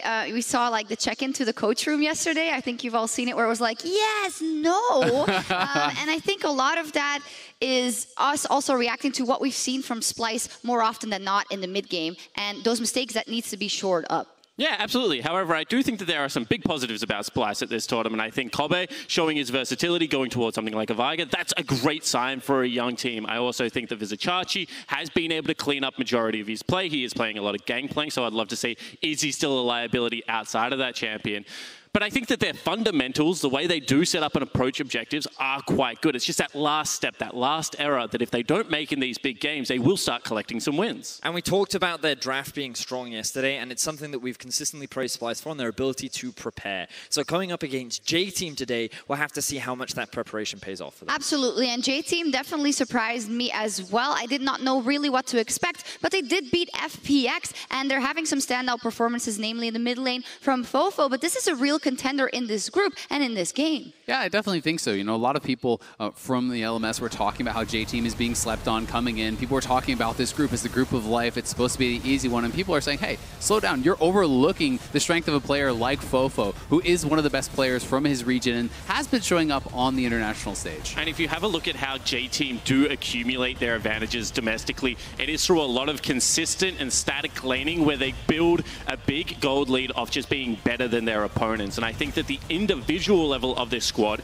is actually what gives a lot of LMS fans hopes because they are playing at a very good micro level. However, they do closeout games by waiting to capitalize on opponents' mistakes. And I wonder whether that is a good strategy if this game goes super late versus a team like Splyce. Yeah, what are the expectations then, as you say it? Because Splyce is a very different team from an FPX and from a GAM Esports that J-Team has faced before. Well, I think that one of the big advantages that J-Team will have is in the mid lane. We already talked about how I think Humanoid is struggling so far this tournament, and Fofo is one of their best performing laners. If he's able to find these advantages, I think they're only setting themselves up for success coming into the mid game. And if they're a team that waits for their opposition to make mistakes, well, do I have the perfect team for you? Because Splyce has an over tendency to make these mid game mistakes. So I think that stylistically, J-Team could be in a great position. It's just that 80 carry difference that stands out for me. Yeah, absolutely. And I think that a lot of pressure is going to be on Mr. Consistent in Kobe having a good game. Because if you look at the role-playing games, like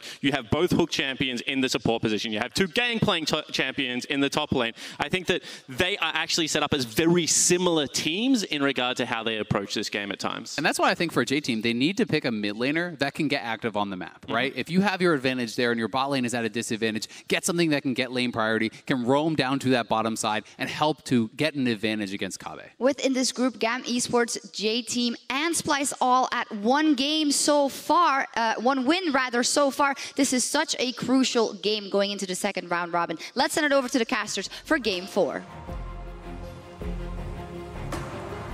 Welcome, ladies and gentlemen, to the caster desk. Thank you so much, Sharks. And I am joined by Joshua Jat-Leesman and Christopher Papa Smithy Smith. Papatless rejoined once again, but now with the augmentation of some Jat. Loving it. Yeah, I had to stand between you two just bickering all the time at each other, so I'll just try to break up any synergy you've built and make this as awkward as possible. Breakups are hard. I stepped away from the LCK. He's still trying to get me back. It's weird. And now there's some NA bias next to me, which is not what I was expecting. It's supposed to be the NA bias sandwich, and Papa has gone and defected. So not necessarily working out there, but we got a spicy matchup here, gentlemen. J-Team, all of the teams in this group, 1-1, and now up against Splyce to see whether our play-in hopefuls can do it. Yeah, and as the analyst desk mentioned, this is an incredibly meaningful game, and it's also a very interesting matchup to watch because we know that Splyce has actually looked very good in the early games, and it's been the mid-game where they have faltered. And then you look at J-Team, they had basically one good mid-game against FPX where they kind of upset who has now a team that has kind of find their ground throughout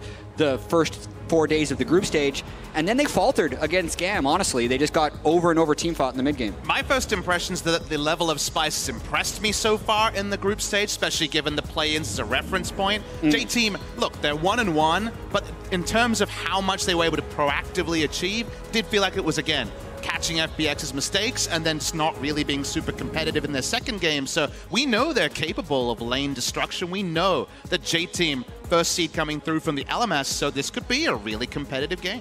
Well, already we're in champion select here as Splyce takes away the Akali, the Kayle, and the Vladimir, and J-Team, still with one more to go, have already gotten rid of the Kiana and the Pantheon, the two sort of stalwart bands we've seen so far, and Kiana getting through a couple of times, Pantheon not so lucky. When it comes to Splyce's first pick, 2 games of GP, 2 games of Gragas so far on this stage. GP first pick's probably a bit high. We'll see if any targeted bans towards them. Going to be the Xayah, so sticking with the power tier list. Yep, taking away that frustrating 80 carry that can stay so untargetable, and Splyce do lock in the Syndra. Can be going into multiple lanes, so we'll see what J-Team respond with. Yeah, you can see that 64% ban rate for Syndra so far at Worlds. I feel like in group stage it's getting through to the pick phase a little bit more. And I find this really interesting because even though Kabe had a very good Veigar game and also has proven to be able to play mages in the bot lane in the spring split, they still weren't able to transition that to victory with his Veigar. So if they end up flexing this Cinder down bottom, I can understand why J-Team would be willing to kind of leave that bait out there. And actually, if you look towards Humanoid, he hasn't been a specialist at all in the Syndra. No recorded games on that one. So given that, there is perhaps just a next level read here from J-Team that they're not going to sacrifice too much. And how much are we going to be talking about the Tristana, gentlemen? Because when we saw Humanoid pick up that champion, it was a little bit less than what we were expecting from him. So that flexibility of the Syndra might be heading towards the mid lane unless we get something else here from Splyce. It's the Gangplank locked away. I love this. Yeah. The pick away from Vizichachi. We know this guy having his slim champion pool. He's been able to pick up most of the ones that he's wanted. As there's that Tristana that we were talking about. You were talking about it. You're nailing it. Backstage as well. Atlas was nailing most of the pick bans we were watching. And What some else of you them got? were a bit crazy as well. So the Tristana does come in. Well, you may have jinxed me now, Jack, so it might be ruined. But there is the Leona that I definitely didn't predict, but it is going to be the answer to that Nautilus. And a real chance to bot lane pick here, because we've seen Tristana solo lane a lot. This reminds me of one of the Season 2 favorites, Tristana Alistair, with the all-in potential on a trade even as early as level 2. So given that here, very flexible draft coming from Splyce. Couple of games we've mentioned that there was the single game in play-ins from Humanoid on that Syndra, but we're looking here. Kai'Sa's still available. Yeah, and it's interesting because J-Team banned away the Xayah, which would definitely be the more preferable marksman against what is likely a kill lane of the Syndra Leona. And also, with the shorter range of Kai'Sa, it is a very dangerous lane to play against Leona. And also, the change to Leona before Worlds, actually giving the flat damage reduction on the W, is specifically what makes her stronger against Kai'Sa. So North Scarin will be incredibly tanky on his engages in that bottom lane. And it's not actually that easy for Koala to try to peel away a level 2 all-in, even with all the CC on a Nautilus. So definitely not hating what's going on here from the Splyce perspective. The Yasuo ban coming in. Yep, the Olaf is going to be the first one here on the J-Team side. We'll see what the next one is going to be. Looks like jungle focus coming out from J-Team at the moment. Splyce considering a few different options with the flexibility given to the Tristana. We're not expecting it to go topside. Not one of the teams that is likely to flex it up there given Vizicachi's track record, but there have been some surprises so far at Worlds, and we are going to continue down that jungle route with J-Team taking away the J4. Yeah, and I feel like J-Team should be going for more engage. I thought they got a little bit trapped in their game against GAM yesterday where they didn't have enough tools to try and make proactive things happen, so they spent most of the mid-game neutralizing but just never had the ability to pull the trigger. Yeah, that's how you remember the game, right? No agency, and then one of these engages from Gragas would be good. GAM was likely to get there. The Gragas, you mentioned it already. The Yasuo pairing is gone, but the Gragas still a power jungler. I love picking it away from Xerxes as well. I mean, this is certainly what he's been defaulting to so far this Worlds. Sample size of 2 games, but 100% pick rate on the Gragas, and not going to happen here. Karthus. There we go. Okay. Somewhere an LS is yelling in excitement as the Karthus is finally picked up, and the Scion going to be augmenting it here as well. Vizicachi going back to an old favorite, potentially. Scion keeping fights extended. Karthus also getting more time to do his damage. So I actually do like that combo in theory, and I was a little bit behind Splyce trying to piece together what was happening with these jungle bans and thinking, wow, most of the junglers are gone that Xerxes would normally be going to or that we've seen at the World Championship. So the Karthus does fit in here as a time to pull it out. But it's a bit of a jungler's paradise moment for Hana, because consider that you have, say, for example, the expected Trist Alistair bot lane, Tristan Leona bot lane, I should say. Not going to be much coverage provided by Karthus in this game, mostly focuses on the farming. Will also be a Syndra also, and we'll see if that actually ends up being Kobe's pick. There is a dual magic damage dealer here, so the flat pen build, Karthus likes to go from the jungle, not going to be as proficient. So Humanoid's going to be able to get a run back on that Tristana, try and make up for some of the faults that he had in his last performance. It was more that mid to late game where he wasn't able to utilize a lot of items that they picked up in the earlier stages, as we do get the switch back just before the 20 seconds. So certainly playing the mind games this entire time. I think you can make the argument that either one of those are good as long as Humanoid and Kabe are practiced on both picks. And after what we saw on Humanoid's Tristana yesterday, I think there'd be a sigh of relief from some Splyce fans getting him back on a mage, even if he doesn't have games on Syndra in the summer. And I've seen Kobe play the Tristana pick domestically. I actually really like it with the Leona again, because you can kind of hop, skip, and jump past the Nautilus on an all-in attempt here. So I'm a fan of this particular duo, but the Karthus is the curveball that will be the most interesting to track, because usually goes big or goes home. Thing that I love is that Karthus does so much damage from the jungle as we get into game 4 of the day.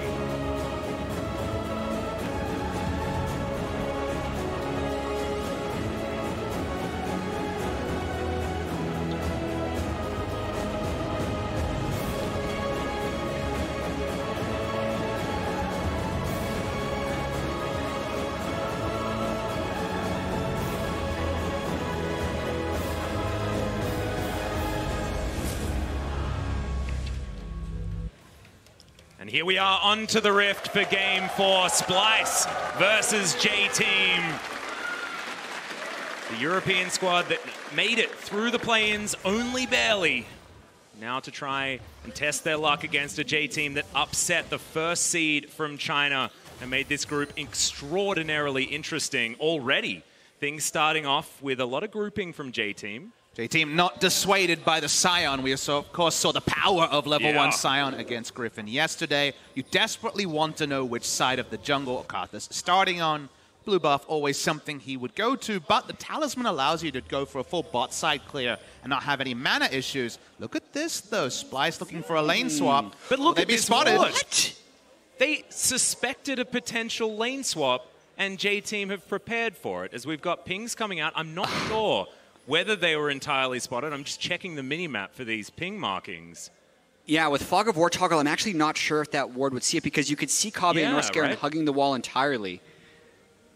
And I mean, this is the classic Scion maneuver, right? You put your top lane Scion in the bottom lane and try and cheese a fully charged Q from the front brush. But this is without there being a bottom lane available. And there are a lot of pings out from Rest. This could just be a very early first blood. And Papa, you did mention that the level 2 power spike is there. We're looking for the level 1. Oh, the level 1's possible. Rest walks up. Yeah, in they go. There's the flash. The ignite is down. Rest. He's flashed, but can he get away? The answer is yes. 100 health, but he's still alive.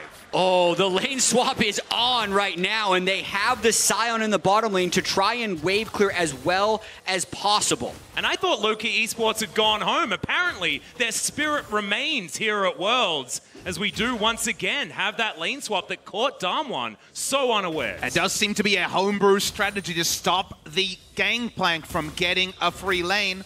X-Flash out of the brush, but not going to find anything here. Remember, turret reinforcements were the big reason that lane swaps were usually a thing of the past, but some trades are being made here. And definitely when it comes to safe 1v2 laners, cut from the same cloth as Cho'Gath is the Scion. So gentlemen, I got a question for you then. What is going to be the response here from J-Team? Because Damwon, they messed it up when it happened to them. Are J-Team making the right moves? They're matching. So this is something you definitely can do into the lane swap because they're trying to get GP up against Scion as quickly as possible. The other option would have been to try and race the wave clear in the bottom side, but then you would think with a flashless GP this early in the game, he would be too vulnerable to the dive. So in this case, I think matching is the right option. And if you wonder why this time for the lane swap, you might think, oh, is it because GP is such a menace? Remember, the lane swaps make jungle movements more predictable and might guarantee Karthus a full first clear without necessarily being second to a gank. It's a great point. It already has. He's gone the Dark Seal actually early and boots, but it's fine for Karthus. He's just going to be farming up as quickly as possible. I think a pretty good start for Splyce, all things considered. And how often does an unimpeded jungle Karthus not pay off dividends in the late game? So maybe some investment via an old strategy to get Xerxes this comfortable start. Really like it so far from Splyce as Northscaran moving down towards the bottom side of the map. Kobe already switched back. And I love this because what Splyce had was the initiative on the play, so they were able to make all of these moves earlier, and it was always J-Team reacting now. 3 versus 2 underneath this turret. The dive is on. The Wall of Pain is in Northscaran, though. He's dead under that turret. A bit of a whoopsie to start this one, and J-Team get first blood. A big whoopsie in that case. Northscaran only level 2 on the Leona. So unless they think they have immense amounts of burst damage, that's not going to get them the kill. He may have been listening to you, Jat, when you talked about the damage reduction. I just don't think it's quite that much damage reduction. You need the W for it, otherwise it doesn't work. And what I want to focus on this replay, rather than the misfire, let's say, is the fact that they're slow pushing in a minion wave after Karthus has nowhere to go. Look at his jungle. Yeah. He's cleared every camp. This is the best use of his time to sap up some experience, and Northscaran kind of spoils what was the perfect use of Karthus' time at the moment. I agree, and I also want to point out that J-Team's responses to this lane swap tells me they prepped for it. It is kind of like watching a game from 2015 when we saw this. There was a lot of times in the back and forth where an AD carry, like in this case the Kai'Sa, kind of gets trapped in the top lane against a tank, and they just end up farming out, and then you end up seeing the support down with the top laner to prevent a dive. And Splyce just really felt like they had a tempo advantage or wanted to force it, but clearly they didn't, and now J-Team has the advantage. Well, Fofo doesn't here in the mid lane, half health. Humanoid doing pretty well. on the Syndra thus far, but definitely a very strong laner. I think the Scion does give it away. I think he does very, very well in a 1v2 situation. Fun lane swap adaptation in the build here from the GP. You notice an Ancient Coin, and we saw, of course, Nuggery going down the Ancient Coin line in a different, more isolated matchup. If you're not picking up CS and someone comes to join you in the lane because you just can't get there as the melee range GP, you might actually get some coins if your support or jungler comes to duo lane with you. Also, Nomad's Medallion, probably the cheapest way to pick up some CDR that Gangplank really likes. Yeah, so the way this would work, actually, is you can't get gold coins to drop if you're alone in a lane. But if Koala goes there with the Targons and shares a cannon, since technically GP didn't last hit the cannon, cannons always drop a coin. So he'd get a chance of either the gold or the mana coin and get the gold from the cannon share. So it's actually kind of like doubling up, but it would require the support to be there. If he's just doing this right now, the only thing he gets out of it is the GP10 value. And it's kind of that trade-off of if you buy the item, it kind of telegraphs where the support is likely to go, right? Because otherwise the efficiency is lower. He's just definitely diversifying his portfolio. A lot of investment going on here from the Gangplank. See whether it works out as the gold entirely even, and the first Drake is that Infernal. Looking down the line on Splyce, Vizichachi not going to get a whole lot, but the rest of the carries are certainly very happy to see that red Drake in the pit.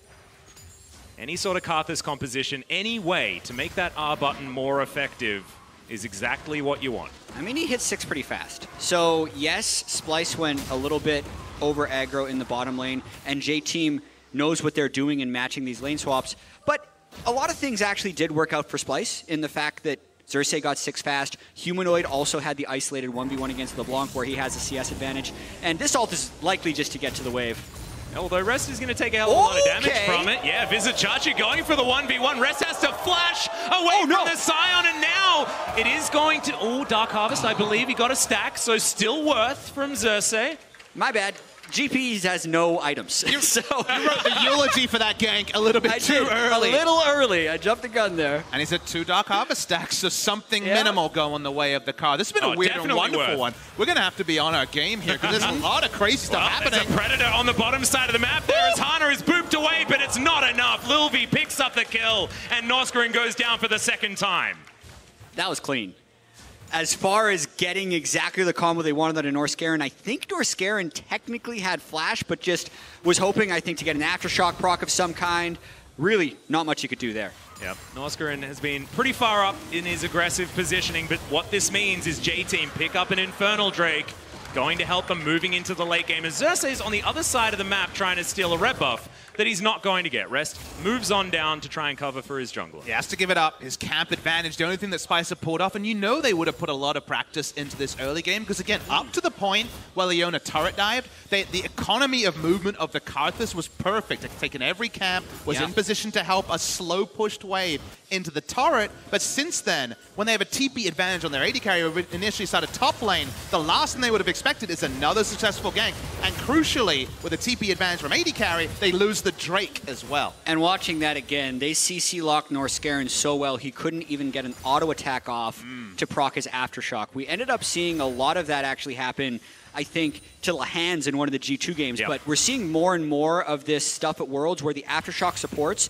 are getting killed before they have a chance to do anything like proccing aftershock, because I feel like these teams are just more coordinated than teams we're used to watching, right? It's the best teams from every region in the world. Not to mention the crazy amount of CC that is in that lane with Agragas attending. Pretty scary stuff and a lot of burst damage down there as well. So Norscarin, not a lot of options, and now sitting at 0-2. See whether he can pull back this performance. Splyce, though, I mean, the early game has worked out for them. The mid game has been a little bit of a trough for this squad. So that's what we're going to be looking for as this clock ticks up, to see whether Splyce can get things back in order. Because like you were mentioning, the Karthus is still on track.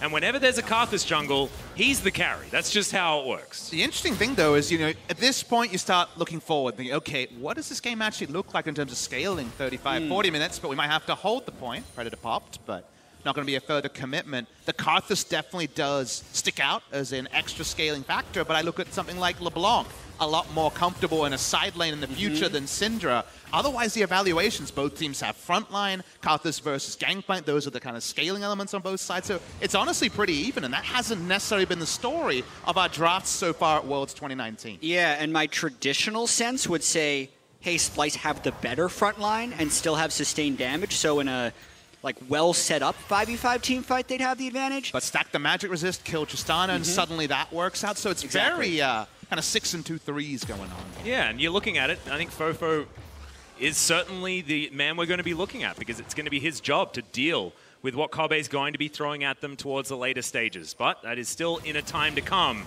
As Xerxes throws out a wall of pain. Doesn't hurt too much, as Cannon Barrage is going to protect this turret. Something I will say is J-Team seems quite prepared for Splyce's toolkit. The 4-man dive is something that Splyce did very successfully yesterday against FPX to nearly pull that upset and give them a big gold lead. And in this game, not only have we seen J-Team kind of handle the lane swap, they're also very prepared for that 4-man dive. And the question will be, can J-Team do more than just play defense? Because sure, they're stopping Splyce, but it's not giving them any advantage yet. But still, there's suspicion to put down the lane war that we expect didn't spot, but yet the Gangplank played as defensively as possible. But it turns out you can't just give up minion waves. You have to approach at some point. He didn't die there, so I give full credit to J-Team for the first 11 minutes. And with these 2 kills with Infernal, they're marginally ahead. Yeah, well, Hana's going to be able to get a boop there as Flash is going to get Norskern out of the way, but that is still Flash now on cooldown as Fofo connects the chain and avoids everything with a beautiful little rejoin with the first departure of the Distortion. Back in again. They're just going to throw out a Q, and Humanoid feeling the pressure now from the star mid laner of J-Team. On Comfort as well. Stylen so far, it's not an easy matchup for the Syndra. If you ever miss the E on an all-in from LeBlanc, you die.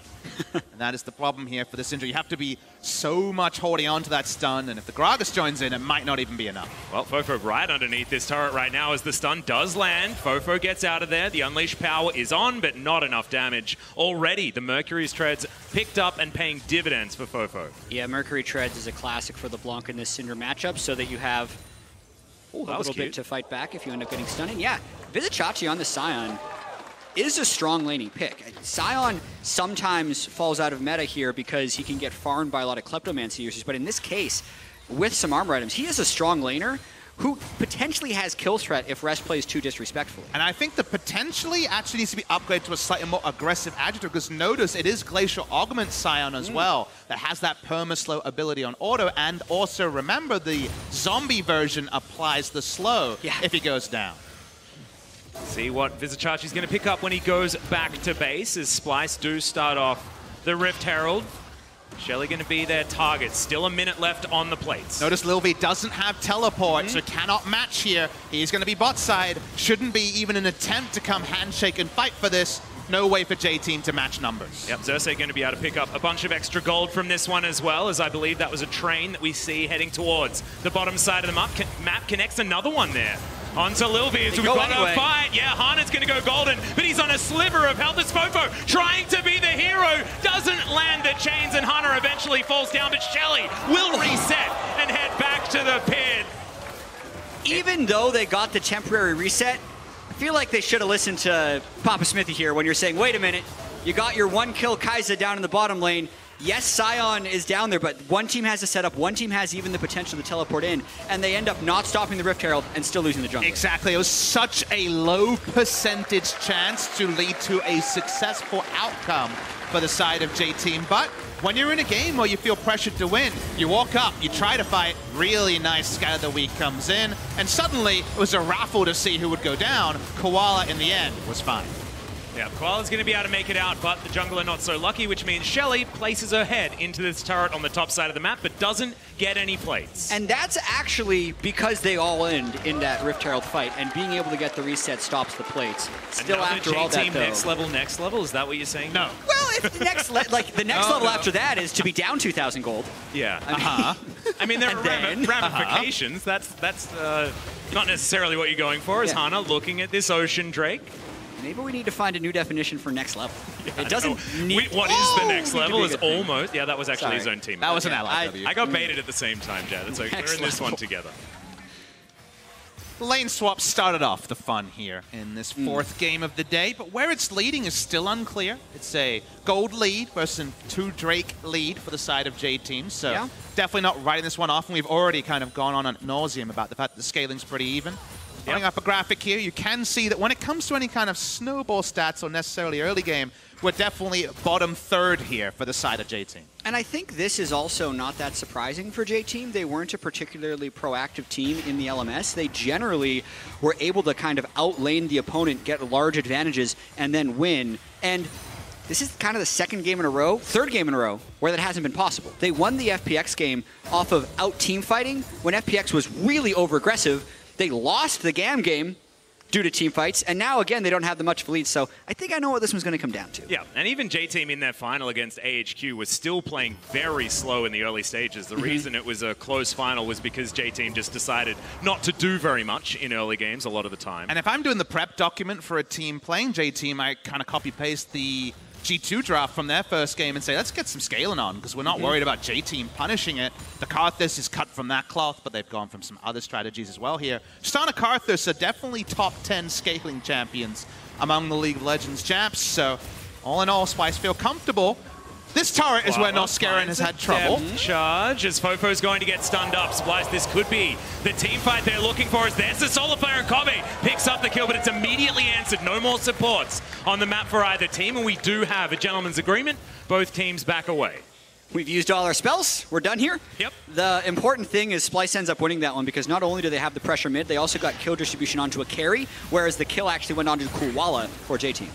That's a nice double stun out there from Humanoid as they run out of minions here in this mid lane as Lil V fighting up against Copy right now, but I know who my money's on when it comes to taking down turrets pretty quickly, and it should be that Kobe will have that 1v1 in the bag. As we have a look at this fight one more time. Noscarin has had a lot of strife under this outer bot lane turret. Koala hits the ult here, and Noscarin thinks he can blast pan over, but no, it was overridden by the knockup from the depth charge. That means Noscarin's life is void, but Kobe easily trades it over the wall. And Vizicachi ulting in there, but it's just a train ride to a bit of a dead end. As now on the bottom side of the map, Noscarin has made his way back in. 0 and 3 right now, but he's facilitated the 2 kills that Splyce have managed to pick up. In case you guys are wondering, Nomad's Medallion has so far bequeathed 150 gold, 146 or so when we last checked in, so definitely not too many coins dropping here. It's almost paid for itself. No, it hasn't. Not even close. I feel like he actually has 0 coins based off of that calculation. That feels like that's all GP10 gold. So what you're saying is they're playing a long game. Yeah. I'm not bought in on this Nomad's Medallion, let me tell you. They got to answer the scaling on Splyce's side. I completely understand here from Rest. Fofo, another cheeky Q to come in. As we're talking about the scaling, and you guys have mentioned that Splyce certainly do have it. I'm thinking about sort of ultra late game as far as those large money, but I'll hold the thought as in goes Noscarin, booped back by the barrel, and is going to be taken down. J-Team, they get another pick onto this support. Definitely a little bit of a lazy vision mission there from Noscarin. Frontline Leona always needs help because she has no exit plan, even when Flash goes down. Koala walks up, but the jungler behind him. Definitely an area where Splyce have made mistakes before, and Karthus not so helpful in that area of mid lane. Down in the mid lane, misses the chain as there's the cannon barrage. And that's going to help Fofo pick up that kill comfortably. And J-Team, they found it. It ticks over 18 minutes and they're alive on the map. And that could be the swing that J-Team is looking for. Not only do they get river control into bot turret, they now get Fofo off the ground against Humanoid, which might push him into more defensive itemization. Just watching this one more time, we knew once these two got Ludens, the lane would get more explosive, and as soon as the stun is missed, Fofo says, I gotcha. And we've been waiting for Fofo to hit the international realm. Only Rift Rivals a couple of years ago in his resume. This guy is not just good in his region, he's straight up a great mid laner. Picks up the solo kill effectively there with a bit of help from GP, and we already mentioned, with an item lead especially, put him in the side lane and Humanoid kind of flags down a teammate to deal with it. And we really need to track Noscarin. I think a lot of people look at this and say, hey, Noscarin needs to play more safely. But I also think J-Team attacks the enemy support very well. They killed Slay many times last game as well in fights over vision. Well, lots of teleports here into the mid lane as there's no depth charge available. Vizicachi chains connect from Fofo, but he is going to be able to walk it out. And Fofo just trying to poke around the train and smashed straight into a wall. And Splyce say, you saw nothing. It's fine. It's fine. Just get out. Trying to get positioning on this Mountain Drake to justify the multiple teleports used.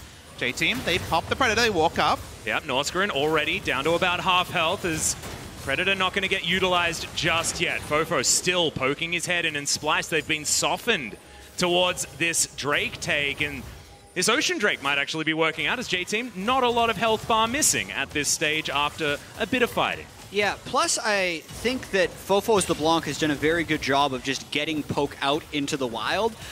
Add that to the fact that Norscarin is behind the item curve, and then once Splyce lose the Scion ultimate, they can't really fight back. Well, it's just a kill straight up onto Humanoid. Vizicachi takes the barrel right underneath his turret, but the safety is only limited as they have a mid laner in the Death Chamber. I'm just almost lost for words. That chain link barrel blew him up, and suddenly another kill onto Humanoid is flashed. Still a couple of minutes off cooldown here. Things are starting to line up for J-Team. It's once again one of those mid games that you kind of want to forget.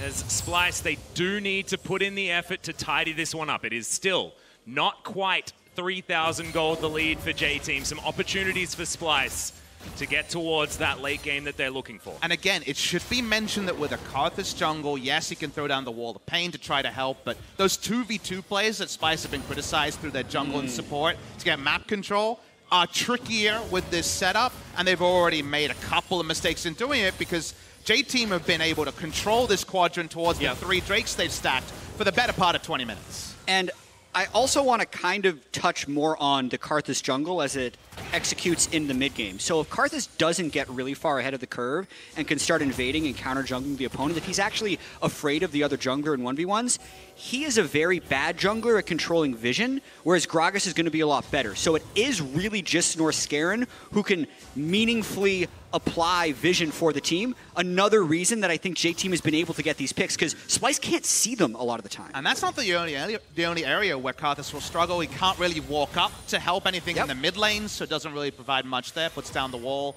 can maybe back off an ult to get some health bar damage, but other than that, pretty void. Meanwhile, every other jungler in the meta is a frontliner. Even Gragas putting full AP fits into that archetype. So for now, at least, Splyce, they've definitely been halted. The game feels like more and more is being played on J-Team's pace. And Lilvi very close to finishing off third item here as well. It looks like it will be his Zeal item of choice. As Hana making his way down into this river. Still 3 minutes away from that Drake, but I have a feeling J-Team are very happy to fight as soon as possible. They've already got all of that magic penetration coming in from the Oblivion Orb onto Fofo. He's got his first item, which feels so pivotal on this LeBlanc.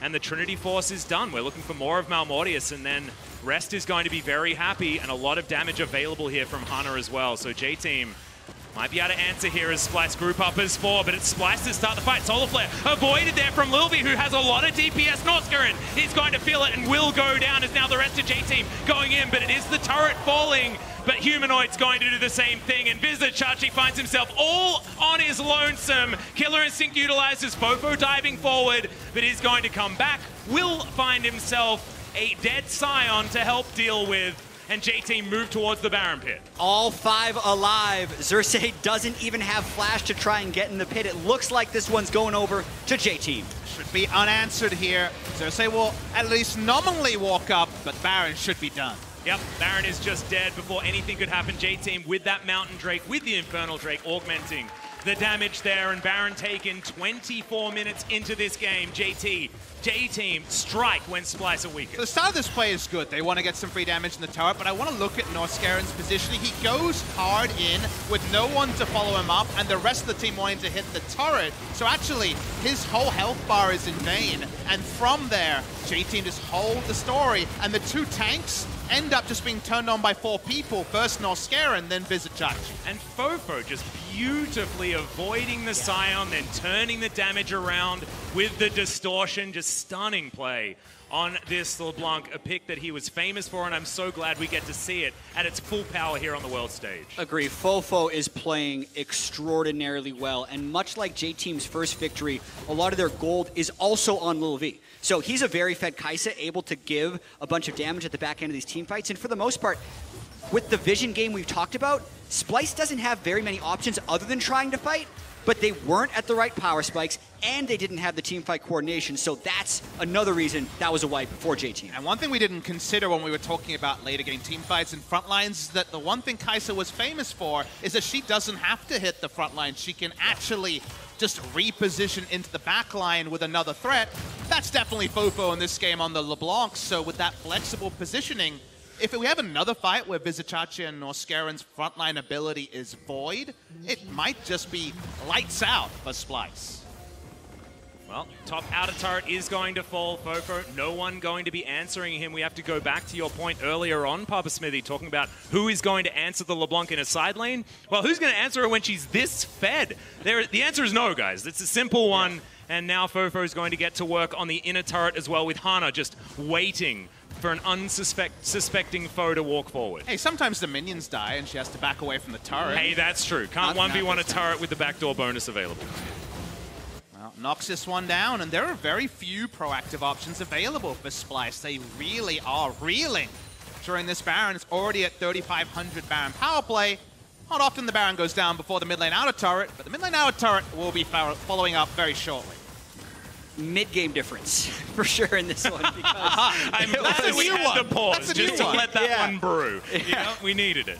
Definitely seems like the story of this group stage, because aside from the game we just saw, every game in this group stage that came into the day 1-1 has been decided in the mid-game, and J-Team just, with the triple Drake now, with this Baron buff, already a 4,000 gold Baron power play, without even conflict, is getting so many objectives. And I'm a bit flustered because I really like what Splyce was doing with the lane swap into Karthus following a group minion wave, but ever since Norscaren's faceplant under turret, one thing unraveled, another unraveled, and suddenly J-Team really control all areas of this game. And actually, while that was happening, Papa, we were talking about initiative. We were talking about the fact that it was Splyce that started this lane swap. They got the early flash out of rest, and then they were the ones that were able to dictate the flow on the map. And Norscaren's move there on the bottom side of the map lost that one. Yep. And Splyce have been trying to wrestle it back to no avail throughout the rest of this game. J-Team with a stranglehold on at the moment, 5,000 gold in the lead, cresting 50,000 as they hit it. While I say that, 4 turrets to 3, J-Team very strong at this stage, and another BF sword to augment Lil V's build. How much gold does he have out of the Nomads now? Oh, you're still interested on the Nomads? Yeah. Let's do a check-in. 366. That pays for almost half of it. Yeah, exactly. Yeah. See? And it's got 10% CDR. It's basically a CDR cube. That has inherent value. I like you're about as glass half full as I am. In Jad. another life, you'd be a traveling salesman, Jad. That's what I know. Hey, do you want to travel to Korea? I just miss Heart of Gold. I love GP10 items. How many though, Jad? What was the sweet spot? 2, 3? I was 2 hearts of gold and a Philo Stone. That's what I think the sweet spot was. Yeah. We're being League of Legends boomers now. Yeah. We really are. There were once items that just paid for themselves. I wonder why they're gone. You're not a Cage's Lucky Pick fan? No, we don't have any Cage's Lucky Pick fans here? Yeah, well, at first you could stack them, then they made them unique, so you just built all 4. Yep. All right, sorry, they're just Dredge line does come in. It saves us from this conversation as the nice double knock up there from Vizicachi. Solar Flare forward, and now the train has stopped very early. Barrel comes down, more like a disengage. A decent stun, but it's not enough as Splyce are playing so scared. Ovo comes back, and a poke, but probably no kill pressure here. J-Team don't have the ability to contest vision and thus don't want to dive too far into enemy lines. So the first stalling of the game by Splyce. Yeah, and that was a front-to-back team fight. Sure. The damage couldn't actually cut through the Super Tank Scion, so if somehow Splyce can manufacture those, I think it'll be difficult to manufacture those because GP, LeBlanc, Kai'Sa dive, but in that corridor, it worked. Exactly. The terrain advantage there, I think, was the big thing, because you're never blessing your Killer Instinct there as the Kai'Sa, because you don't know what's going on. Couldn't scout, so hard to force too many rumbles in the jungle that deep away from objectives, but that one works out. And hey, if Splyce can somehow come up with a way to do that 2 or 3 more times and we start reading 45, 49 minutes, then maybe some of these items will be paying off on the side of Splyce. It's really interesting thinking about this game with still the onus on J-Team to finish it as quickly as possible, just in case we get to a point where there's 6 items on multiple carries on Splyce's side, and they can just walk at J-Team and do more damage. Yeah, at what point does Splyce just try and say, all right, we're not going to try to fight, we're just going to take them if J-Team forces it on us? Because J-Team hasn't really been that good at doing that. I think with the Baron coming up, that's going to be a natural catalyst for a fight, but that's the type of thing that I think Splyce should do. If Norscaren tries to force another engage, I think that's actually where Splyce lose. Well, Norscaren not going to press his E button. Holds onto that Zenith Blade for now as Fofo connects another chain.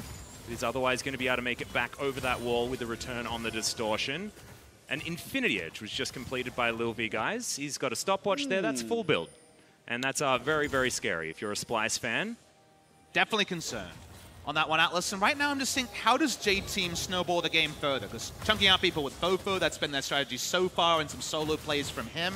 They don't necessarily have the Scion to zoom in, but Gragas and Nautilus with a vision advantage can do so. But you'd normally want to see these guys play the side lanes. We're grouped for now, so actually it's very much stalemate. Yeah, J-Team would need deeper vision control or a good amount of poke on someone not Vizicachi, because it seems like he's just going to heal up. Fofo's just practicing chain connection onto Vizicachi right now. As the Cannon Barrage will come down, and already they've lost so much health. J-Team are already on the Baron. Lilvi taking it down to about half health already. The Rage Blade is stacked, and the Baron is in danger. Koala now over the wall as Fofo misses that chain. He had so much practice from before as there's the teleport, but no, it's a disaster. Vizzy gets himself out of the way.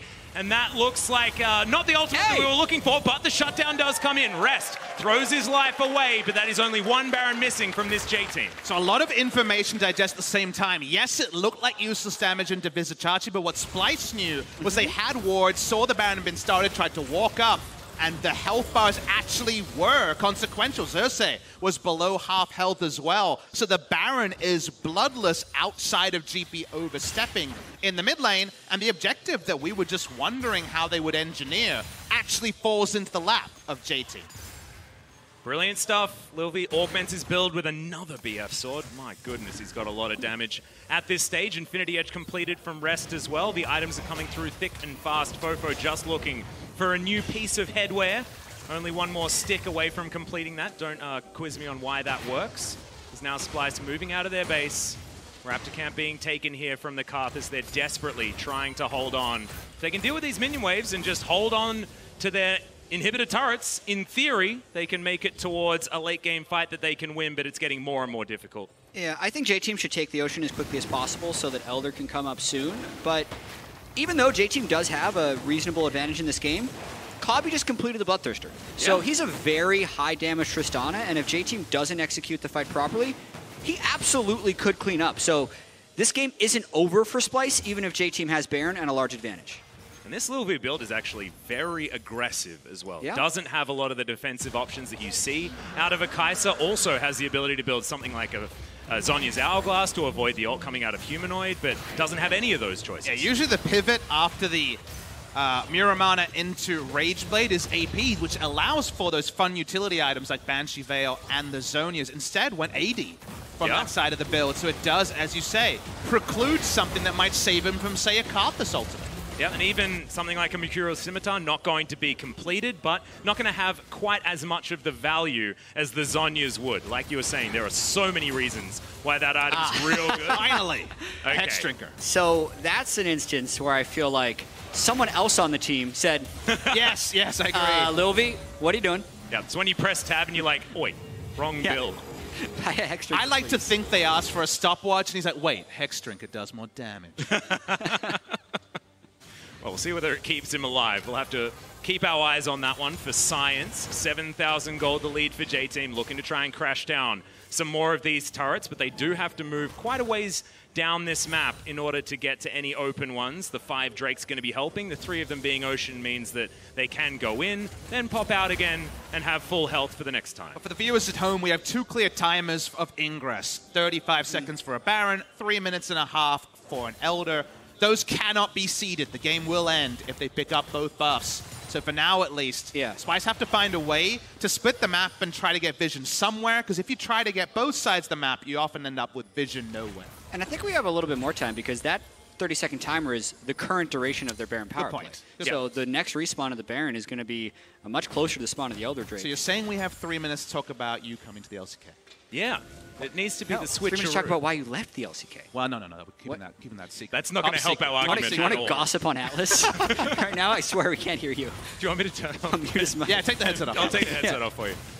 Might need it, just because Vizicachi is trying to play frontline here towards the bottom side of the map. Does get a slow into Lilvi as Fofo over the wall, but he's just poking with his face. Lands another chain there. Pops the Sigil onto Norskarin, down to half health now.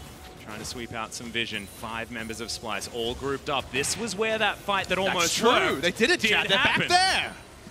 Splyce have done their homework. They realize that this is possibly an opportunity, but it's not going to work. They're going to get pushed back into their base, and Fofo puts his face into the Scion.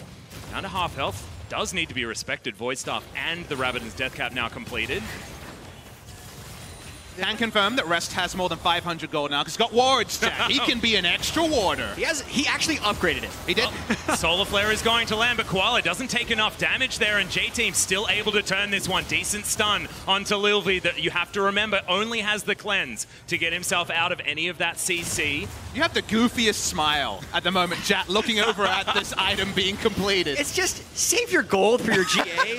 He's sitting on the stopwatch. No, I must get the wards, Jack. He's a team player, extra macro one play. ward from my Eye of the Ascension. He's another person that misses Tracker's knife, so he's going to create another avenue for wards onto this map as Humanoid in trouble. Cannon Barrage once again, but the flash this time from Humanoid. It is not going to work twice in a row. One more tick and he'd be done. He's out of the fight for a while. Fofo keeps poking. Yeah, out of the fight. Fofo back in there immediately. Finds another member of Splyce that he can try and get that poke onto.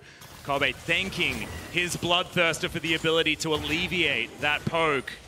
Splyce are going to push out a little bit further, but the thing that we have to talk about is that J-Team have been unable to break open the base, and even that bottom inhibitor turret not down to below half just yet. I feel like that was a little bit of a lazy effort because they knew they had more stuff coming that would help them in the Baron and the Elder Drake. So now, after they've gotten the flash out of Humanoid, they're setting up for Baron because they do Baron into Elder if they don't get a fight here. So the easiest thing Splyce can do is try to delay till both buffs are on the Rift and try to get something. Yes, it sucks to get a no-stack Elder, but this fight on disadvantaged terrain is Noskaran. Yeah, flash in onto Fofo. It's Noskaran trying to solo him though, and he's out of position. The chains connect, no stun available onto Fofo as Lilvi dives into the back line. Doesn't find Noskaran. That's a decent knockup from Vizicachi, but Hana is going to go golden. Over the wall. Will he find the AoE? The Buster Shot to trade onto Fofo, and he has to press his stopwatch. The chain is going to land, and Fofo says, nope, it was cute, but it ain't going to work today. Kobe went all in on the side. Here's the Karth. The Salt will not take anyone down. He was alone in a warded brush, and that means Baron and maybe Elder as well to J-Team. Yep. 50% of the health bar, but there is no way Splyce can stop this one. The second Baron will go down in favor of J-Team, and now Fofo looking for Humanoid, does break the Banshee's Veil, but not going to go too far. Kabe still down for another 30 seconds. J-Team would want to get their health bars at least a little bit good. The triple ocean is going to be extremely beneficial in that case, and they can go straight onto this Elder. Well, they haven't wasted any time, Jat. This Elder is being taken down by a couple of members of J-Team with Hana just playing bouncer, but there is no one on this map anywhere near the Elder Drake, and it is going to be taken. That is 5 Drakes now augmented by the Elder. It's a very scary J-Team, and 11,000 gold into the lead. This should be the last few minutes for Splyce unless they can do something truly heroic. Yeah, and I'm waiting to watch Fofo's first little bit of poke onto someone, because if he just W's, presses Q and then R, that might be fatal. I'm not entirely sure, but add anything else onto that and they should be able to poke. The 5 Elemental Elder, only less powerful than the 6 Elemental Elder, which, as we've been over, pretty much never happens. He doesn't have a Medjai's, but it feels like he has a Death Note, because I'm with you. I think he's popping everyone. He's agnostic to health bars on this LeBlanc. Walking up here, J-Team know they're basically God mode. They pressed IDD-QD, and they know they're feeling strong. Yeah, normally that only gives you golden eyes, but they're all golden right now. Yeah, there is 5 members of terrifying J-Team bearing down onto Splyce.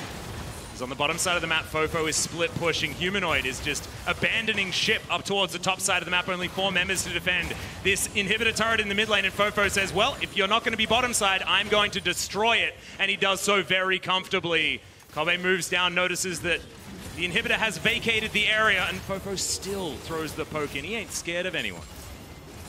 No need to be. They're going to rotate up. They got a free inhibitor. Splyce would take 1 inhib loss only for this double buff. So J-Team recalling here is actually means, given the power, I would have preferred for J-Team to just Rambo under turret with how much insane damage and follow-up there was on that side. This feels too safe, Jat. It feels like they might be going for the double Elder win condition. That actually is what that signals me. They're probably going for a 3 inhib right here because they have 40 seconds left. They think they can get this turret down. Are you sure you're not an LCK commentator? The double Elder win condition? That's our bread and butter. We It just love that feels like that's what J-Team's going for. Well, J-Team have the inhibitor turret down to half health. The push is towards the top side as well. Vizicachi will deal with that one, and now J-Team don't have to worry about the big burly Scion.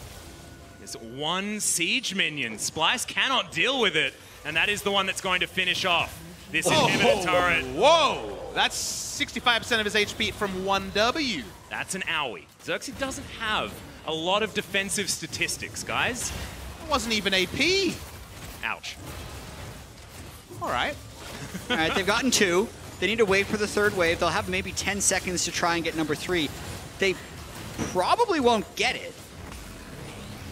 Scion all coming through the zone. They're just trying to wait out the last 10 seconds of this Baron. Train is going to be used just to clear out a minion wave. Voidseeker is going to hit the Scion, but doesn't do too much. Dredgeline in there as well, but he has the Gargoyle Stone Plate. He's got so much health. I don't think Vizicachi's going to be dying just yet, but that is a big cooldown. Not going to be able to play that immovable tank in the front line without the Gargoyle Stone Plate for the next little while. Well, they'll have 2 waves of supers coming up, even though the Baron is gone, so they can stay in this position for quite a while and try and chip down on this 3rd one. And speaking of which, they got 3 oceans as well, so any poke is not going to be an issue. It is going to be for Norskarin, though. The Eclipse, he's saying thank you very much for that one. Cannon Barrage comes in, Norskarin. Oh no, he's got no flash. Goodbye. Fofo's in there. Has the extra damage. They no longer have any inhibitor turrets as Humanoid goes golden as well, but once again, picked off with the dredge line. Big damage from Rest. He's going to shoot him with his pistol. There's the Requiem, but it might be the dream for J-Team right now. As Kobe over to the side will find Fofo with the Buster Shot to try and disengage, but now he's dealing with super creeps. There's no way they can handle this. There is so strong. Damage though as Kobe jumps on, finds the first one, rocket jump over the wall, Fofo! Oh no, that was the wrong one, the mind games. And he is going to survive, but Splyce hold on to their base for now. So Kobe in that fight displayed why J-Team playing so safe is actually risky. Because they're giving Kobe the ability to get to max items. They're giving Karthus the ability to take half of people's health bars with this. So yes, J-Team is accumulating advantages, but it's taken so long that Splyce is beginning to reach gold parity. Let's watch this fight one more time. I'm new to NA, but you miss every basket you don't shoot for, I think is the analogy there. Watching the replay on this one, while Leona is done from the start, the safety of Kobe in this fight, and just the fact that you put enough AP on a Karthus, health bars go low. And you saw another fight that went 5–10% better, where Kobe is resetting, hopping mad like Super Mario, and getting a pentakill. Yeah, and I believe, it doesn't show in this display, but I believe Kobe actually had flash during this engagement, so he had the opportunity to try and go in, but there's a pretty good chance he would have just lost the game in that moment, but it was a chance to clean up. And remember, he did leap in to try to get a kill earlier that led to a Baron and an Elder, so understandable. There was a second thought there, but just shows you that with all this time that has been bought or gift-wrapped to Splyce, depending on how you look at it, probably more the latter, does mean that full builds are inactive. Yeah, I want to see a few more fights where the Requiem gets used slightly earlier, because then those resets that you were talking about with that rocket jump are going to be so more prevalent on Kobe's side. The Baron is going to spawn. Splyce now going to be walking up to it. Well, this is the one where I think Splyce actually has to fight, because if they give this over and double Elder, it would actually be over. Even if they buy time, look at the base. They have to just all in this in 50-50. This is the fight. Oh no, we're going for the teleport. They're just saying that, well, Splyce, if you're going to be here, you're going to lose the game. Cannon Barrage right on top of them as well. Xerxes just going to be taken down as an afterthought. There's the Requiem, his little bit gigantic shield, but in the base, there's a pirate trying to steal all their stuff. Vizicachi surviving for a long time, but that ain't going to win you the game. And now Hana finds the body slam flash. Humanoid is not allowed to head into his base, and it even has the Zonyas to avoid the death there. Humanoid should be falling. The Super Creep's going to be doing the majority of the damage. Kobe underneath his last remaining Nexus turret, but it has no health as Rest gets shot away, and now Koala throws dredge lines to the fountain. J-Team are going to find the victory over Splyce in the first round robin. Are we sure they don't need to get the second Elder, though? Yeah, I mean, I think they may have misplayed. Yeah, I'm not sure. Anyway, it was actually an only 5-death game for J-Team, where they stayed even with Splyce in the early game, demolished them in the mid game, and then took their time cleaning up the pieces in the late game to get the win. They stayed the course, that part is for certain. You were mentioning they needed to go for this Baron Splyce, but unfortunately when you have 3 inhibitors down, if it's 2, if it's 1, yes, with 3 down, they tried to find a neutral zone to fight in. That was actually their downfall with teleport still up on the GP. And yes, Kobe got there to slow down, but that meant that Kobe wasn't there for the fight that occurred around the pit. And the thing that I love about watching J-Team in this game is that we've seen J-Team be way too slow in the early game, let their opponents dictate the pace.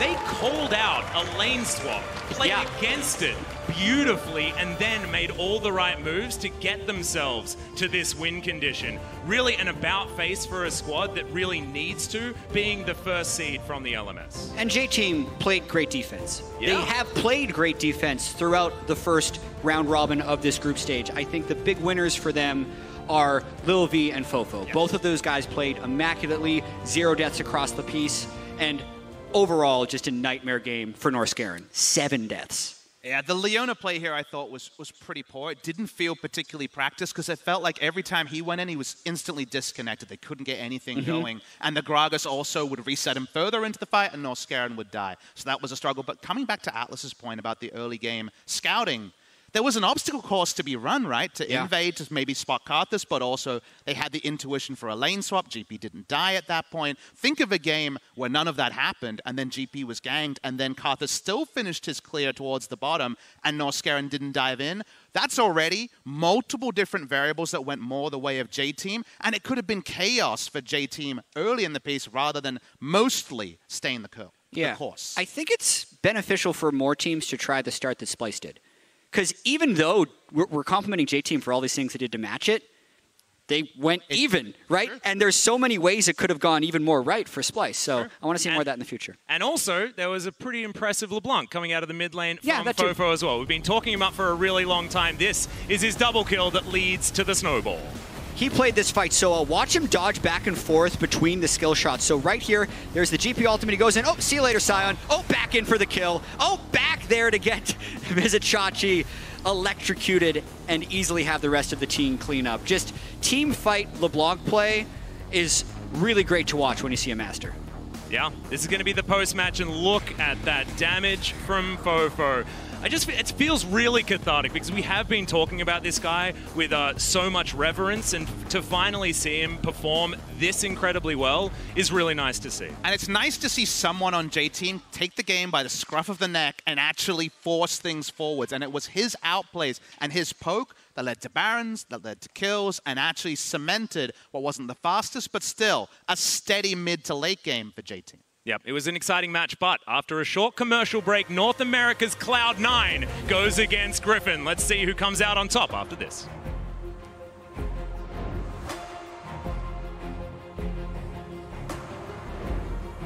Now 3 versus 2 underneath this turret. The dive on the wall of pain is in Norskeren, though. He's dead. We're going to have to be on our game here because there's a lot of crazy stuff happening. There's a Predator on the bottom side of the map. There is Hana is booped away. Once Splyce lose the Sion ultimate, they can't really fight back.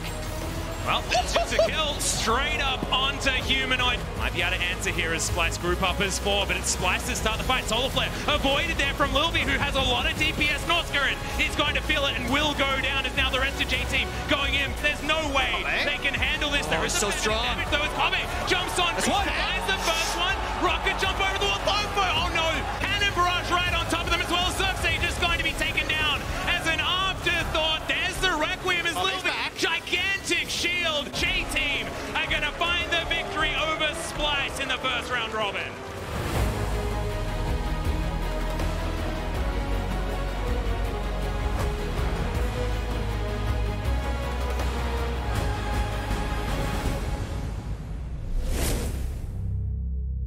I had a tournament in New York, and we got second in the world.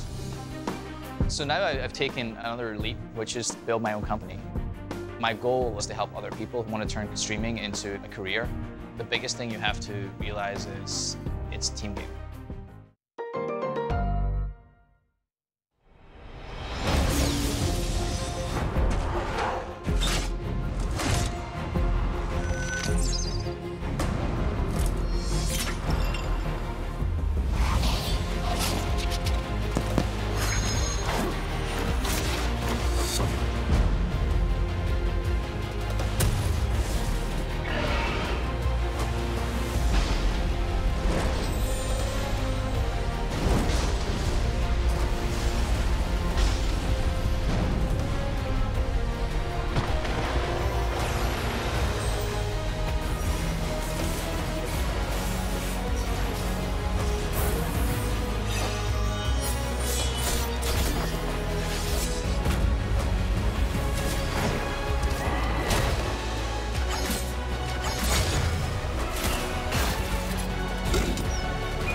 is forever.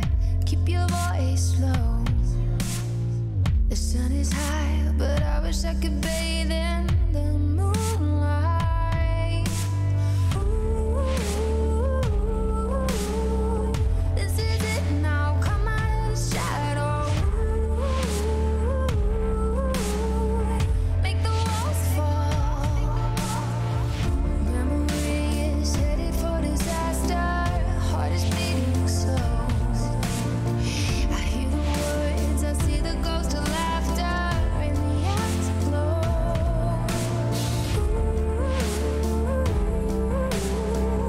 This is it now, come out of the shadow.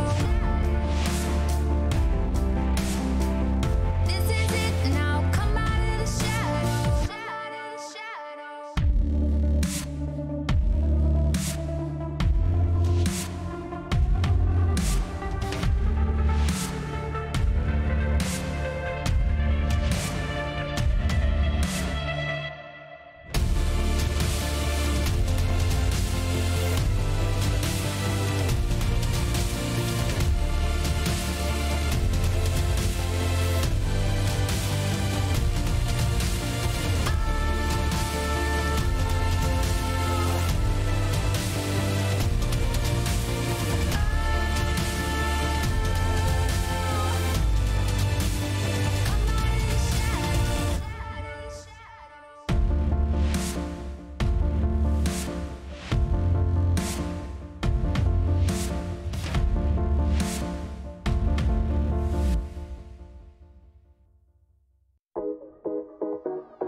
Griffin, I think they have strong individuals. They're really good mechanically, but some of them, they just make dumb mistakes, and I think that's where they lose a lot of games. They're really creative in draft. Like against G2, they played Aurelia bot, and then they sent Ezreal mid. So they can kind of play anything anywhere, I guess. So we gotta be careful for that, yeah. Awesome to hear from Niski there ahead of C9's pivotal clash versus Griffin. You chuckled at that first line, Spawn. What was up? Yeah, I think that that's just an interesting hot take, you know. They sometimes do stupid stuff throughout the game. And I think that, you know, everyone that has watched this Griffin team struggle, I guess, in their best of fives, they would say the same. This is a stubborn team at time that falls into drafting pitfalls that they can't build themselves out of. Exactly right. And yeah, they have done some stupid things in the past. They may have indeed. Of course, there is a bit of drama going on behind the scenes with Griffin as well. We can assume that that might have an influence on the team, but it's very hard to speak about those matters. In the same vein, I feel like C9, for me, we haven't seen the ceiling of C9 yet, or the best C9, how we sometimes saw them play in the LCS. Azale, how far are they off from that, and how do they get there? I think they're really far off of the best that we saw in the LCS, honestly. And I think one of the biggest problems here is they are trying to innovate, right? And they're bringing out these mage bot laners, but I think they're kind of taking for granted how that changes what the rest of the team has to do to actually effectively play around this. We saw this especially in game number 1. The laning phase on the Heimerdinger was great, but they had no idea how to close out the game without a traditional siege comp, without traditional marksman team fighting to actually deal with the Garen. So I honestly would rather see them go back to basics and innovate in some of the other roles where I feel like they've been stronger. Yeah, absolutely agree. And I do want to speak about the fact that they've substituted a jungler that won MVP. And then all of a sudden you show up at Worlds and a guy that's played a handful of games throughout the regular season is now the starting jungler for this team. I think this is such a strange situation to put a team in, because I think that actually has a big mental impact on the rest of the team. You have to relearn how to play the game. And I wonder what is going behind the scenes at Cloud9 as well. Yeah, that's the biggest question for me. MVP FLICKR, where is he? I'm yet to see him. He was someone that I believe coming into the World Championship would be one of the best performing North American players, and I have very high expectations of him. So to see him not playing again today surprises me a lot. So for both questions still for both teams, I would say. So let's, as we think back to the regular season for C9, do the same thing for Griffin in times where they were absolutely dominating. How did they get leads in the LCK, and what do we want to see from them if they want to move forward? Yeah, the enigma that is Griffin, right? Because this is a team that doesn't close the game out quickly. They have a 32-minute game time. However, they do have a 1,700 gold lead at about 15 minutes, and they take first turret in about 70% of their games, right? So I think that they are very good in the early game, and a lot of it is centered historically around how Tarzan plays in the jungle. This is a guy that bought Redemption Olaf for its skirmish potential,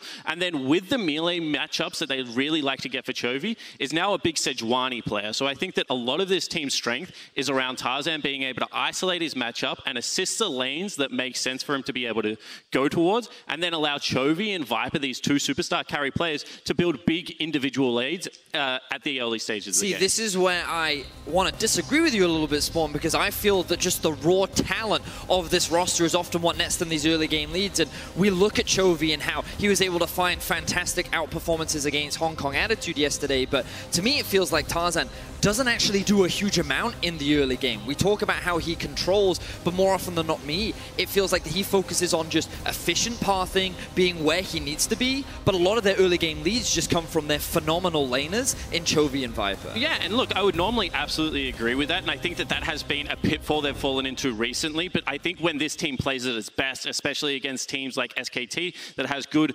2v2 in the mid lane, at least in this split, I think there were still glimpses of it coming back. Not in the playoff run, where once again they looked very up and down, but I think that that's what, if you're a Griffin fan, you want to see them get back towards, but it isn't happening just yet, I agree. Yeah, I mean, Griffin have very talented laners, but part of the problem, I think, with them is that they play so slowly that I think sometimes they're not always the most apt to actually punish some of the mistakes that other teams are making. I think that C9 could go somewhat of a defensive bot lane, go to something like the Ezreal, play to the other side of the map. I want to see C9 drafting very heavily for mid-jungle priority, try to play through Niski and get him ahead, and then take that and gets FLICKR going up on that top side. Yeah, because a possibility could be FLICKR versus Sword, because we haven't been extremely impressed with Sword, but it is hard to tell for me from Griffin, but what I do know is that FLICKR has been absolutely crushing it, even in the game they've lost. So to me, FLICKR has been the best performing member on Cloud9 this tournament so far. He had a great debut at last year's World Championship, and it feels like that while this year and this split was not the best for him,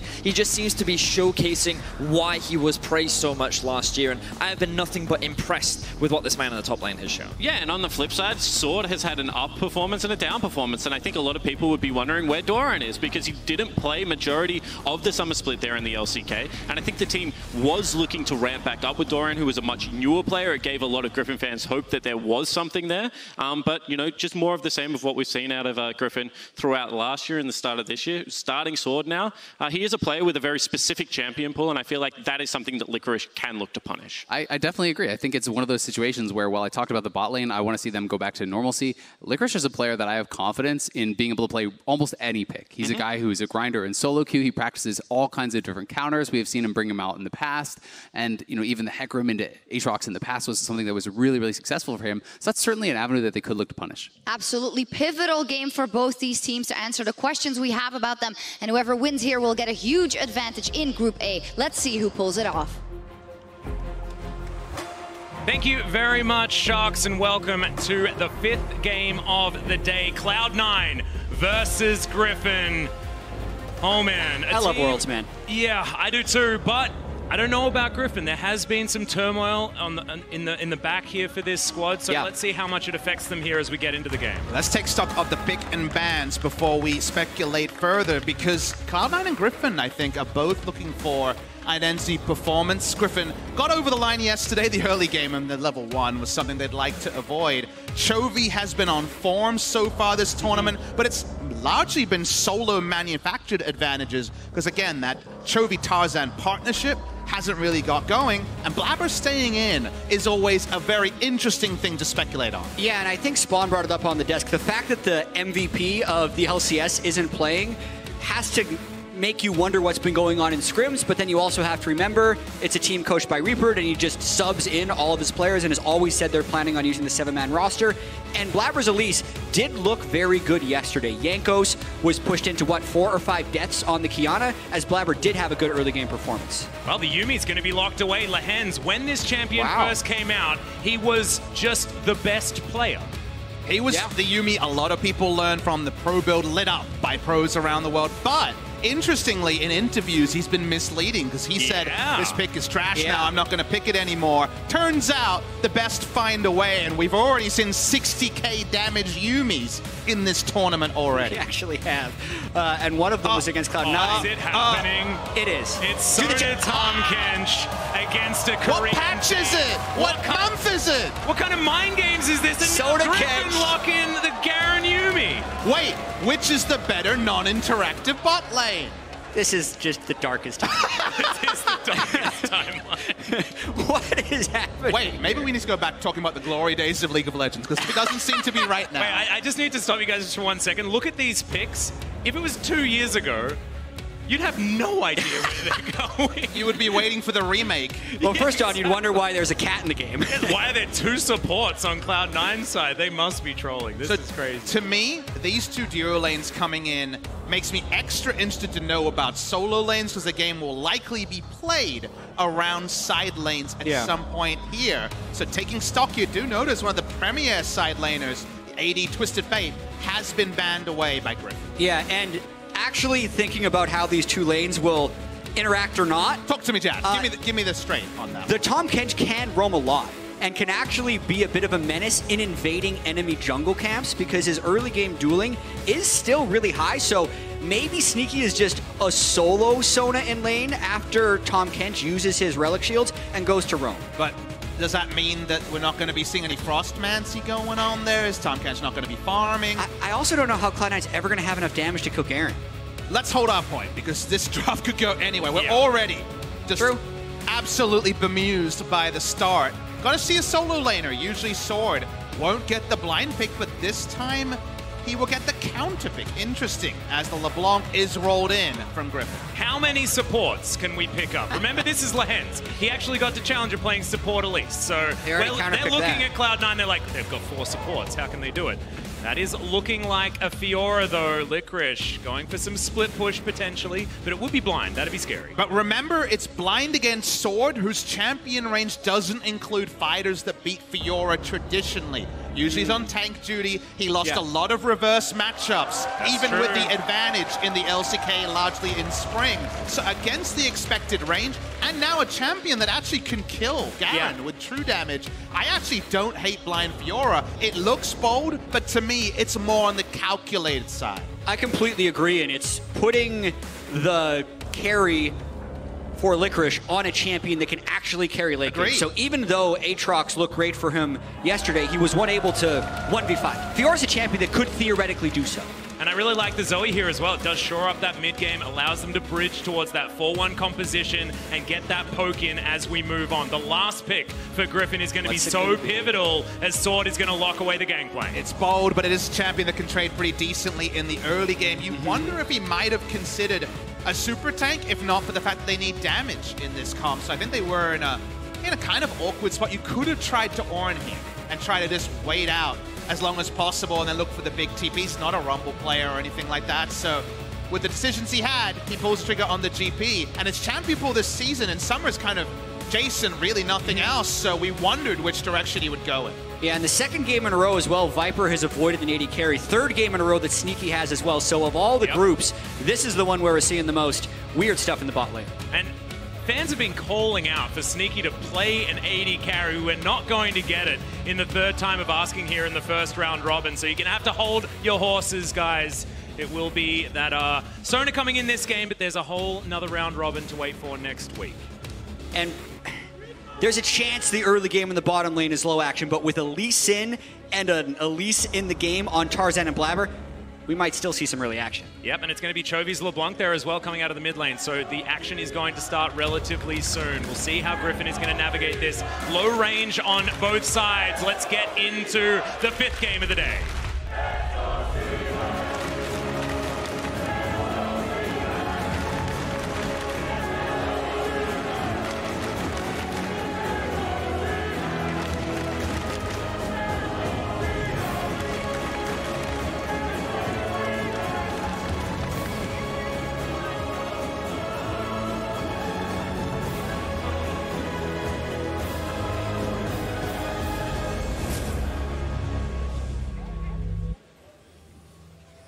Here we are onto the rift for C9 versus Griffin.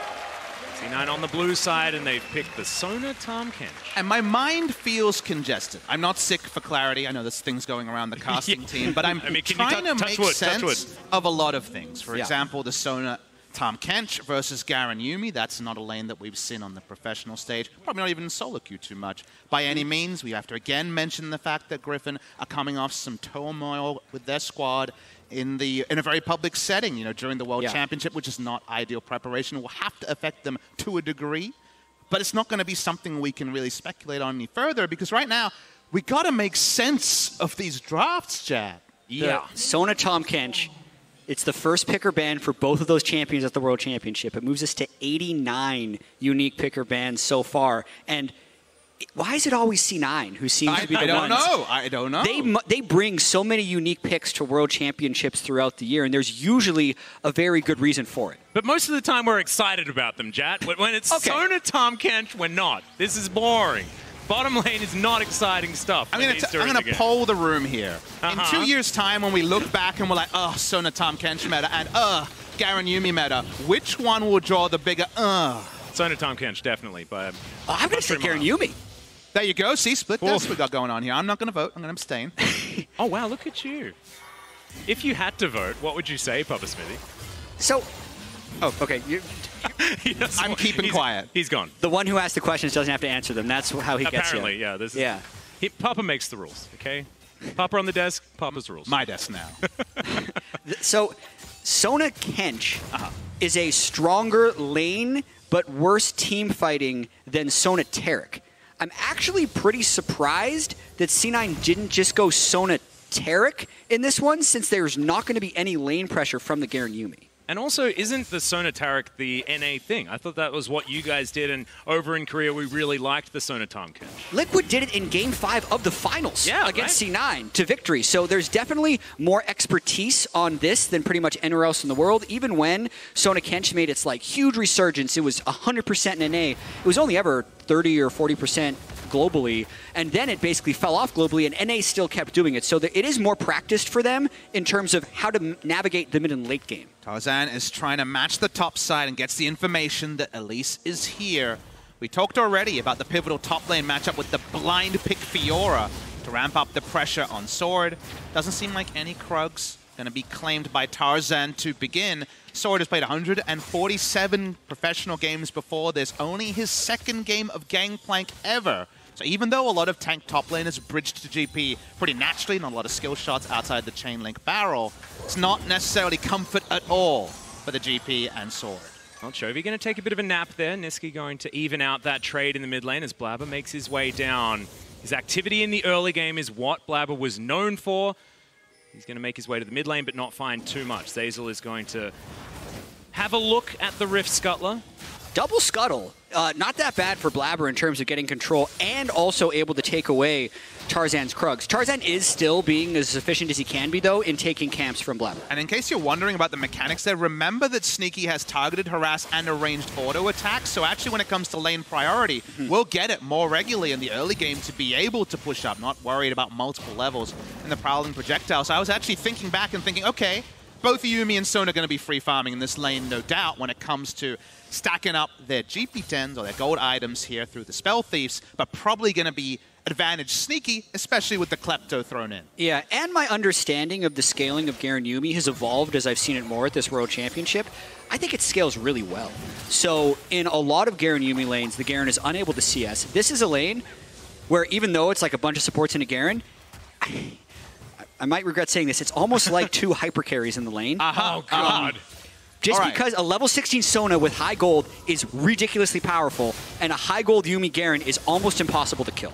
And I like that you bring that up because Fnatic did show that, right? They won with the Garen Yuumi in the later stages of the game, and it was a hell of a lot of damage coming out from that Yuumi. And I saw a lot of games in the LCS where Sona would hit level 16 and just completely take over. So there's a chance both these bottom lanes are content farming because they scale. And I'm willing to walk with you on this hyper carry idea. It's just because it's out there. It used to be, hyper carry Garen, by back the way. in your heyday, Season 2 casting, as Zeyzal takes some damage here, hyper carry was a Vayne, right? It was hyper carry of damage only. Let me continue here. Hyper scale? Yes, that part I agree. Better. But even hyper carry, you can have a hyper carry of utility, and Sona spends gold really well. Level 16, she scales with levels really well. And then on the other side, the Garen might be a hyper carry of tankiness, because how do you kill that boy when he's got his items going? He is very thick. And he has his catwalk as well, which is very important to him. Also, FLICKR went Grasp, potentially for the lane phase. I was expecting a Conqueror if he was going to ever kind of shred through in the late game. Grasp can still be powerful. Fiora can still do a lot of true damage with the ultimate, but Blabber still trying to do work. Yep, face check there from Chovy. Great repel to avoid the distortion damage, but Blabber still in trouble. Misses the chain. Does Chovy, so they get out. As Sneaky's been lit on fire. Down to 200 health, is going to survive and gets a bit of gold back there as well. Nicely done.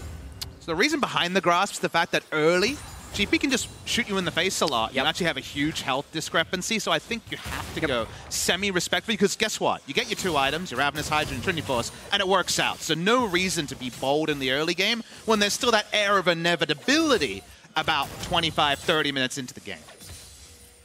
Well, having a look at how Sword is doing up towards the top side of the map, he's falling behind FLICKR, who's been able to lane very well. Sword been struggling in a few matchups despite being able to keep up in that farm for most of the time. This time, not so lucky. Sneaky with a power chord there onto the cat, avoids the damage. Does Lehens. And I think this is going to be a great test. I feel like this is the way you see how good a Yuumi is by putting them in this lane, because it's all about the Yuumi. It's not about the Garen. The Garen is a vessel for the Yuumi. Yep, and they both share gold. The double support items empowers both of them. Another thing that I think actually empowers some of these different lanes is the fact that they both get to generate gold from their support items, and it's not so much like a full Sona carry or a full Yuumi or Garen carry. It's picking champions that are good on a medium amount of income, because normally in League you only have the carry roles and the support roles. Sure. And oftentimes it's junglers who end up being kind of medium in pro. So I was kind of theorizing when this happened, like how many other champions you could see in there that would be good on medium income. Garen is actually one of them, and he ends up showing up here. Just feel that there's going to be no action in this game until about 18 minutes into it. And who does that benefit, though, guys? Probably Griffin. What about Fiora, though? Yeah. And Sona. the hyper scaling I think support carry. I look at Fiora running at GP, and I feel like there's very few instances where that works for the GP. So yeah, it's very interesting to consider. But we should mention that C9 got a big lead on the first game they played as bot lane. Yeah, final chapter comes out there as Lehens does get the double root down, but the Devour is in. Zeyzal down to some grey health, but it looks like C9 are going to be able to make their way out. And Sneaky now just going to get to triaging with that W. But again, remember, they had a big lead with the Heimerdinger comp and didn't really seem to know how to close the game for a long time. So playing 3 lanes, actually allowing Fiora's side lane pressure to close rather than solo kills, hasn't been their forte most recently. Yeah, and I want to get back to that, but I don't want to jump over this dragon as Griffin takes it, and I want to see if C9 is able to contest. Well, Blabber at the moment not looking like he's going to attempt to, Jat. Unfortunately, he has some Krugs that have been rubber banded towards the bottom side. Chovy not going to find any chains or anything like that to answer the little nap that he took, courtesy of Nisqy, and this dragon will be taken down without a contest on Griffin's side. Having a look at the gold, however, it is still a slight advantage for C9. And the Mountain Drake not going to change team fights so much, although Licorice probably would have liked it for smacking down these turrets. Yeah, definitely would have helped in the later game. But back to the point of just like trying to piece together these team compositions, if I think back to how the Garen Yuumi took over mid games,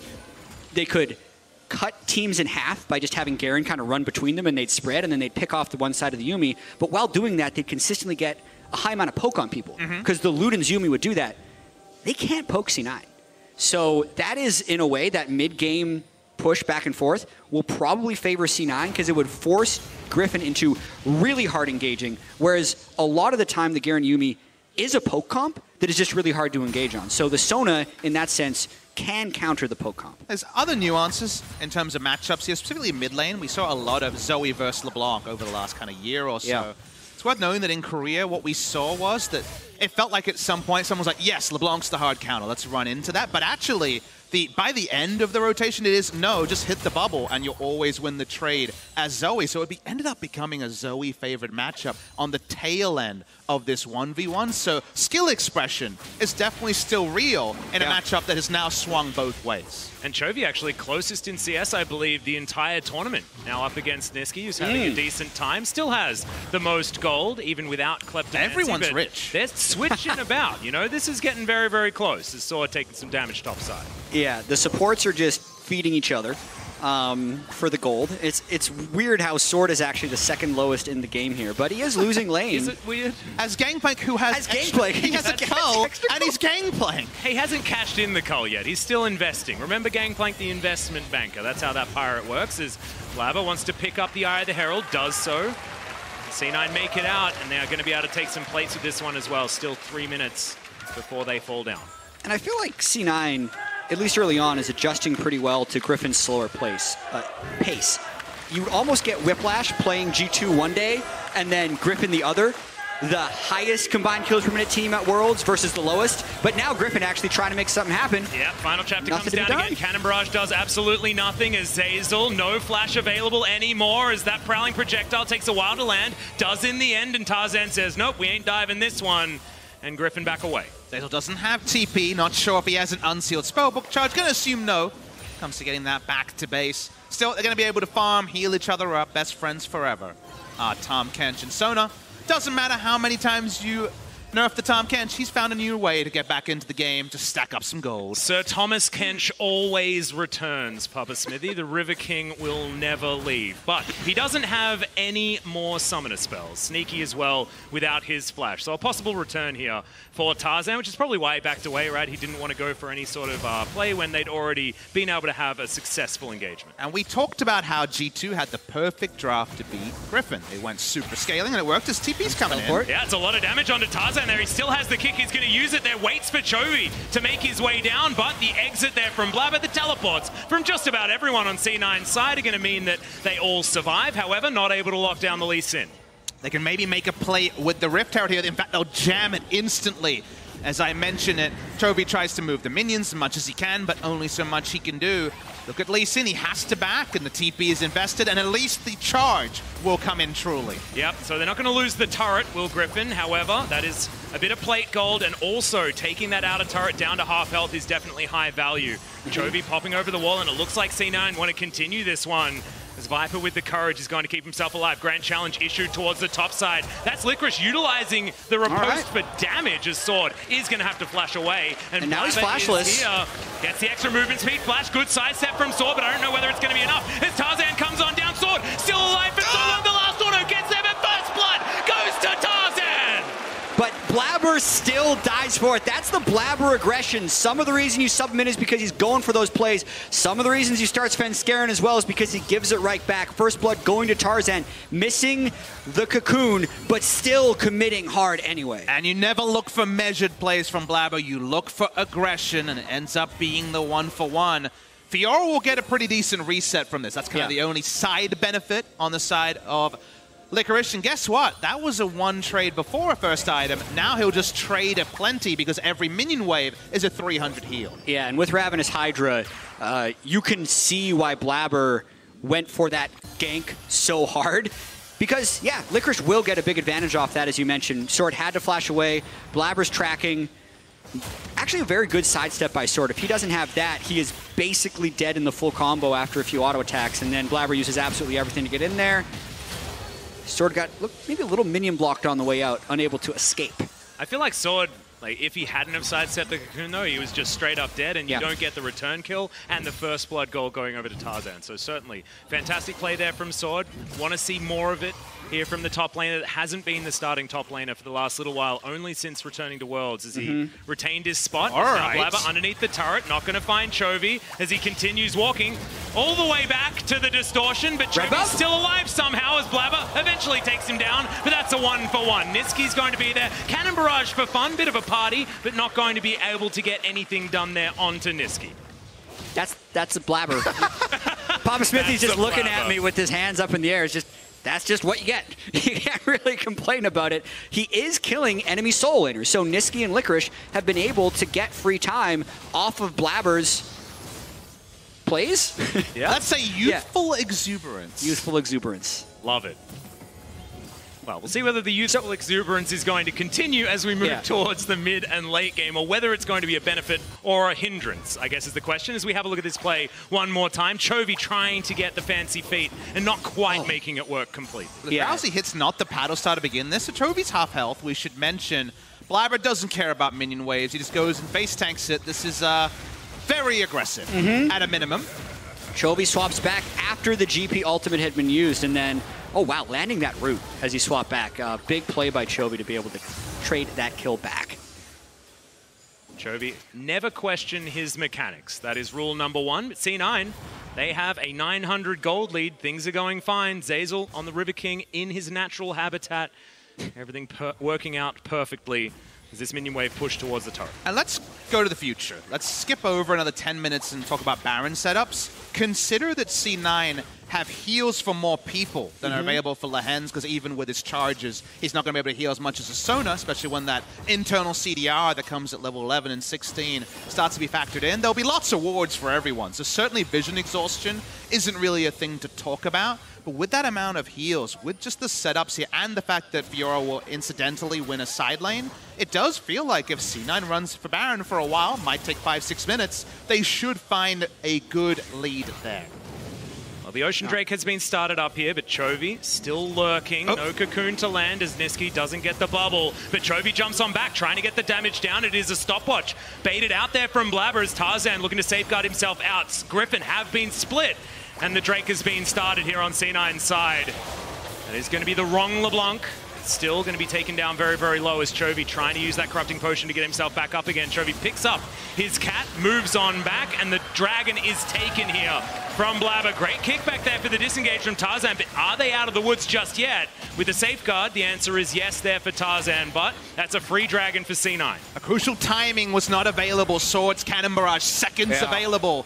Away from being available, used now. Yep, now going to be coming down in this outer turret is okay. Viper down very low, but he's able to keep himself alive for a lot longer. Great health eaten at exactly the right time from Zeyzal so that ultimate didn't do enough damage. And FLICKR in the meantime is just taking structures. Yeah, these last minute or two have been very promising for C9. Just watching the way that Griffin is trying to interact with this Sona Kench and how ridiculously hard it's going to be for them to kill anyone. I almost feel like for Griffin to win this game, it has to be Tarzan and Chovy just hard carrying picks over and over again, because the 5v5 team fight looked very C9 favorite there. And I look at the 17 minutes, and I can't help but think that this is more like a 4v4 in a single-player game that the Fiora is set up to win. If nothing's happening or equal amounts of healing and damage are done elsewhere, Fiora gets a turret, is pretty much how it goes. And especially if you try to be a bro on the GP and throw a cannon barrage for your team, you're definitely having to seed a turret because it's another tool you don't have in the 1v1. Well, Tarzan is going to be able to pick up what feels like his first Rift Scuttler of the game. And FLICKR returning towards that top side of the map, looking to try and get some damage down onto inner turrets now, as the Fiora is wont to do. Viper in the mid lane gets some zoomies. He's going to be okay, as Griffin try to tidy this one up. Niski's on the bottom side. Griffin now thinking that they may have an opportunity. And guys, this is really crazy, but I'm thinking that I'm going to have to recommend some Morellonomicons this game. Because C9 have so much healing, the value for that one is really high. And I'd really like to see Executioner's Callings from anyone as well. Like, just stop the healing, guys. Who would you like to buy the Executioner's Calling, Atlas? Sword. He's not actually around to apply it. Yeah, that's true. I mean, Cannon Barrage can do it. It's actually not bad in the 1v1, but then you still probably die. I think it's definitely the right call. Cash that call, buy Executioner's Calling. Well, that's only 6 to go.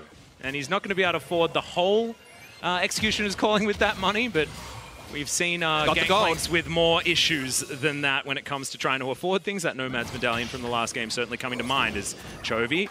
That was really cute from Niski, actually. I believe avoided the chain by going under it. And honestly, if I see an Executioner's Call, I'm just ganking his top side. Speaking of ganking, FLICKR, that is not going to be enough. The riposte is going to be invested there as he gets on over, but there's a blast cone. Cannon Barrage this time is going to work out as Tarzan finishes it with a resonating strike, and that is no longer the Fiora on the map, and maybe an advantage for Griffin if Chovy can outplay this. Well, we've seen this before. Blabber's willing to trade. Yeah, well, it's double distortion to get himself over the wall, but just out of range. Didn't click him quite quick enough. And even though that was a kill for Griffin, what do they really get out of it? Because C9 is able to send Blabber to the other side of the map, pick up a turret. Yes, Sword gets a little bit of farm. Really, they have to be able to do something here to this Sona Kench, which, believe me, it's pretty hard to do. They might be able to get topside turret because you don't want to TP in. It's dead already. We didn't even see the health bar there. FLICKR does not want to teleport to it, even if it was healthier. So it is still structure for structure with a kill advantage to the side of Griffin, but I'm kind of with you, Jat, in that where is the point of ingress where Griffin are trading up with a meaningful lead rather than kind of incremental and what seems to be an overall picture that we can't help but be thinking is C9 favorite. Well, as it ticks over 20 minutes, we need to start talking about the Baron, and neither team really has a lot of Baron damage. Bit of biffo there in the mid lane for the bottom laners, but nothing going to come of it. How are we supposed to set up for these Baron fights that are going to feel like slow motion after a lot of these You put down 700,000 wards and then try to pick somebody. We're going to need some more Nomad's Medallions, guys. Well, the thing is, both teams have 2 sight stones as well. Yeah. The third, maybe. That's why I'm saying it. They got a lot of wards. Yeah, a lot of wards, a lot of sweepers, so it's hard to see.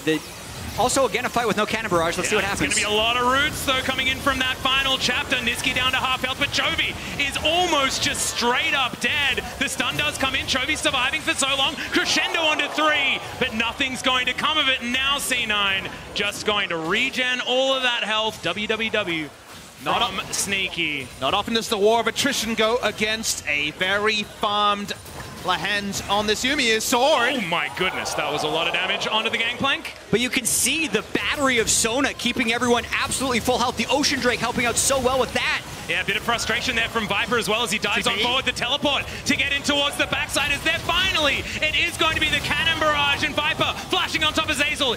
Great timing on the stopwatch as Viper eventually gets that kill, but that is going to be a late flash there from Chovy. Gets himself out, but will no longer be able to participate. Somehow Griffin have limped away from the fight with a kill, but they don't have an advantage. FLICKR isn't even there. FLICKR is getting the advantage on the side lane. They're getting the mid turret and a side turret off of this. Still the incremental advantage goes the way of C9. They get 2 turrets for all of those heights. Niski? Yeah, big flash out there from Chovy.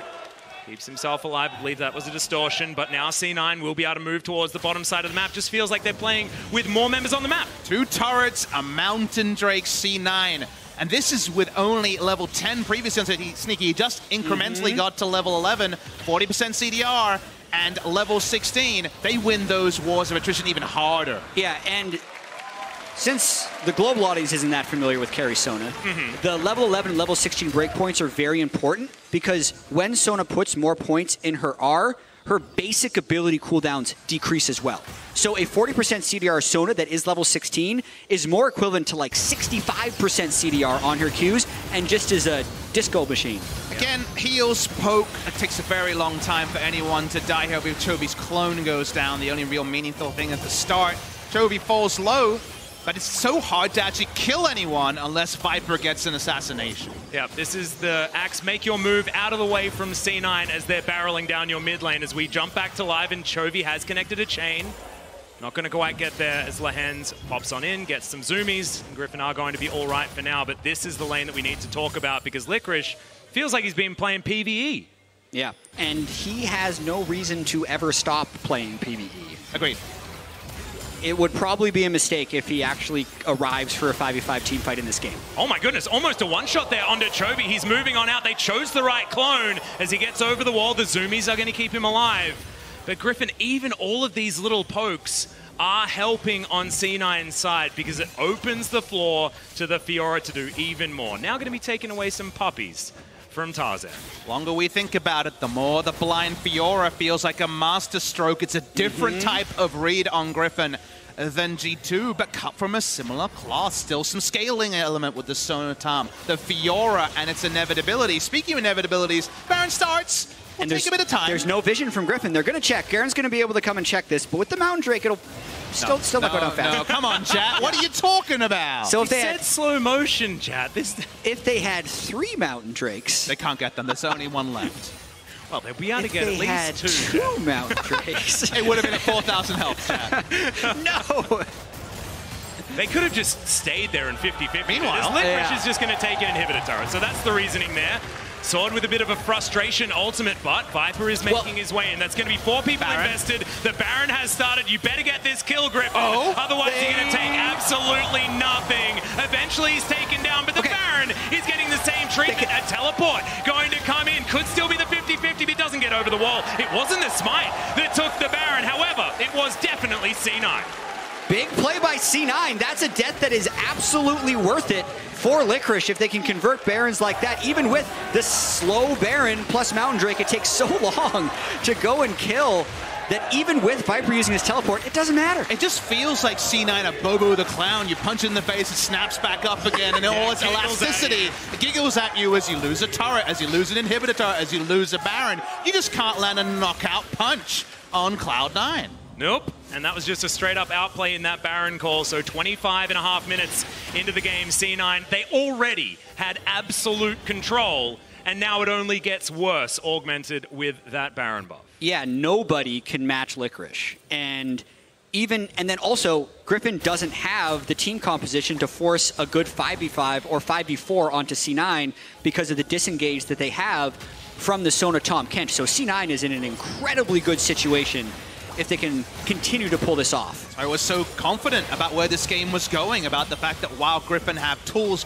conventionally, the conventions went out when 700 supports were locked in and everyone was farming gold, sharing it. Well, we got the hard engage. We're looking for it here as the Devour is used. Sneaky flashes away, but importantly, he is still alive. Viper. Why is FLICKR there? Be so lucky. Yeah, FLICKR is going to dive into the back of the fight. Tarzan goes down low, but the Fiora is dead. The Sona dies as well. Griffin may have found it. 3 kills now onto their roster, and Griffin can chase. That is definitely something that's in their wheelhouse, and now without Sona, they have to get the heck out of there. It's a 3-for-1 for Griffin when C9 has Baron, and instead of just hard disengaging, C9 felt obliged to go in. FLICKR ends up just teleporting in to die, even though he trades a kill onto Tarzan, and that Baron power play is in the negatives now. Exactly, it seemed like an inevitability. They break the inhibitor given the Baron buff, and Fiora. Chovy's still poking onto Niski and Zeyzal against the run of play. Cannon Barrage comes in as Niski has to flash, gets out of the way of the final chapter, but Griffin now set their eyes onto the inhibitor turret as Lehens gets on out of there. Remember, this team does not have any siege whatsoever. It's just the Yuumi and I guess the LeBlanc that can get in there for that one, so Griffin back away. And most crucially, they had no minion wave to actually kill that a inhibitor turret. Let's watch the replay, and I believe it was the final chapter, yeah? Just Garen comes in, of course cannot stop his slows. They get the stun, and there was just no full disengage available as the deep teleport from FLICKR was ill-advised. Yeah, and it's because Sneaky took so much damage at the start of the fight before the Tahm Kench Devourer could get him that he's unable to support Fiora when he goes in there. Cloud9 really need to stay quite grouped up and just kind of hope that they don't get connected on by those barrel chains. That's, I think, their best way to victory. And by grouped up, I mean Blabber down. FLICKR should be in the side lane. You get one stumble. That was what we would call a stumble from Cloud9 in spite of everything that we talked about. Actually going to push away from the exposed inhibitor for now, as FLICKR does not have his teleport up. Bamba power play. Oh my goodness. It's in the negatives. Yeah, not too negative though, onto C9's side, and they will hold on to about a 700 gold lead at 28 minutes. But now, Griffin considering something more as we head our sights back towards the mid lane, and the Mountain Drake is available once again. Tarzan thinking about a solo. Yeah, and if Griffin want to go for another fight, they have flash windows. They burned so many flashes in that last fight, so there's a higher chance that Lehans and Viper would be able to get on top of Cloud9 and actually make an impact if they go while those flashes are still down. And actually, they have an initiator, an unlikely one. When flashes are down, is here we go. Yeah, Blabber dives in, doesn't get the chain onto Blabber, who jumps up into the sky, will survive for the moment, but now Tarzan's looking for him. The flash does come out, as now Chovy just going to be eating blast cones and jumping around this map. They're going to survive, and now C9 playing like they're in a little bit more trouble than they were before. Especially because FLICKR doesn't have side pressure. The fact that FLICKR was forced into a recall because C9 had to give up mid lane priority means that Griffin is actually starting to fight back in this game. And this is where the tricky execution of playing a side lane champion for an NA team will become more trickier. They have a teleport disadvantage, even though they have a split push advantage. And the champion I want to talk about, unlikely initiator, is the GP, because the GP slow. Yeah. At this point, with no flashes up and with everyone trying to disengage each other but not be able to have too much mobility, is something that can catch them napping. And the next Baron is up in 1 minute and 15 seconds. So Griffin is doing their reset right now. Everyone's buying the max amount of control words. Viper didn't. He doesn't have the gold too, so that's his excuse. I think that's valid. Okay, just needed to finish off his item there as okay. Chovy gets some zoomies back as FLICKR is now in the mid lane with his team, but there's the connection onto Blabber. Does land himself the cocoon. Zeyzal now has that Devourer on cooldown. Griffin, they may have found another team fight. There's the crescendo, but Sneaky only finds one, and Griffin are still on the chase. They do manage to take down the zone. A huge kick into the back line from Tarzan. The grand challenge is not one you want, FLICKR. As Griffin, they don't lose anyone, and now they're going to be able to find the Fiora. Goes golden at the last second, but look at that spinning top of a Garen, and Viper takes down the top laner. And that's the relentlessness of Griffin. They somehow managed to kill Sneaky through Tahm Kench, and now 5 strong with double Mountain. Let's see how fast they take this Baron. That was like 4 hard engages in the matter of 4 seconds. And you have to talk about, A, the flash windows, but importantly, the fact that I don't think C9 can read correctly the threat windows of this Garen Yuumi combo, because with the Swifty boots, with the Dead Man's Plate, with the Zoomies even, this Garen is just being a solo initiator, and 2 times in a row, they've been caught napping while trying to cross map. The terrifying thing is that Viper didn't have to invest his flash into that. No. So he still has Q flash ability in the next fight, and let's check out the replay. Because they're trying to, again, make something out of FLICKR with no teleport up, and they just get run down. First Blabber, then Zeyzal. The moment Sneaky, FLICKR can do anything, watch FLICKR while Sneaky's getting popped. He's just trying to find an angle. Yeah, FLICKR and Nisqy never were able to retaliate any damage while that chase is happening through. That's the type of stuff they'd either need to be able to do, or while they're spending all this time running away, FLICKR would need to be in a side lane. The fact that Griffin has corralled C9 is one of the reasons they're pulling this off. They're doing it again as FLICKR does get the riposte, but Viper is no cares in the world. Lays down the gigantic sword, and that is another dead Fiora. Not able to get any split push work done. That inhibitor turret fell a long time ago on the bottom side of the map, and now it's all Griffin. Chovy! We're trying to get it. No, it's turned around! Sneaky with the heals, helps out his Elise, locking down that kill, and now Griffin, without their mid laner, this could be a huge problem. Viper trying to spin himself away. Griffin, they're not going to be thwarted just yet, and Sword is on the bottom side of the map, but that could have bought some time for C9. Potentially a game-saving cocoon from Blabber there, because they were just going to poke and prod C9 to get open inhibitors, but now that it is a 4v4, Griffin may not have the ability to break this base. Especially because of how much Baron time was. That's still 2 minutes on the Baron buff. The War of Attrition would have gone the way of Griffin there, so they get a deep breath. Remember, Chovy can't teleport back in, so there is a bit of a back window there. Sneaky takes a casual 70% of his health bar. That was a big barrel from Sword there. Nice work weaving that one through. Says the empowered back timing is going to mean that the cocoon is not going to land onto the GP. C9 able to get outside of their base. It hasn't been broken yet, but the gold lead is in favor of Griffin now, but only 2.4 thousand. This is still anyone's game. It is anyone's game, and this game has defied expectations in a number of different ways. We're learning things here, Chad. This is tricky. We're figuring out on the fly. We barely knew what the expectations were, Chad.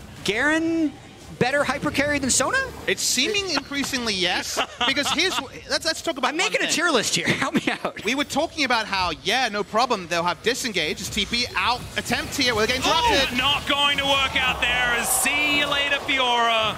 But then the other thing is also Griffin is just more coordinated than C9.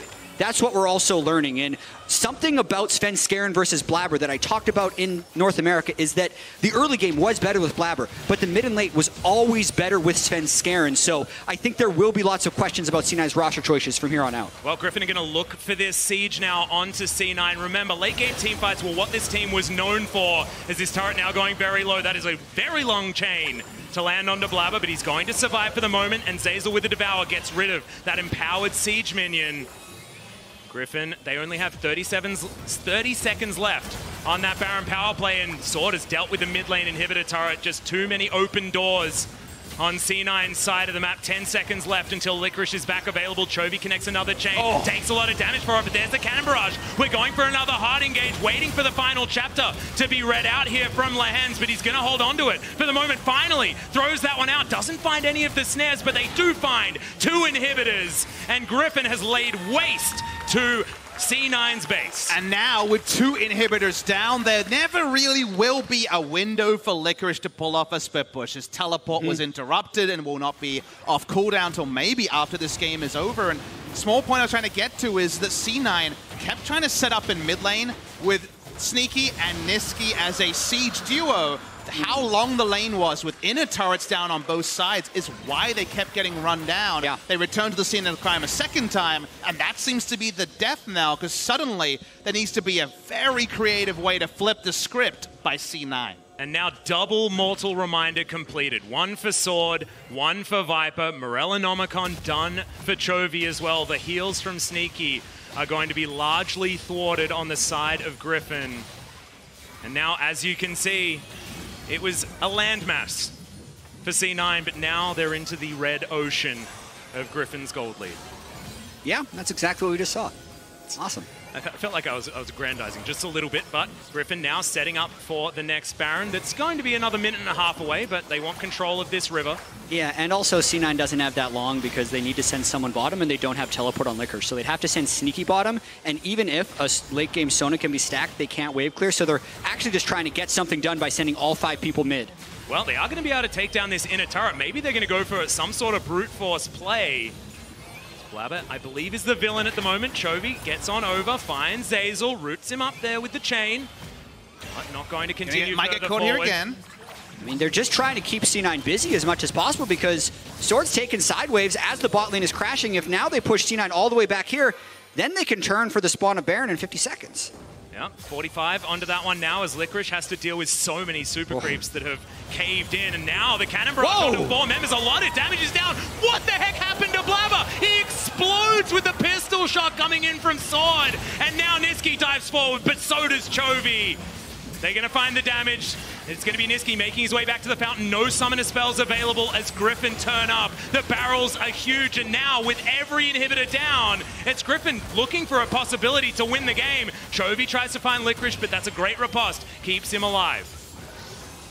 With 3 inhibitors down and the jungler dead, Griffin is really full of options. You have to credit Sword there for that GP play. It looked like he 1v4'd, had the whole team running away from him and still killed Blabber. We're having these discussions about Garen versus Sona scale, and GP also has an argument. And we were also having conversations about Sword and why he was on this roster, right? If he's going to play like this is absolutely the right call from Griffin. So Sword attempting to silence the haters, maybe one step closer now as look at that gorgeous barrel chain. Yeah, that did half the health, and then the cannon barrage started. The pistol shot to 843 barrel crit onto Elise. That's about half a health, and down into the death chamber. Sword putting it together. 1-0 on the GP lifetime, seeming like 2-0 on the cards. That's 100% win rate, Papa Smithy. My kind of sample size as well. Limited. Yeah, very limited. But 100%'s 100%, and Sword looking for the second win and to put them one step over Cloud9 as we move towards the second round robin. Only one more match of that first round robin to come after this one. Don't forget, this is G2's group. They will play in the last match of the day. The head-to-head between Griffin and C9 with HKA at the moment as a afterthought suggests that it's whoever honestly gets the advantage between these two, and it seems like Griffin will get the first. Yeah, trying to close this one out, but they're going to still have to do it. A lot of short-range champions here, but Viper gets a Q onto this Nexus turret. Chovy off to the side. FLICKR trying to get that fight in, but Viper is so incredibly fast. He is going to go down to the GAs. The final chapter is going to come through. Devour down for Zeyzal is so huge onto FLICKR to get him back to the fountain and keep him alive, but Griffin still have everyone up, and they've got so many super creeps bearing down on C9. Access to the fountain and also Sona means a lot of healing. We can retool this once more. Yep, also still has the Guardian Angel, so FLICKR is very dangerous here for Griffin. They've got a long way to get back as well, but look at these super creeps. The Baron buff still going to be there as well as Chovy has to flash to get out of the turret range as now Blabber goes up into the sky, no longer has that repel, and look at these Nexus turrets. They're just getting berated by all of these minions. It's just insane. Zeyzal, another great activation of the Grey Health, and C9 have kept themselves alive, but there is an army that's on Griffin's side trying to bear down on this Nexus. Into the backside. Yeah, FLICKR looking for some shot to find it. Gets the grand challenge for all that extra healing as well, but you can see the Nexus is now bare. C9, they found Tarzan. He's desperately looking for the Nexus. Okay, Lehen's final chapter, but it's not going to be that whatsoever as Griffin have to get out of there. This is just absurd. Like, they have every possible minion hitting C9's base, and C9 have so few tools to even deal with the minions, but FLICKR dive bombs the backline, gets kills, a mid-inhib respawns, and C9 repelled the push. That is the Spear of Shojin, level 18 Fiora, putting out the sick deeps and also having a lot of crowd control depending on how often he can hit people with his riposte. They're looking for exit kills here. Oh, he doesn't have a Yumi with him. Cocoon is going to land. He's still going. He also runs really fast. Yeah. Deadman's Plate and Swifty boots. I mean, Sona's fast too. No, I can see why they didn't. You can sing as much Songs of Celerity at me as you want, Jap, but you ain't catching up to that guy. As we have a look at this fight one more time, it was a bit of a disaster, but it was a lot of fun. Little things like being able to pop into the fountain and a Sona, they had kind of two fountains here, meant that there was never enough of a health bar advantage with this many super minions pushing in, and then FLICKR just goes in the backline. Rambo, he had the GA advantage after popping it earlier. Somehow Teamfight Fiora has proven to be a trump card in extending the length of this game. Yeah, and it's almost like Griffin just disconnected. We talk about this team as having that hive mind, but something certainly went wrong. Look at that! All right, here we go. Let's 5v5 the Elder Drake. There's actually not a huge inherent advantage. TP wards available. Griffin can look for a backdoor too. Yeah. And Viper is the one with that teleport available. Sword doesn't, Chovy He could take Yumi with him. One goes out. The last one would have to be teleported on now. It dies as well. Griffin very good at getting multiple teleports onto wards into enemy bases, though. We've seen this one before. The famous Evelyn ult backwards and teleport end for Griffin against SKT earlier this year. They pulled back. They couldn't have known the health bars or the amount of time those wards would last. So smart of C9 to recall here, even though we had the extra information about the length of time on those wards. And suddenly, the base is repaired. Elder. Repaired is a strong word. I mean, there's none of the things that fight back. If your boat has holes on it and you put band-aids, is it repaired? The inhibitor looks brand new. Does it float? Does it float, guys? Amazon priority shipping. Well, Griffin now powered up with that Elder Drake. Looking to try and once again rid Cloud9 of their inhibitors. Half health on the mid outer, but C9 still have the opportunity for a fight if they can find one. Remember, only one of these inhibitors needs to go down, and then 5 members of Griffin can all run towards this Nexus and possibly just take it down. They need buddy system here to repel those, so there should be a 3-lane push that gets them at least one inhibitor bloodlessly. But with Song of Celerity and people walking up, that time is not yet now. Yep, it's a 1-2-2 happening, but 1-3 and boom goes Niski. See you later. That's the final chapter. It comes in, it grabs the kill, and now C9 without their Zoe. Chovy jumping back and forth as that is a gigantic cannon barrage. So much damage here onto C9. Remember, there are no structures left. Griffin's going to find the Tahm Kench. FLICKR into the backline, though, gets the grand challenge, but he's down to that GA. Tarzan grabs his opposite number, and there's the spin to win. Viper going to start on this Nexus.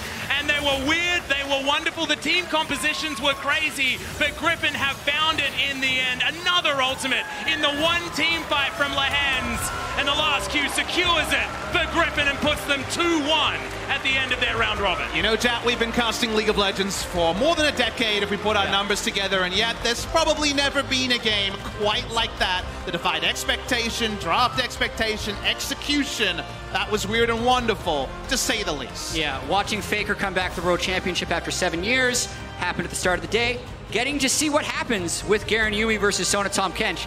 Potentially a highlight. Greater than the first one, depending on how you look at it. It was a light. I'm more towards the low light side, but sure, yeah. However, absolutely. Have we proven which is better out of the Garen Yumi and the Sona Tahm Kench? Because we have a fun fact. The Garen Yumi didn't die at all this entire game. It's true. He spun a lot and won at least once. 100% of this game. And I actually still don't know what duo is better, but I know Griffin was better in this game. Because it did feel like when we were going through the first 20 or 25 minutes, it felt like C9 was going to have the answers. It felt like they'd be able to group, split push with FLICKR. There was going to be nothing they could do. Yet Griffin found a way. That's the crazy thing, is that for a lot of it, we thought the side lane push would be enough, and yet if we really think about what the winning point was fundamentals. It was how to play multiple lanes when a TP disadvantage is there, how far up is safe. Yeah. Those are the things, those decisions that, again, people say with Svenskeren are a little bit more ordered. They were scattered twice, got ran down, a couple of inhibitors rolled down. Yes, it took a while, but it did feel Griffin favored from there. Yeah, and Griffin are going to now be at 2-1 in that group. So to break down that doozy of a game, let's send it over to the State Farm analyst desk. Thank you so much, Atlas. A doozy indeed. And you might say, wow, that late game was so intense, so many fights. But we want to take a look at the real epicness that took place. Oh yeah, let's get straight into the good stuff. Let's get this replay up on screen because, you know, rarely have we seen this amount of action and explosiveness in a game at Worlds. And this is what it was going to come down to. Can C9 Sneaky withstand the mechanical prowess of a championship player like Viper on one of his classy picks? Just a beautiful thing to watch. You see right there, he walks up, he presses Q, and then he backs up, and he waits for the Q to come up again. Honestly, it was a beautiful display of talent between the two bot laners. When we saw the draft initially, we thought, oh, it's going to be boring, what can we expect? But then when we got into the game, it was like a dance of blades and beauty. And okay, it was really drawn out. It wasn't that exciting. Uzi, eat your heart out. All right. The whole point of Sona Tahm Kench is it's supposed to outscale the Garen Yumi because the principle is that you have so much sustain that you mitigate all of the Yumi poke, and every time you try to all in, the Tahm Kench provides the safety and the peel. And later on into the game, it pretty much becomes impossible to engage on this 4 while the Fiora split pushes. I actually love the draft. This is basically what I was asking for in pregame. You have this defensive bot lane that can scale and chill on their own. You have a heavy focus on the solo lanes. FLICKR could easily win the game through the side lane. But again, it felt like a repeat of the Heimer game where they just didn't know how to play the side lanes. They weren't confident in the split push, even though FLICKR had laned great. And we have no camera here when we're watching the game, but Azael, I was actually going through a slow descent into madness as this game progressed. And this first replay is going to begin. I'm still there. This first replay is going to show, though, how this is supposed to work for C9 because they pulled it off in the mid game. Yeah, I mean, when you have a look at this, FLICKR is already looking to break the base. I think this is about 25 minutes in, and you have to send so many members down because we're saying right now, can he 2v1? Can he actually turn this into an advantage? So you have to send Garen Yuumi as well. Yeah, 4 members coming down from Griffin. It got them the Baron. He built purely for the 1v1. The Shojin is incredible against the GP because it gives you essentially infinite Qs to chase him down. I thought when they cracked the base here, they were set up to win the game. Yeah. And this is it. This is the basic principle of what C9's draft was supposed to do, but I believe this was the fight where things started to go wrong. Notice how on the initial engage, they actually can't kill the Sona, but a crucial mistake here comes in from Sneaky and a great kick from Tarzan. Look how the Sona gets knocked up and then loses all the HP and then the dive can continue. And the moment the Sona is gone, now all of the sustain, all of the damage disappears from Cloud9 and Griffin can continue the chase. So are you saying it came down to being outscaled in that draft or in that game, or those mechanical little misplays in those fights? Well, I think there were 2 core execution errors. The first one is Sneaky's performance, but also FLICKR TPing into these fights when he doesn't need to. Yeah, I mean, that's the problem for me. You know, the fight should have never even happened, right? You know, Sneaky flashes away. They should just be running for their lives with Sona E, while FLICKR is running down the side lane to the open inhibitor that he already opened up, right? Then everyone goes to FLICKR. Your group starts pushing again. This is what split push is, but instead, he's TPing in, he trades a kill, but he dies, and they lose control of the map. Frustrating game to watch from the side of C9, but we then have to commend, I think, Griffin in those late game team fights when they went in constantly and put the pressure on Cloud9 in order to get the win in this game. Yeah, and there's a couple of back-to-back fights, and we're going to take a look at the last one, but this is just the power of being so late game with something like a LeBlanc or a Gangplank. They have legitimate one-shot potential. I think that you have a lot of that out of something like an Elise in the mid-game, but when the game got to this stage, they really were just sitting ducks in the base. I just found it so hilarious how both teams couldn't really kill each other and how surprisingly close it actually was. In the end, it took an Elder Drake on the side of Griffin to actually successfully close out the game. And it just goes to show how difficult it was for Griffin to actually close out against this comp. And again, we were left with a bit of questions about Griffin, right? And this is again a tricky one for me to break down. This answers none of my questions, Jocks. I still have so many, if not more. Luckily, there's a whole nother round robin. So what are the main takeaways after this game? I mean, an answer to a question for me that they can't compete with G2 because I think the level they've shown is just not up to par with the top of the group, right? You know, I wanted to see if Griffin was going to win this game, I wanted to see them dominate. I wanted to see them come out and show us a really impressive game of League. And the thing is, diversity is key if you can play diverse comps. If you can't, just go back to doing what you're really good at. And I think that we saw a very confused lineup against a very confused lineup when this game was played out. However, I will say, Sword had a better performance than I would think. True. In the late game. We called him out before, but that Gangplank was hitting the barrel. It was, and I think that I'm surprised by how FLICKR did end up playing towards the end, and I'm sure C9 are going to be frustrated because that game was theirs, and they had an opportunity to win it, and unfortunately they threw it away. Heartbreaker for them. Griffin takes away the win, and Laura is standing by for an interview with Griffin's Land. Griffin just won against Cloud9 after a very intense game, and I'm here with Lehen. Lehen, thank you for joining me. It took you guys a long time to come ahead because even though you had a lot of kills, you were still behind in terms of gold and map control. So what was the key moment of the game for you? 우선 팽팽한 경기였는데 승리 너무 축하드립니다. 그리핀이 킬로 많이 앞서감에도 불구하고 사실 운영 쪽으로나 골드 쪽에서는 C9한테 약간 휘말린 느낌이 있었는데 게임 어느 순간이 전환점이었나요? 일단 미드 쪽에서 다 같이 싸움을 하자고 해서 한타를 이긴 그때부터 조금 할만하다 이런 생각을 했던 것 같습니다. I think the turning point was when we said, okay, let's group meet and fight. And from that team fight, from that moment, we were ahead. Aggressivity as we like it now. About the matchup bot lane. We know Sona Tamkench, we know Garen Yuumi, but we don't often see them match together on the Rift. So talk me through the decision from Cloud9 to play this bot lane against you. 바텀 상성에 대해서 얘기를 나눠볼게요. 사실 가렌 유미도 많이 보았고 소나 탐캐치도 많이 봤는데 둘이 같은 경기에 나오는 건 처음인 것 같은데 그거에 대해서 한마디 부탁드립니다. 일단 저는 솔직히 어떤 매치업을 해도 자신이 있어서 그냥 재밌었던 것 같아요. But you know, whatever the matchup, I'm always confident, so I just enjoyed the game. Do you think it was a good decision from them, though? 클라우드9이 이 드래프트를 했을 때 좀 좋은 결정이라고 생각하시나요? 드래프트가 뭐죠? 그 벤픽. 네. 네, 그냥 실력 싸움이었던 것 같습니다. 서로 견해가 서로 맞는 쪽이 이기는 뱀픽이었던 것 같습니다. So I think it was a good decision because it's only up to skills or pure performance. So yeah. Okay, now about mental state. I talked to Tarzan yesterday and he told me that you still had to work on some mistakes you guys make. Do you feel like with this victory against Cloud9, you're finally getting there? 어제 다른 선수 인터뷰를 했는데 약간 아직도 실수가 많이 나온다고 그렇게 답변을 해주셨어요. 그럼 지금 약간 그 실수들은 좀 보완되고 있다고 느끼시나요? 일단 저는 잘하기 때문에 다른 사람은 모르겠습니다. Well, you know, I think I'm doing well, so I don't really know about the others. Well, you just need your teammates to match you then. Now, a lot of people were waiting for you to qualify to World Championships, and you have a lot of fans here. So is there anything you would like to say to them? 여기 많은 팬들이 사실 그리핀 팬들이 되게 많고요. 많은 사람들이 응원하고 계신데 영어로 한마디 부탁드려요. Thanks for cheering. Thank you. And thank you very much, Lee Hans, for the interview. Thank you, Hajin, for the translation, as always.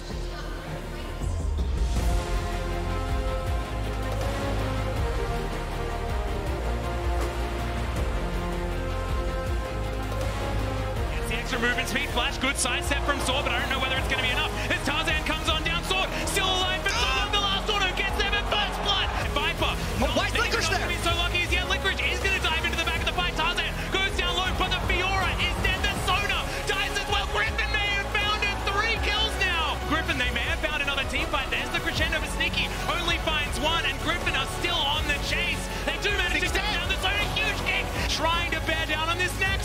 Into the backside. Yeah, FLICKR looking for some shot to find it. Gets the grand challenge for all that extra healing as well. Remember, there are no structures left. Griffin's going to find the Tom Kench. FLICKR into the backline though, gets the grand challenge, but he's down to that GA. Tarzan grabs his opposite number, and there's the spin to win.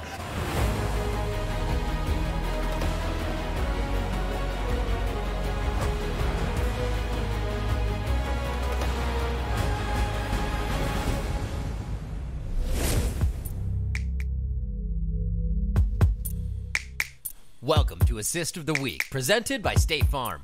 Up 1-0 against Royal Youth, Clutch decided to play keep away from Closer, taking his red buff yet again. Royal Youth had enough and collapsed quickly, taking out Demonte. Huni stayed in the engagement just long enough for Lyra to charge in and pop up Closer, Armut, and Seal before ulting them in place for Huni to lay on the damage and escape with just a sliver of health.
Yeah, I think if we manage to go 3-0 playing against HK, it would mean that we have like a lot of freedom to drop a game and still be like fine. We can still bounce back. That's like kind of the theme of G2. Also during like the regular split in our region is that we have like a really good start, and then once we are secured, we can do whatever we want, and then maybe we'll lose a game.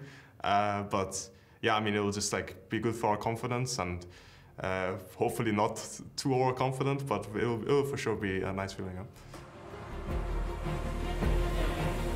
Well, we'll see whether Wonder is going to be confident heading into the final game of the day, and the final game of the first round robin here of the World's Group Stage for 2019.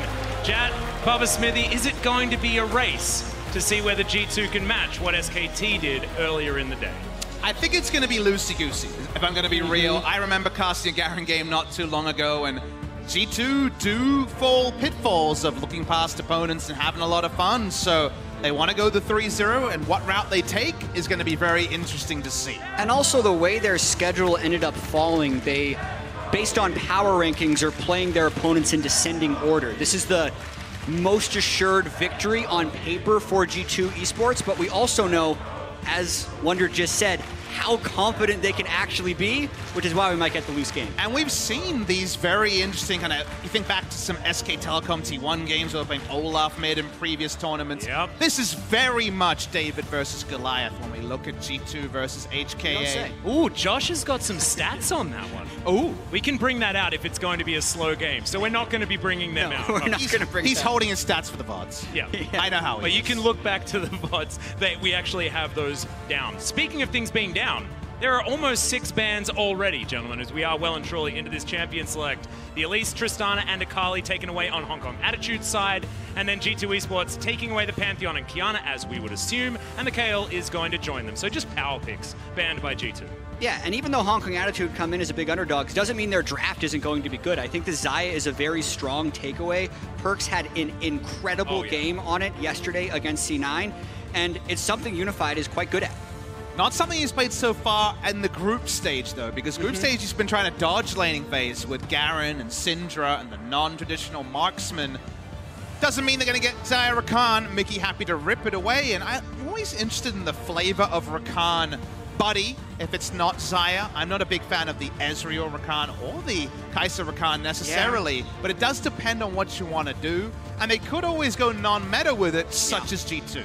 Yeah, they could do some weird stuff here, but G2 is going to just lock away the Lee Sin. Understandable, picking up these 2 champions if you're then going to pick the Xayah, but that one is not going to be an option. And HKA grabbed themselves the Gragas, followed up by the Thresh, which feels like second in line from just the basic Lovers duo. Yeah, I think so too. And for G2 Esports, the fact that Syndra hasn't been banned would draw your attention and say, why doesn't Perkz just play that? But we also have to keep in mind, G2 is in a comfortable spot in this group.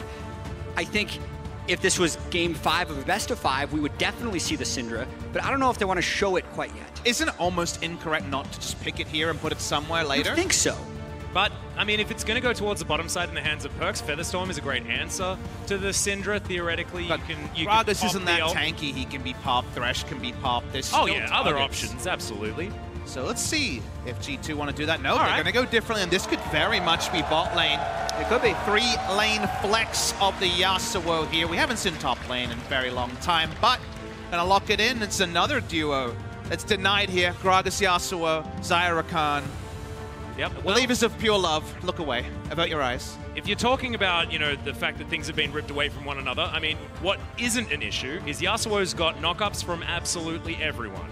So far, of course, Rakan, very good with the grand entrance plus the kickback on Jankos' side. So wherever this Yasuo goes, it's going to be having a good time. We're suspecting Perkz on the bottom side of the map. He has been the Yasuo player, but Caps, of course, can use that pair up with Jankos, does have the knock-up once level 6 is being claimed by the Lee Sin, and those ganks can be pretty terrifying. Already, with a couple of bans coming in there as the Twisted Fate and Renekton taken away on G2's side, continuing on down the line when it comes to just strong picks at the moment, and the LeBlanc taken away on Hong Kong Attitude's side. Final ban to come in. Yeah, and the strange thing about watching ban phases against G2 is, like, even though, yeah, Rakan, Lee Sin, Yasuo seem like standard picks, you have no idea what they are going to do. The first day of group stage, they did Ornn Orianna, and then the fact that they didn't even ban Syndra second phase, okay, we get it. It feels they feel very nominal, right? They're very nominal bans of like, I guess this. Yeah. That's the flexibility and one of the biggest weapons that G2 will wield at this World Championship. Again, Syndra somewhere is the story here. And now Hong Kong and Aju just want to make it ultra standard. They go their own scaling and they say, well, these champs won for other people. Let's put them all together. Got a balanced team fight comp. We've got some insurance throwing a cannon barrage down bot lane. I just need to see this last pick to make heads or tails of G2. Well, Gangplank will be locked away, so that is your HKA lineup. Not a lot of ambiguity when it comes to this one as well. So we know where everything's going, and now G2 can answer. And maybe we'll learn something at this point. Maybe we'll learn something at 20 seconds in the next countdown. And Vladimir is locked away. So let's find out where all these picks are going. Yeah, that's kind of the one pick that I think I was able to predict here in the G2 of last picking Vladimir into the GP. It can scale faster than Vladimir and get soul lane kills. And also, since there's so much knock-up synergy, the Yasuo Syndra can still swap at any point. Well, I mean, the Yasuo being in the bottom side at the moment, still have to wait until 20 seconds though, because it was an old favorite into the Orianna in times past. Exactly, we'll hold our breath on that one. I must admit, I thought maybe return to the Ornn, because in such a mid-range comp, the initiation would have been big, but pick for lane is the way that G2 have decided to go with a lane buster, and it's Perks who, you know what, I'm going to give him credit, he'll listen back to this VOD, he's probably the best Yasuo on the lineup. He gets to play Yasuo in the bot lane. I was with this team on their boot camp, and it gets very personal the moment you say, who is the best X? Yeah, best Pyke, best Syndra, They best played Yasuo. Pyke in all 5 roles. Who was the best? Did they? It was. I can agree with one thing, it wasn't Jankos. Well, I don't think that it was Wonder as well, because he broke my heart when he was playing the Pyke. Hey, well, let's give Jankos one thing. Best Braum on the team. Oh yeah, greatest kid yesterday in G2 as well. As we are very close to getting into the final game of the day. Let's go.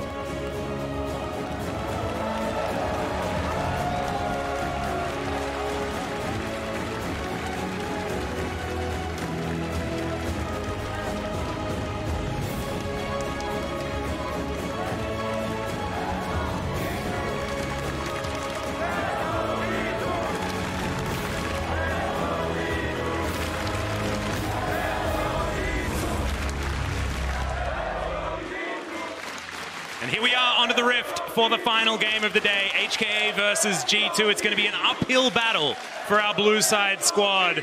And G2, let's see what they have in store for us with this Yasuo composition. Only the Vladimir unable to get those knockups from the last breath. As over the wall goes Mickey, and Unified takes a couple of autos, but is otherwise all right. Good scouting report here, actually. When it comes to checking all these brush, I can remember Origin being tilted off the Rift in some of those spring playoffs best of fives by the very creative approaches that with starting the grand entrance on Rakan you can pull off at level 1. So no cheese level 1 here to tilt you off the planet.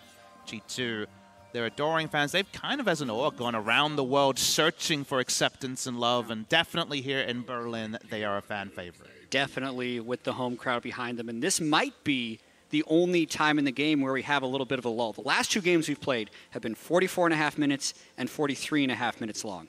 Okay, so what are we expecting now? We only get one topic off G2 has averaged 27 minutes and 12 seconds so far at World's Group Stage, which if they kept it up, would be faster than IG last year, who was the fastest group stage average ever. Just so people know, not necessarily tracking anything, the fastest game in World's history is 20 minutes and 21 seconds. We know G2 has the fastest game of MSI history, and these are like the G2 side quests, potentially, in this group stage. I'm going to have to pull my one veto for the replacement in the LCK. We had one lull, and he talked about the game in it. What the hell? Yeah. Sorry, you're off the hook now, Jat. It's just not going to happen. We're looking for different things, slightly different skills. Maybe in the next life. Required. Yeah, maybe next season. You just work on it. You could work on it. Changed your opinion real fast. Oh, it's just we had such great interview process. There's been like what 8 games so far. They're loving the 9th one. They're loving the Atlas Jack combo. I got to say.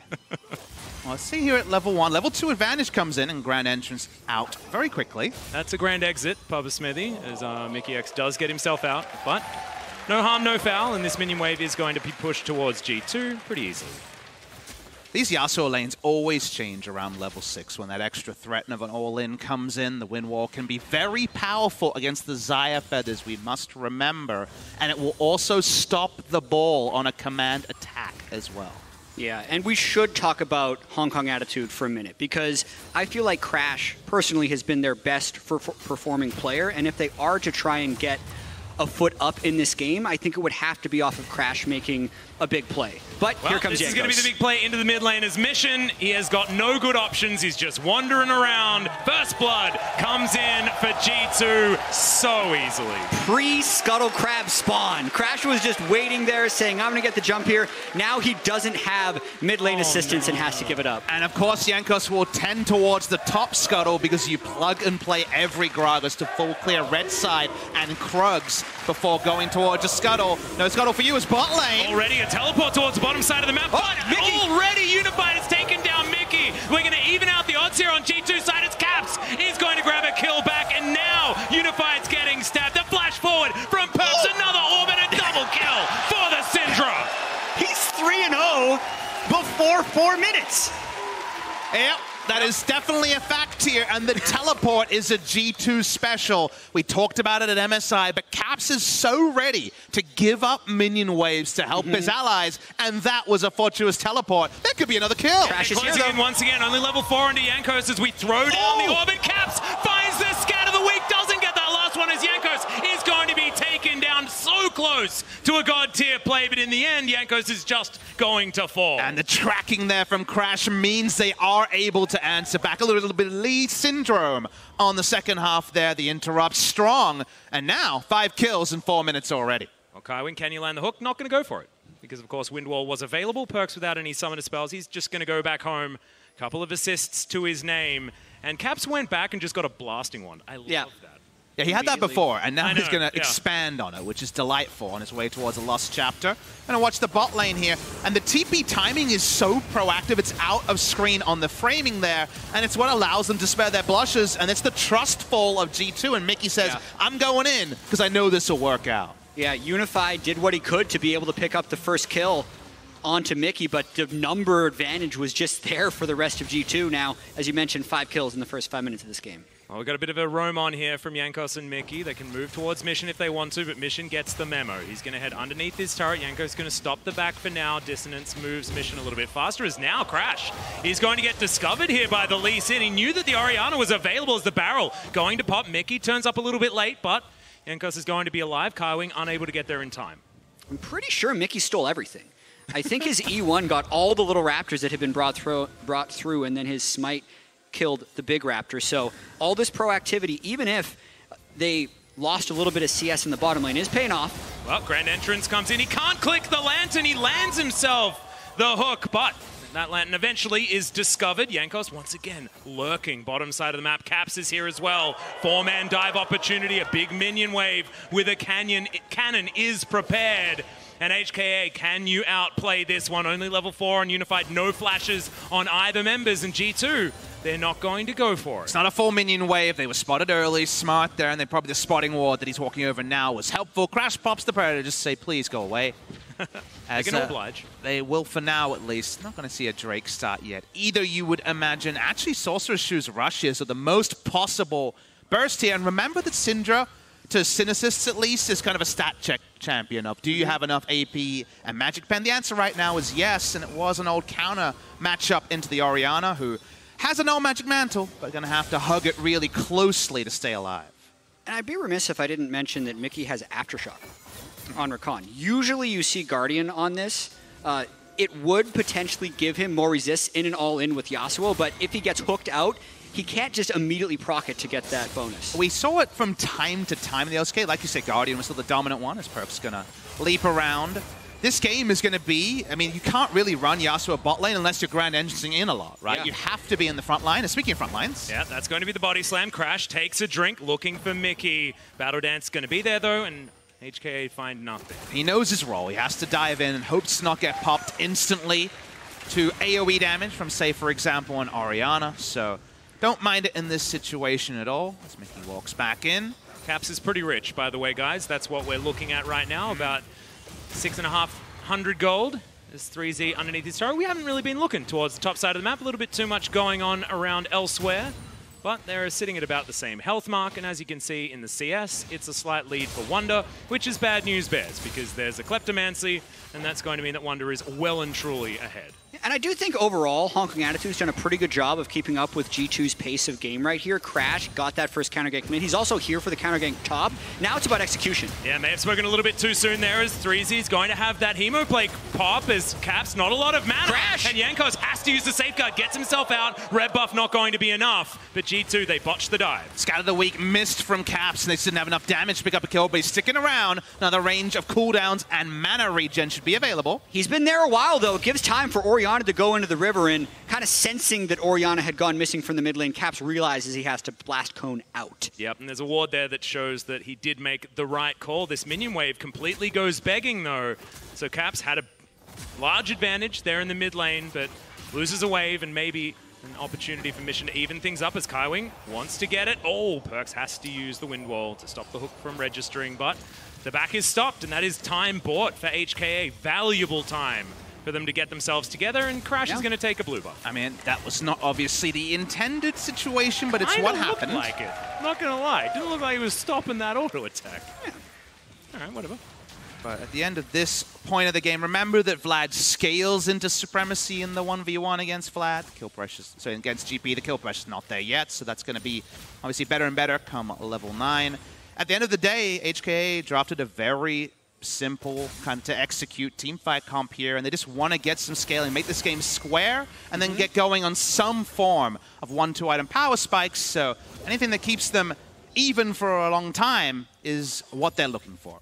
Yeah, and something we've always seen from other great teams in the past is even when the game felt like it was close, they were pulling ahead. And we saw this yesterday in the game versus C9, where FLICKR was popping off top lane. Caps and Perkz just kept growing that gold lead, but another hook on Mickey. That's just dead Mickey. He's dead. Yep.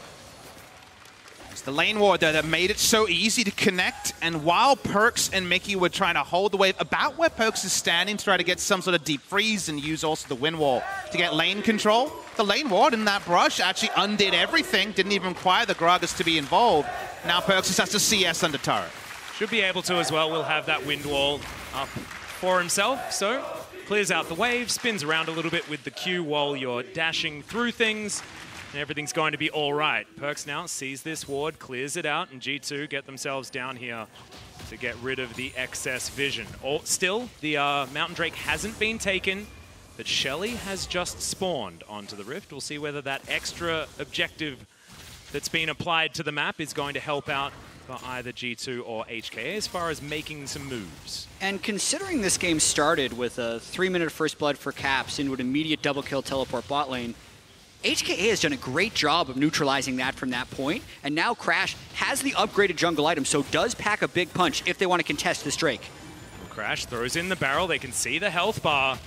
G2 keeping it at about 1,000. The ball's not going to land on anyone, whether they be from the Orianna or from the Syndra. That is just going to be secured Drake going over to G2 without a fight. Didn't have enough battle stats on Mission, I think, to try to take some sort of walk-up team fight. So in the end, they do cede the Mountain Drake. That doesn't really affect the pace of the game right now. So off spawns, they will accept that for the present.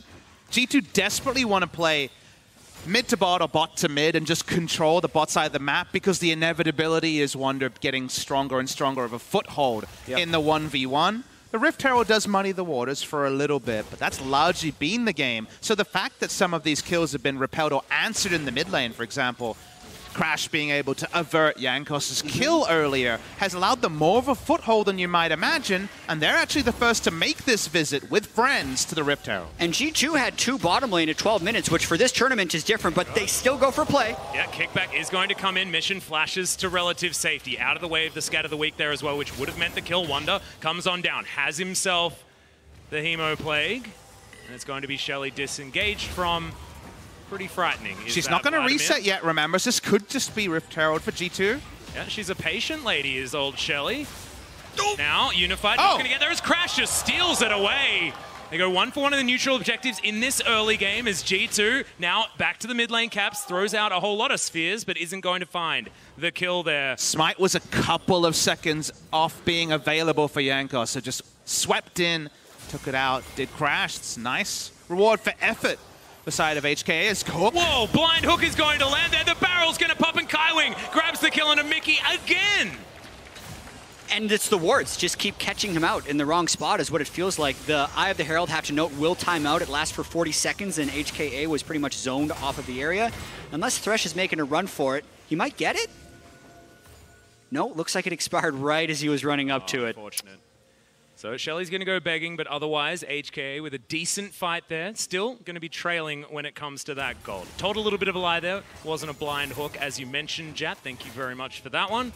But still, great to land it there from Kaiwing, and just to be able to delete a member of G2 really does slow down this composition. It's been my early MVP here. He's been on point with his hooks. He's made the rounds. He's actually top side now. Not ideal to have 2 of the 4 kills, but liked his impact. Being very patient as well, Papa. As we have a look towards the bottom side of the map, HK just holding on to this turret. It's going to be Perks down there just pushing wave after wave, but he's only even. The big discrepancies are in the solo lanes as Caps takes his 4th plate, I believe, and will be able to finish off this outer turret in the mid lane. That's going to be the first turret going down, and having that be outer in mid lane is pretty crazy on G2's side. Have a look at this one once again. They saw Jankos walking up, so they had that extra bit of early have the information. ward in the brush. It was blind, okay. Yeah, very good just awareness by the rest of HK. Yeah, it was actually G2's ward that was in that brush. They saw him walking in, so it was, of course, you know, either going to hit or be slightly askew, but blind at least in what would the name be for that? Is there a name in between, like... Yeah, blindish. Blindish, yeah. Somewhat sight impaired. Vision impaired, yeah. Like Vision you need glasses to drive. Hard of sight. Yeah, hard of sight. Legally blind. They're actually maybe like previously in vision. I apologize in advance if that was offensive. Hey, this was all you, man. We're just trying to help you out. We definitely it's a jumped trust on that fall one on the maybe card. This is true. Okay, well, HK get themselves towards the top side of the map. They are going to siege down on this turret. This is feeling pretty comfortable right now for HKA. Nothing Perks can do as a melee champion here. He takes his time. He really needs to survey. The question mark pings do show that not all the allies are around, so he'll start to close the distance. Caps disgustingly far ahead of mission, especially 2,200 gold at 15 minutes. Jeepers. That's, yeah, about 80% of a full item completion this early. Well, Mickey might just be dead again. Throws in the control ward. Hook's going to land, though. Barrel back. I've seen this one before, guys. One of those games. Yep.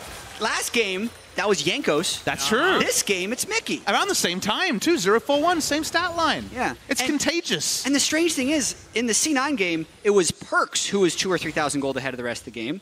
This time, it's Caps. It just shows that anyone on G2 can be anyone on G2. As another hook is going to land, Jankos going to at least begin to prove my point, but looks like he's trying to make his way out. Does he have another safeguard? The answer is no. Booped. Mission grabs the kill. We're having a bit too much fun on the side of G2. 6 deaths so far. Nothing that's going to decide the game. It's still a gold lead of 1,400 gold, but here's another one. Well, looking for a fight here, but Perks is 2 versus 1 for the moment, but Mickey comes down. Oh, Grand Entrance doesn't get there as Mickey. One more crit would kill him. Flash forward, flash hook not going to land. There's Crash. Oh, doesn't even get the flash. That was out of vision, which is why that missed so horribly. And then goes Golden just to demonstrate that he can at least still swag out. And there goes Unified clearing out the minion wave. G2 definitely playing loose, and because of the scaling of Hong Kong Attitude, they definitely need to clean up the way that they're playing probably for the rest of the game. This turret goes over in the top. HKA is going to be pulling actually quite close in the gold, making it under 1K at 16 minutes. And G2 needs to really just clean up the play. Hong Kong Attitude's played very well so far. And when it comes to scaling, there'll be a big mid-game portion where Hong Kong Attitude's pretty easy to execute teamfight comp with good scalers. I think we'll pull away. I still think there's a 6-item Vladimir breakpoint where he kind of runs at people, can take over, but that's ages away. And in the immediacy of the next 15 minutes, moments like this, especially with Mickey, who's just, he honestly just needs to eat his Wheaties and get some experience. He's still level 6 and almost going down to a gust of wind every time he rolls by. And Crash doesn't get the flash there. Of course, no vision available, but still able to get the fadeaway barrel. At a stopwatch, we'll be building that into a Zonia's shortly, so shouldn't actually have to sit on that broken stopwatch for long. In fact, not very much money to complete that recipe as well. It has all of the components available. So G2 will finally get their act together and take down this outer turret by the looks of things, but no, this minion wave is going to get finished off pretty quickly, Jankos. Is he going to get that ward? And actually just finds 3Z. Can he get it? Actually takes down the barrel, like it. And lands another cube. He's got his Conqueror. Trying to come on down. Yeah, exactly. Jankos just fighting the One top more? laner like he's an even match as the flash is gained.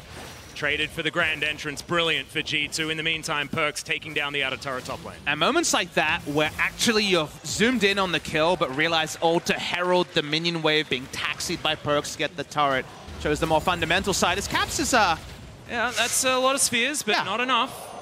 One sidestep of a skill shot there by 3Z means he can stay alive. And yes, G2 sent about 3 or 4 people after 3Z. It means they have the rest of their team on the other side of the map, and they can actually get a tier 2. They're making a very long lane in this bot lane. The Cannon Barrage used to prune a wave as well.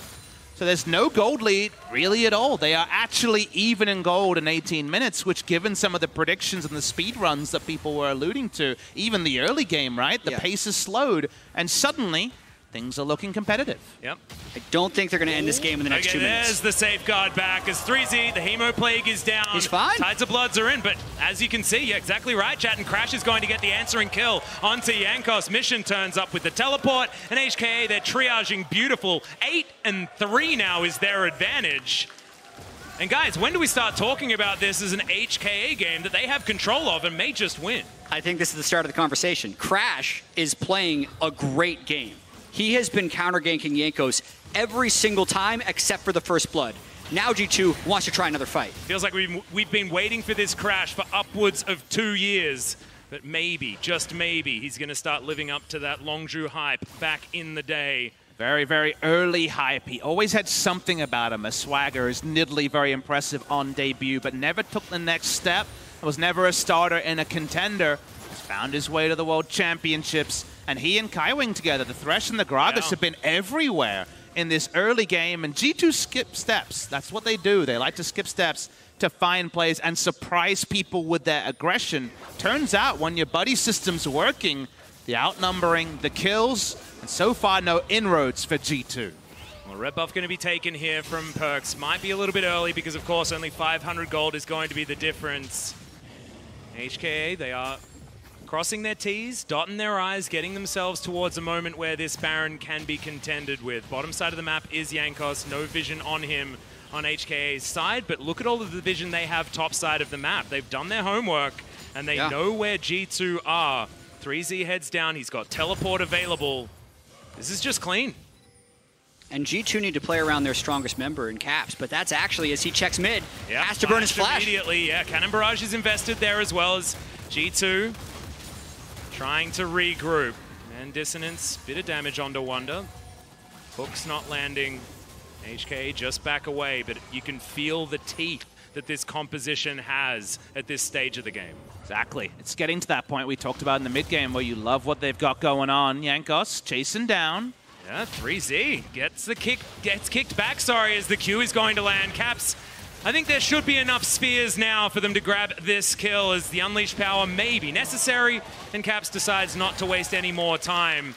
But it does take a little while, 2 versus 1 bottom side. What can HKA do to get things back elsewhere? Yeah, 3Z was trying to play a little ring around the rosy, but that is exactly what G2 needed to do with playing around Caps. It was a little bit in the middle of nowhere too, 3Z. Like he was actually really far from the minion wave. It was around the Grump line on the side of G2, so that was one of the few times they didn't have vision to play around, and we talked about the buddy system. They abandoned it for a second. Speaking of the buddies, they're mid. They're still setting up, though. Caps abandoned mid lane, which means HKA can push there. The response was delayed, but this was the response. And Crash was here this whole time, now looking for a potential engage maneuver. Barrel comes in, Wonder down to about half health, but he's Vladimir, so no use really talking about that one. Rubber bands that health bar a heck of a lot. Jankos comes around, and HKA say, well, let's move towards this bottom side. Dragon going to be up relatively soon. Not entirely sure what's coming up next. G2 clear out vision. They've got topside control at this point. If you look at the Vladimir build, it tells you what Wonder's role is this game. He hasn't gone for the early 20% CDR, working towards something like a Proto Belt, no Kindle Gem in the inventory. The Spellbinder is a flanking item, allows you to get access to a team fight, and he's going to get a sweet hat to back it up. So he's very much going for the Wombo Burst alongside a Rakan Yasuo engage.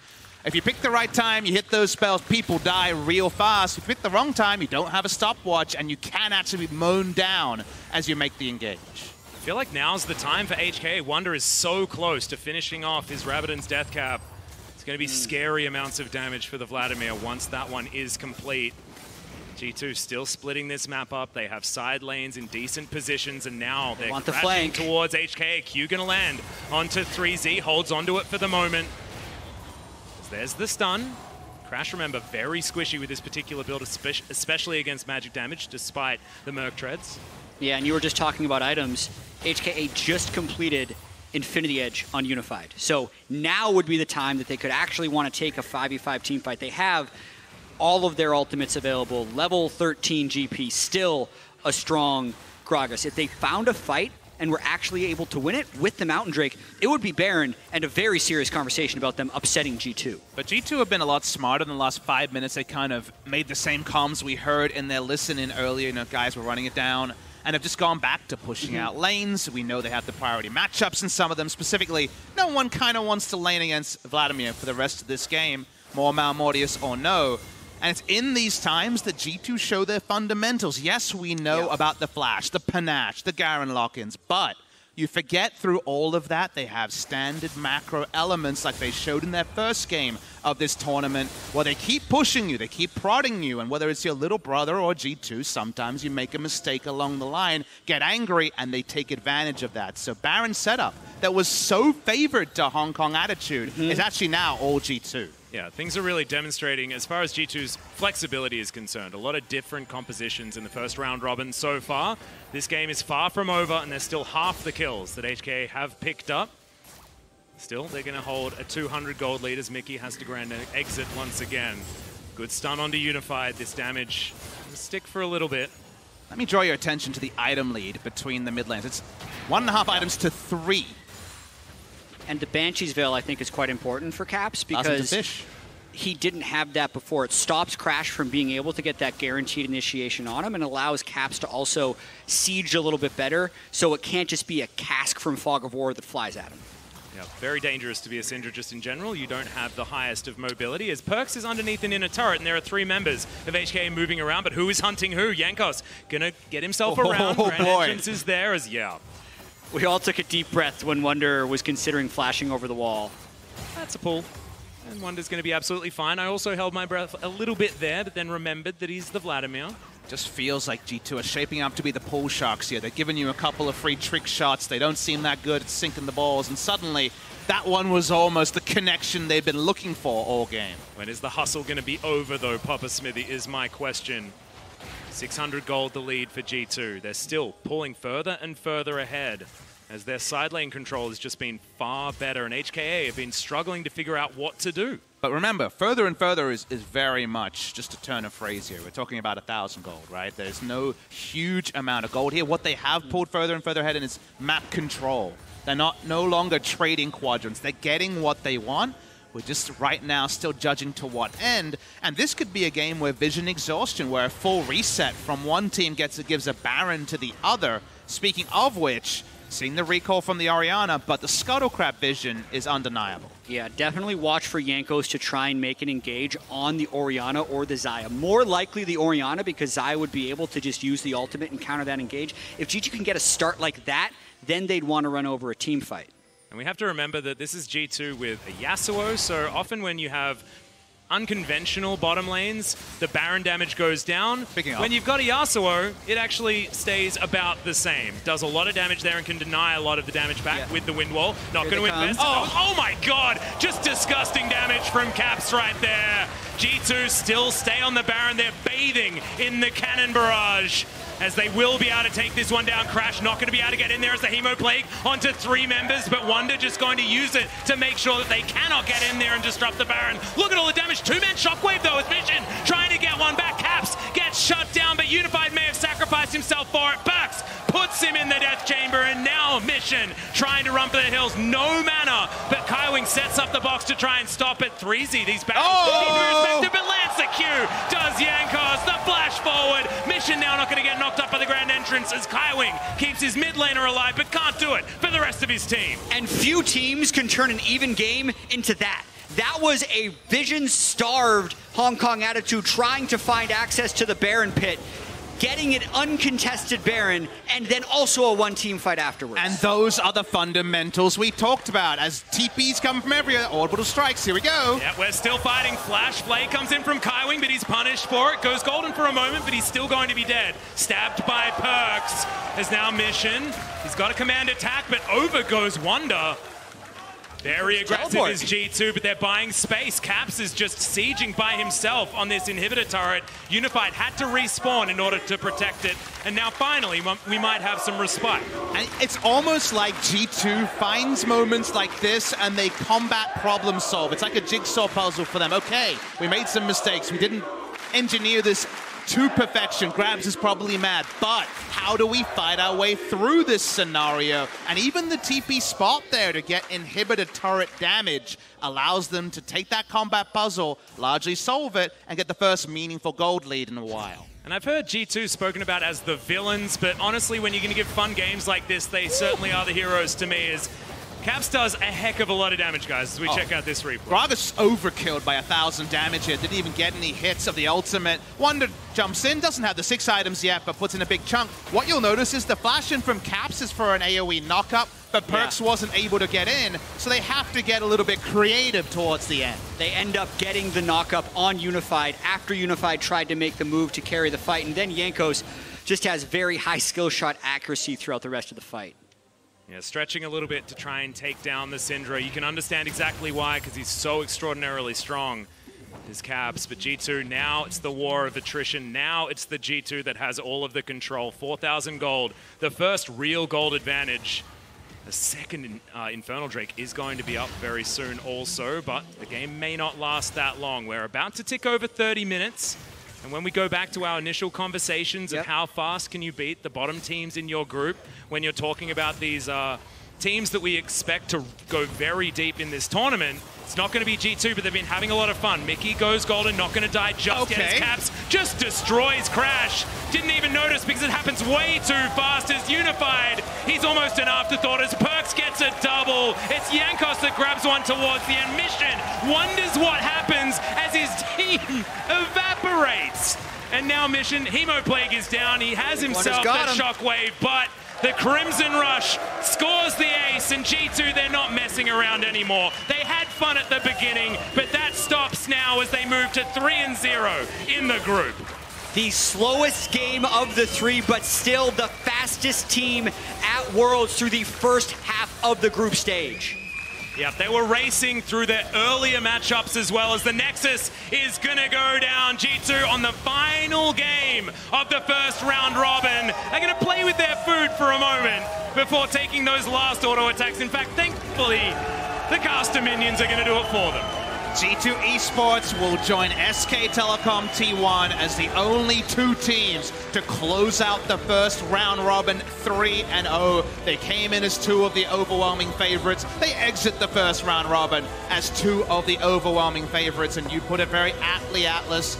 They played with their food. They checked to see if there was still a pulse. But when it came to the actual game-winning moment, it was a standard one. It was a Baron setup. It was a good turn from there. And even if sometimes it's their creativity that gets the worst of them, it's the standard play that can get the better of most. Yeah, they were like the older brothers playing basketball with their younger brother, you know. They'll let them win until the ego comes into check, until maybe there's a chance for a victory, and then it's all business for G2. There were games domestically that I think that fits. I actually want to reward Hong Kong Attitude here, specifically their jungle and support, for being ahead of plays and for holding G2 in check. That was less just completely G2 misfiring and more that Hong Kong Attitude stayed with them on the wavy path that is a G2 game for a long time. Yeah, and I feel like Hong Kong Attitude put up a very good fight against G2, better than others, and I don't want to completely say that G2 was just messing around because we don't know exactly what was happening in the game.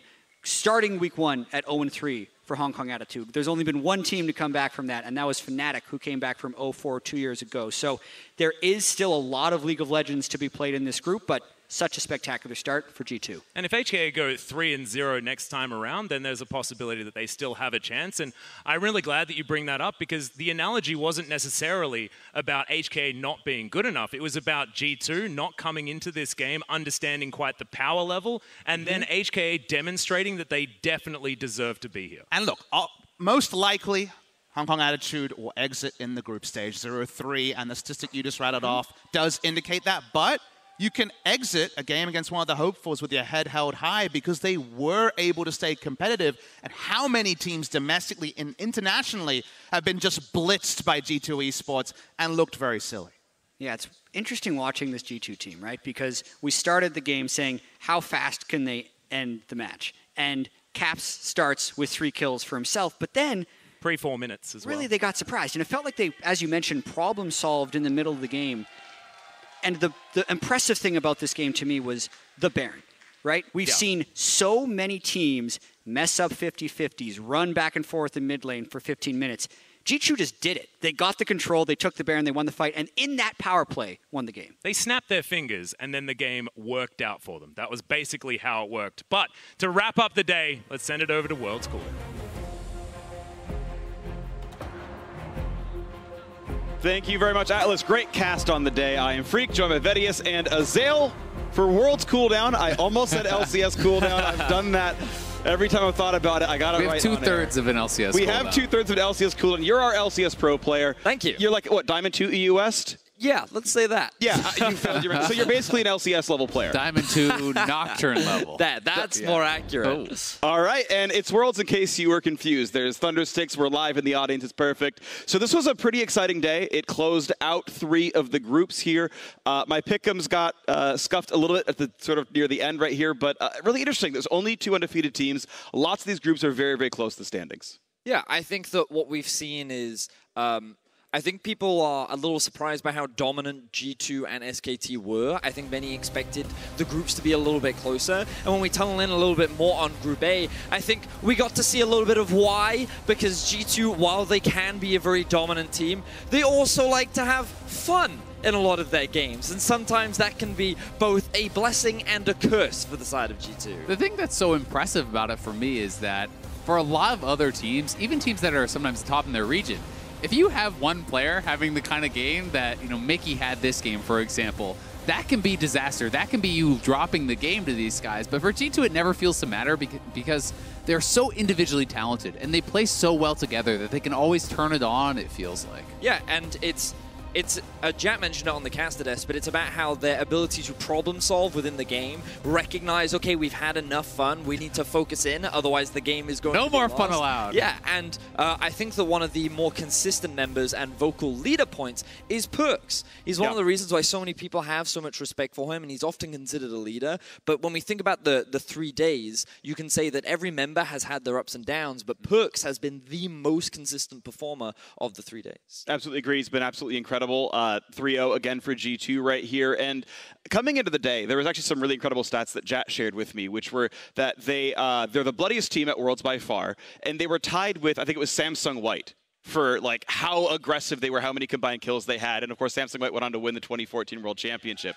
They were also the fastest winning team here at Worlds, and they were tying IG from the group stage of Worlds last year in how fast they could win games. That's either, I'm noticing a positive trend here. Right, but in aggressiveness and winning speed, they were tied with former world champions as far as the group stage was concerned. Now this game, a little bit of a slower win. It was only 30 minutes. Oh, woe is them. They're slightly closer to average right there, but they absolutely have been dominant. They've been one of the most impressive looking teams to me, so I want to continue to give them props. Of course, they just played the game right now, so they're on top of my mind. But they were one of my top 3 teams coming into Worlds. With how much FunPlus are wavering, they're top 2 at the very least for me for winning the championship. Yeah, and I think they're going to remain that way unless things change in week 2, right? I think most people would say they're the most impressive team thus far in the group stage. I would certainly think that they are the favorites at this point. It's still early in the tournament, but they've looked really, really good.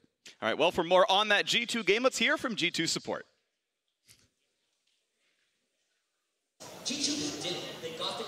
Thanks, guys. Laure here, and joining me right now is Mickey after the game against Hong Kong Attitude.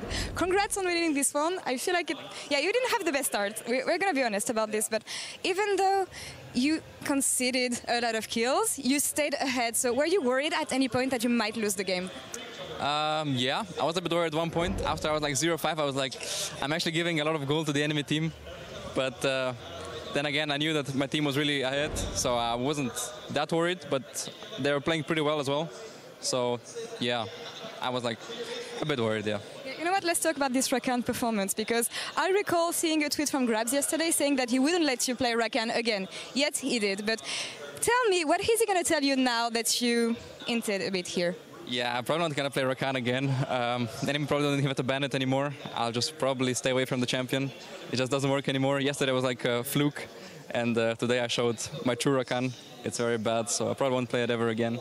Dude, what happened? You're good on playmaking champions, really. Maybe the trash was just too good. But yeah, I was really like... Yeah, I guess it was my time today to int. Yesterday was Jankos and Wunder, and today is me.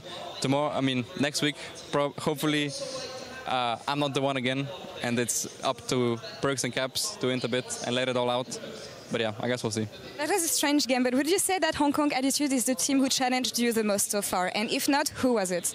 I mean, yeah, I think so far they've been the team that challenged us the most, just because it actually felt like we were like at one point at like a stalemate, and we were just like kind of trading vision, not really fighting much. As of, I mean, compared to other teams, we were just like kind of ahead throughout the whole game. I felt like I never felt like we'd actually lose the games, but here it was like a bit iffy, I guess. Right now you're 3-0, so I expect you guys to get out of group. So who will get out of group alongside you? Cloud9, Griffin, based on what you saw from the teams. Based on what I saw, I think Griffin is probably gonna be the second seed. I think they've been playing pretty decent. I think Cloud9 and HK are both good, but Griffin just better than them, I think. Well, we'll see about that in the second round, Robin. Congratulations, nonetheless, for winning this game, and thank you very much for the interview. And back to you guys in cooldown. Welcome back to World's Cooldown. And another topic I want to bring up here is how bot lane's been shaping up. Of course, Mickey down there at support role alongside Perks, who just played a game of Yasuo. But there's two players I want to highlight, and they are World's veterans at this point. You've got Reckless on the one hand and Sneaky on the other for Fnatic and Cloud9. Sneaky did play one marksman pick. No, sorry, that was Heimer in game one. So neither one playing marksman at all. And both these teams are on third place looking out of the standings. Yeah, and I think fans are very disappointed with both of the teams' performances thus far, right? You know, Cloud9 maybe not expected to get out of this group, but people were still kind of cautiously optimistic, given that they've had so much success in the past. And it does feel a little bit strange, especially, I think, particularly from Fnatic, because they are kind of known for having a really strong bottom lane and going so much away from what had been one of their big strengths, you know, playing these kind of more off-meta things, at least as far as the World's meta has gone, and it hasn't really worked out very well for them. So during the regular season, Reckless played a lot of Karma, and this was something that did receive a couple of nerfs on this patch, but it felt like that they were in this direction where they wanted to play a safe bot lane to allow Hylissang to roam.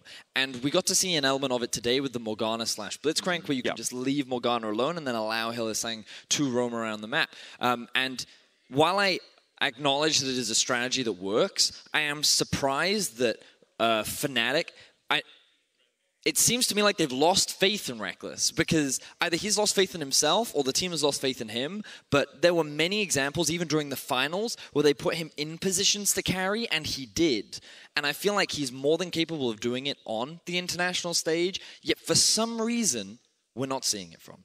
And it's very similar with Fnatic as it was to what I was talking about earlier today with Cloud9, where I feel like these teams are playing the laning phases fine, but playing out team fights is so much different when you have a marksman versus not having a marksman. You know, we saw how RNG was able to play so incredibly well around the Fnatic comp, you know, never grouping up for Reckless to get a good ultimate. He never really had an impactful ultimate in the entire game, and you know, that's something that is just so differing from when you are playing, you know, a Tristana or a Sivir or one of these kind of scaling champions that he's really well known for, where you can get such a high amount of consistent damage out. And of course, on the other side, you're seeing clips here from Sneaky's Heimerdinger game set a day 1 or day 2 damage per minute record, something like 1,400. You know, really, really high stuff right there. But overall, this is the other half of it. Here's his Cassiopeia game where he was absolutely, it felt like the reason they were losing. Bot lane was why G2 took down Cloud9 in the midst of FLICKR taking over and everything else going well for them. This was very much a very rough bot lane. And here's his Sona game. And again, it's a lot of missed crescendos and really the better bot lane won. It felt like you're getting more out of the Yuumi Garen on the other side. Even if I give them a pass for losing to G2, because G2 can make teams look very, very foolish, I was honestly really disappointed in their other 2 games, both their loss against Griffin, but even in their win, right? You know, these were games where it just seemed like they had a complete inability to play side lane when that was the way that they had to close the game, right? We saw in their first game against HKA, they played this Heimer, they got a big gold lead, and essentially just rammed their head against Garen for 20 minutes until they accepted they couldn't kill him, and then 50-50 Baron happened to win. Then they draft Fiora here against Griffin today. It felt like they were in a great position again to win through split, but the team wasn't able to actually do it, which has just been, you know, kind of surprising and very disappointing to see. So throughout the year, what we've seen is a lot of AD carries have gradually been nerfed. When we think back to the beginning of the year, we saw a lot of Sivir Iron, and then like Sivir started falling off, and then Kai'Sa received a small nerf recently. And the impression that I get is because AD carries weren't buffed a lot, whereas, you know, Xayah, because of Rakan, largely stayed very relevant, it feels like that AD carries is saying there aren't as many champions available. So by picking up mages and by going for a different direction, they feel they have more agency and more control on the bot side of the map. Yeah. And I wonder if that's a large part of why we're seeing them put in this position more, because they just don't feel they have the AD carry options that they can have the same impact on. What's interesting is like 8 different marksmen got buffs in the patches leading up towards as well, right? Ashe, etc., etc. Yeah, so I wonder how many undiscovered champs there are. I know I don't mind seeing the Garen Yuumis and whatnot and everything else, and we can go down the rabbit hole of bot lanes for a while. We've got more to talk about, though. I want to bring up standings from groups that finished off today. The first one that will complete the second round robin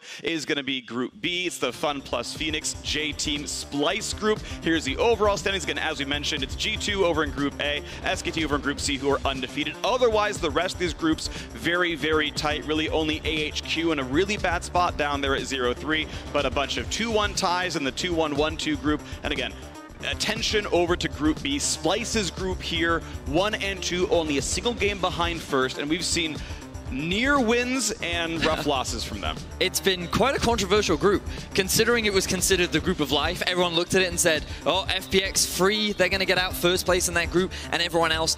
I think a lot of fans didn't know what to expect from J-Team and GAM, so people looked at, because Splyce had a poor performance, it could have gone literally any way, but now it feels like it's the same as that, except FPX is also included because of their performances. And the fact that so many different players and teams have been performing at different levels from game to game, I feel it's very difficult to evaluate how strong or who really stack ranks in this group.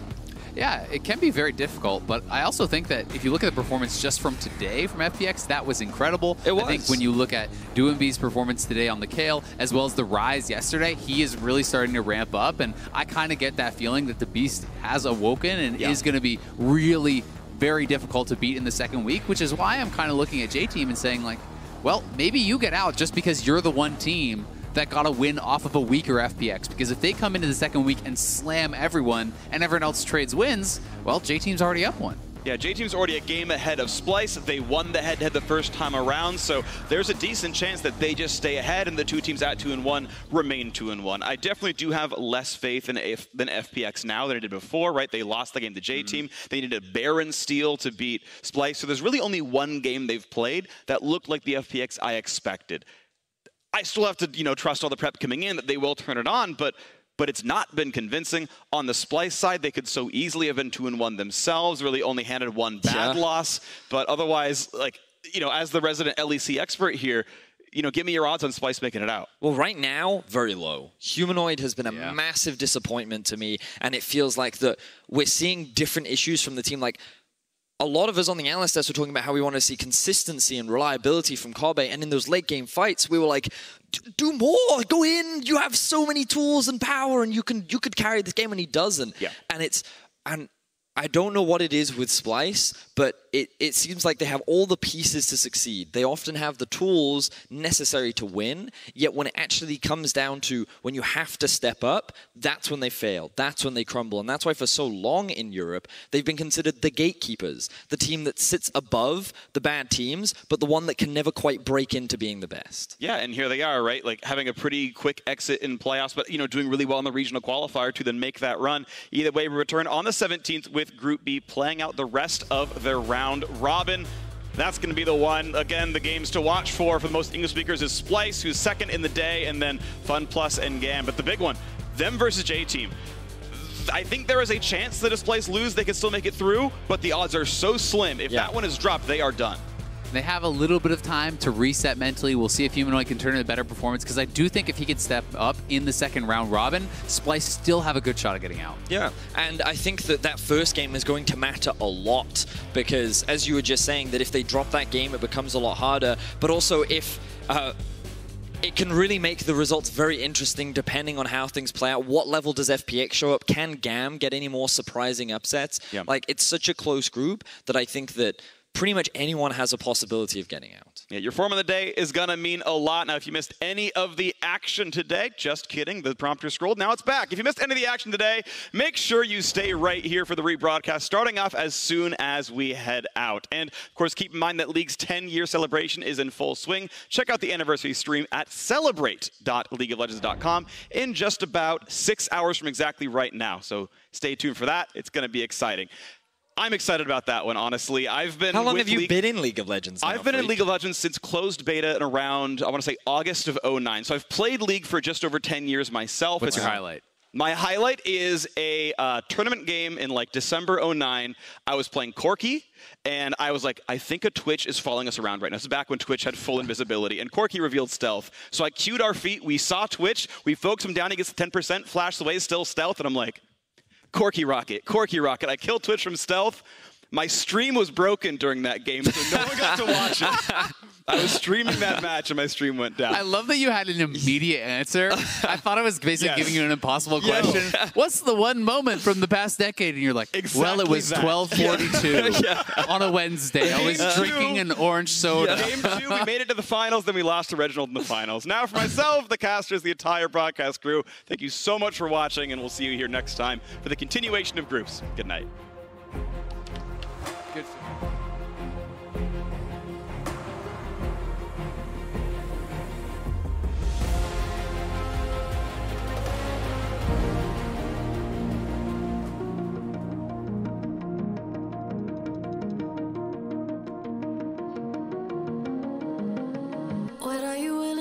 Divine Red Judgment needs to do something here for Nemesis. 4 versus 3. Uzi flashes forward. He gets Hillisang. The feathers fly. And they've come back. 1-2 for Nemesis. He needs to find more. Xiaohu is low, but Uzi finishes it off. Dashes are going forward. Lyra's been exhausted. He's forced to flash. That's a very good Feather Storm. Or Feathers coming back. What the FLICKR! Like SKT and G2, right? G2, with this sort of lead, is going to group 5 and dive you.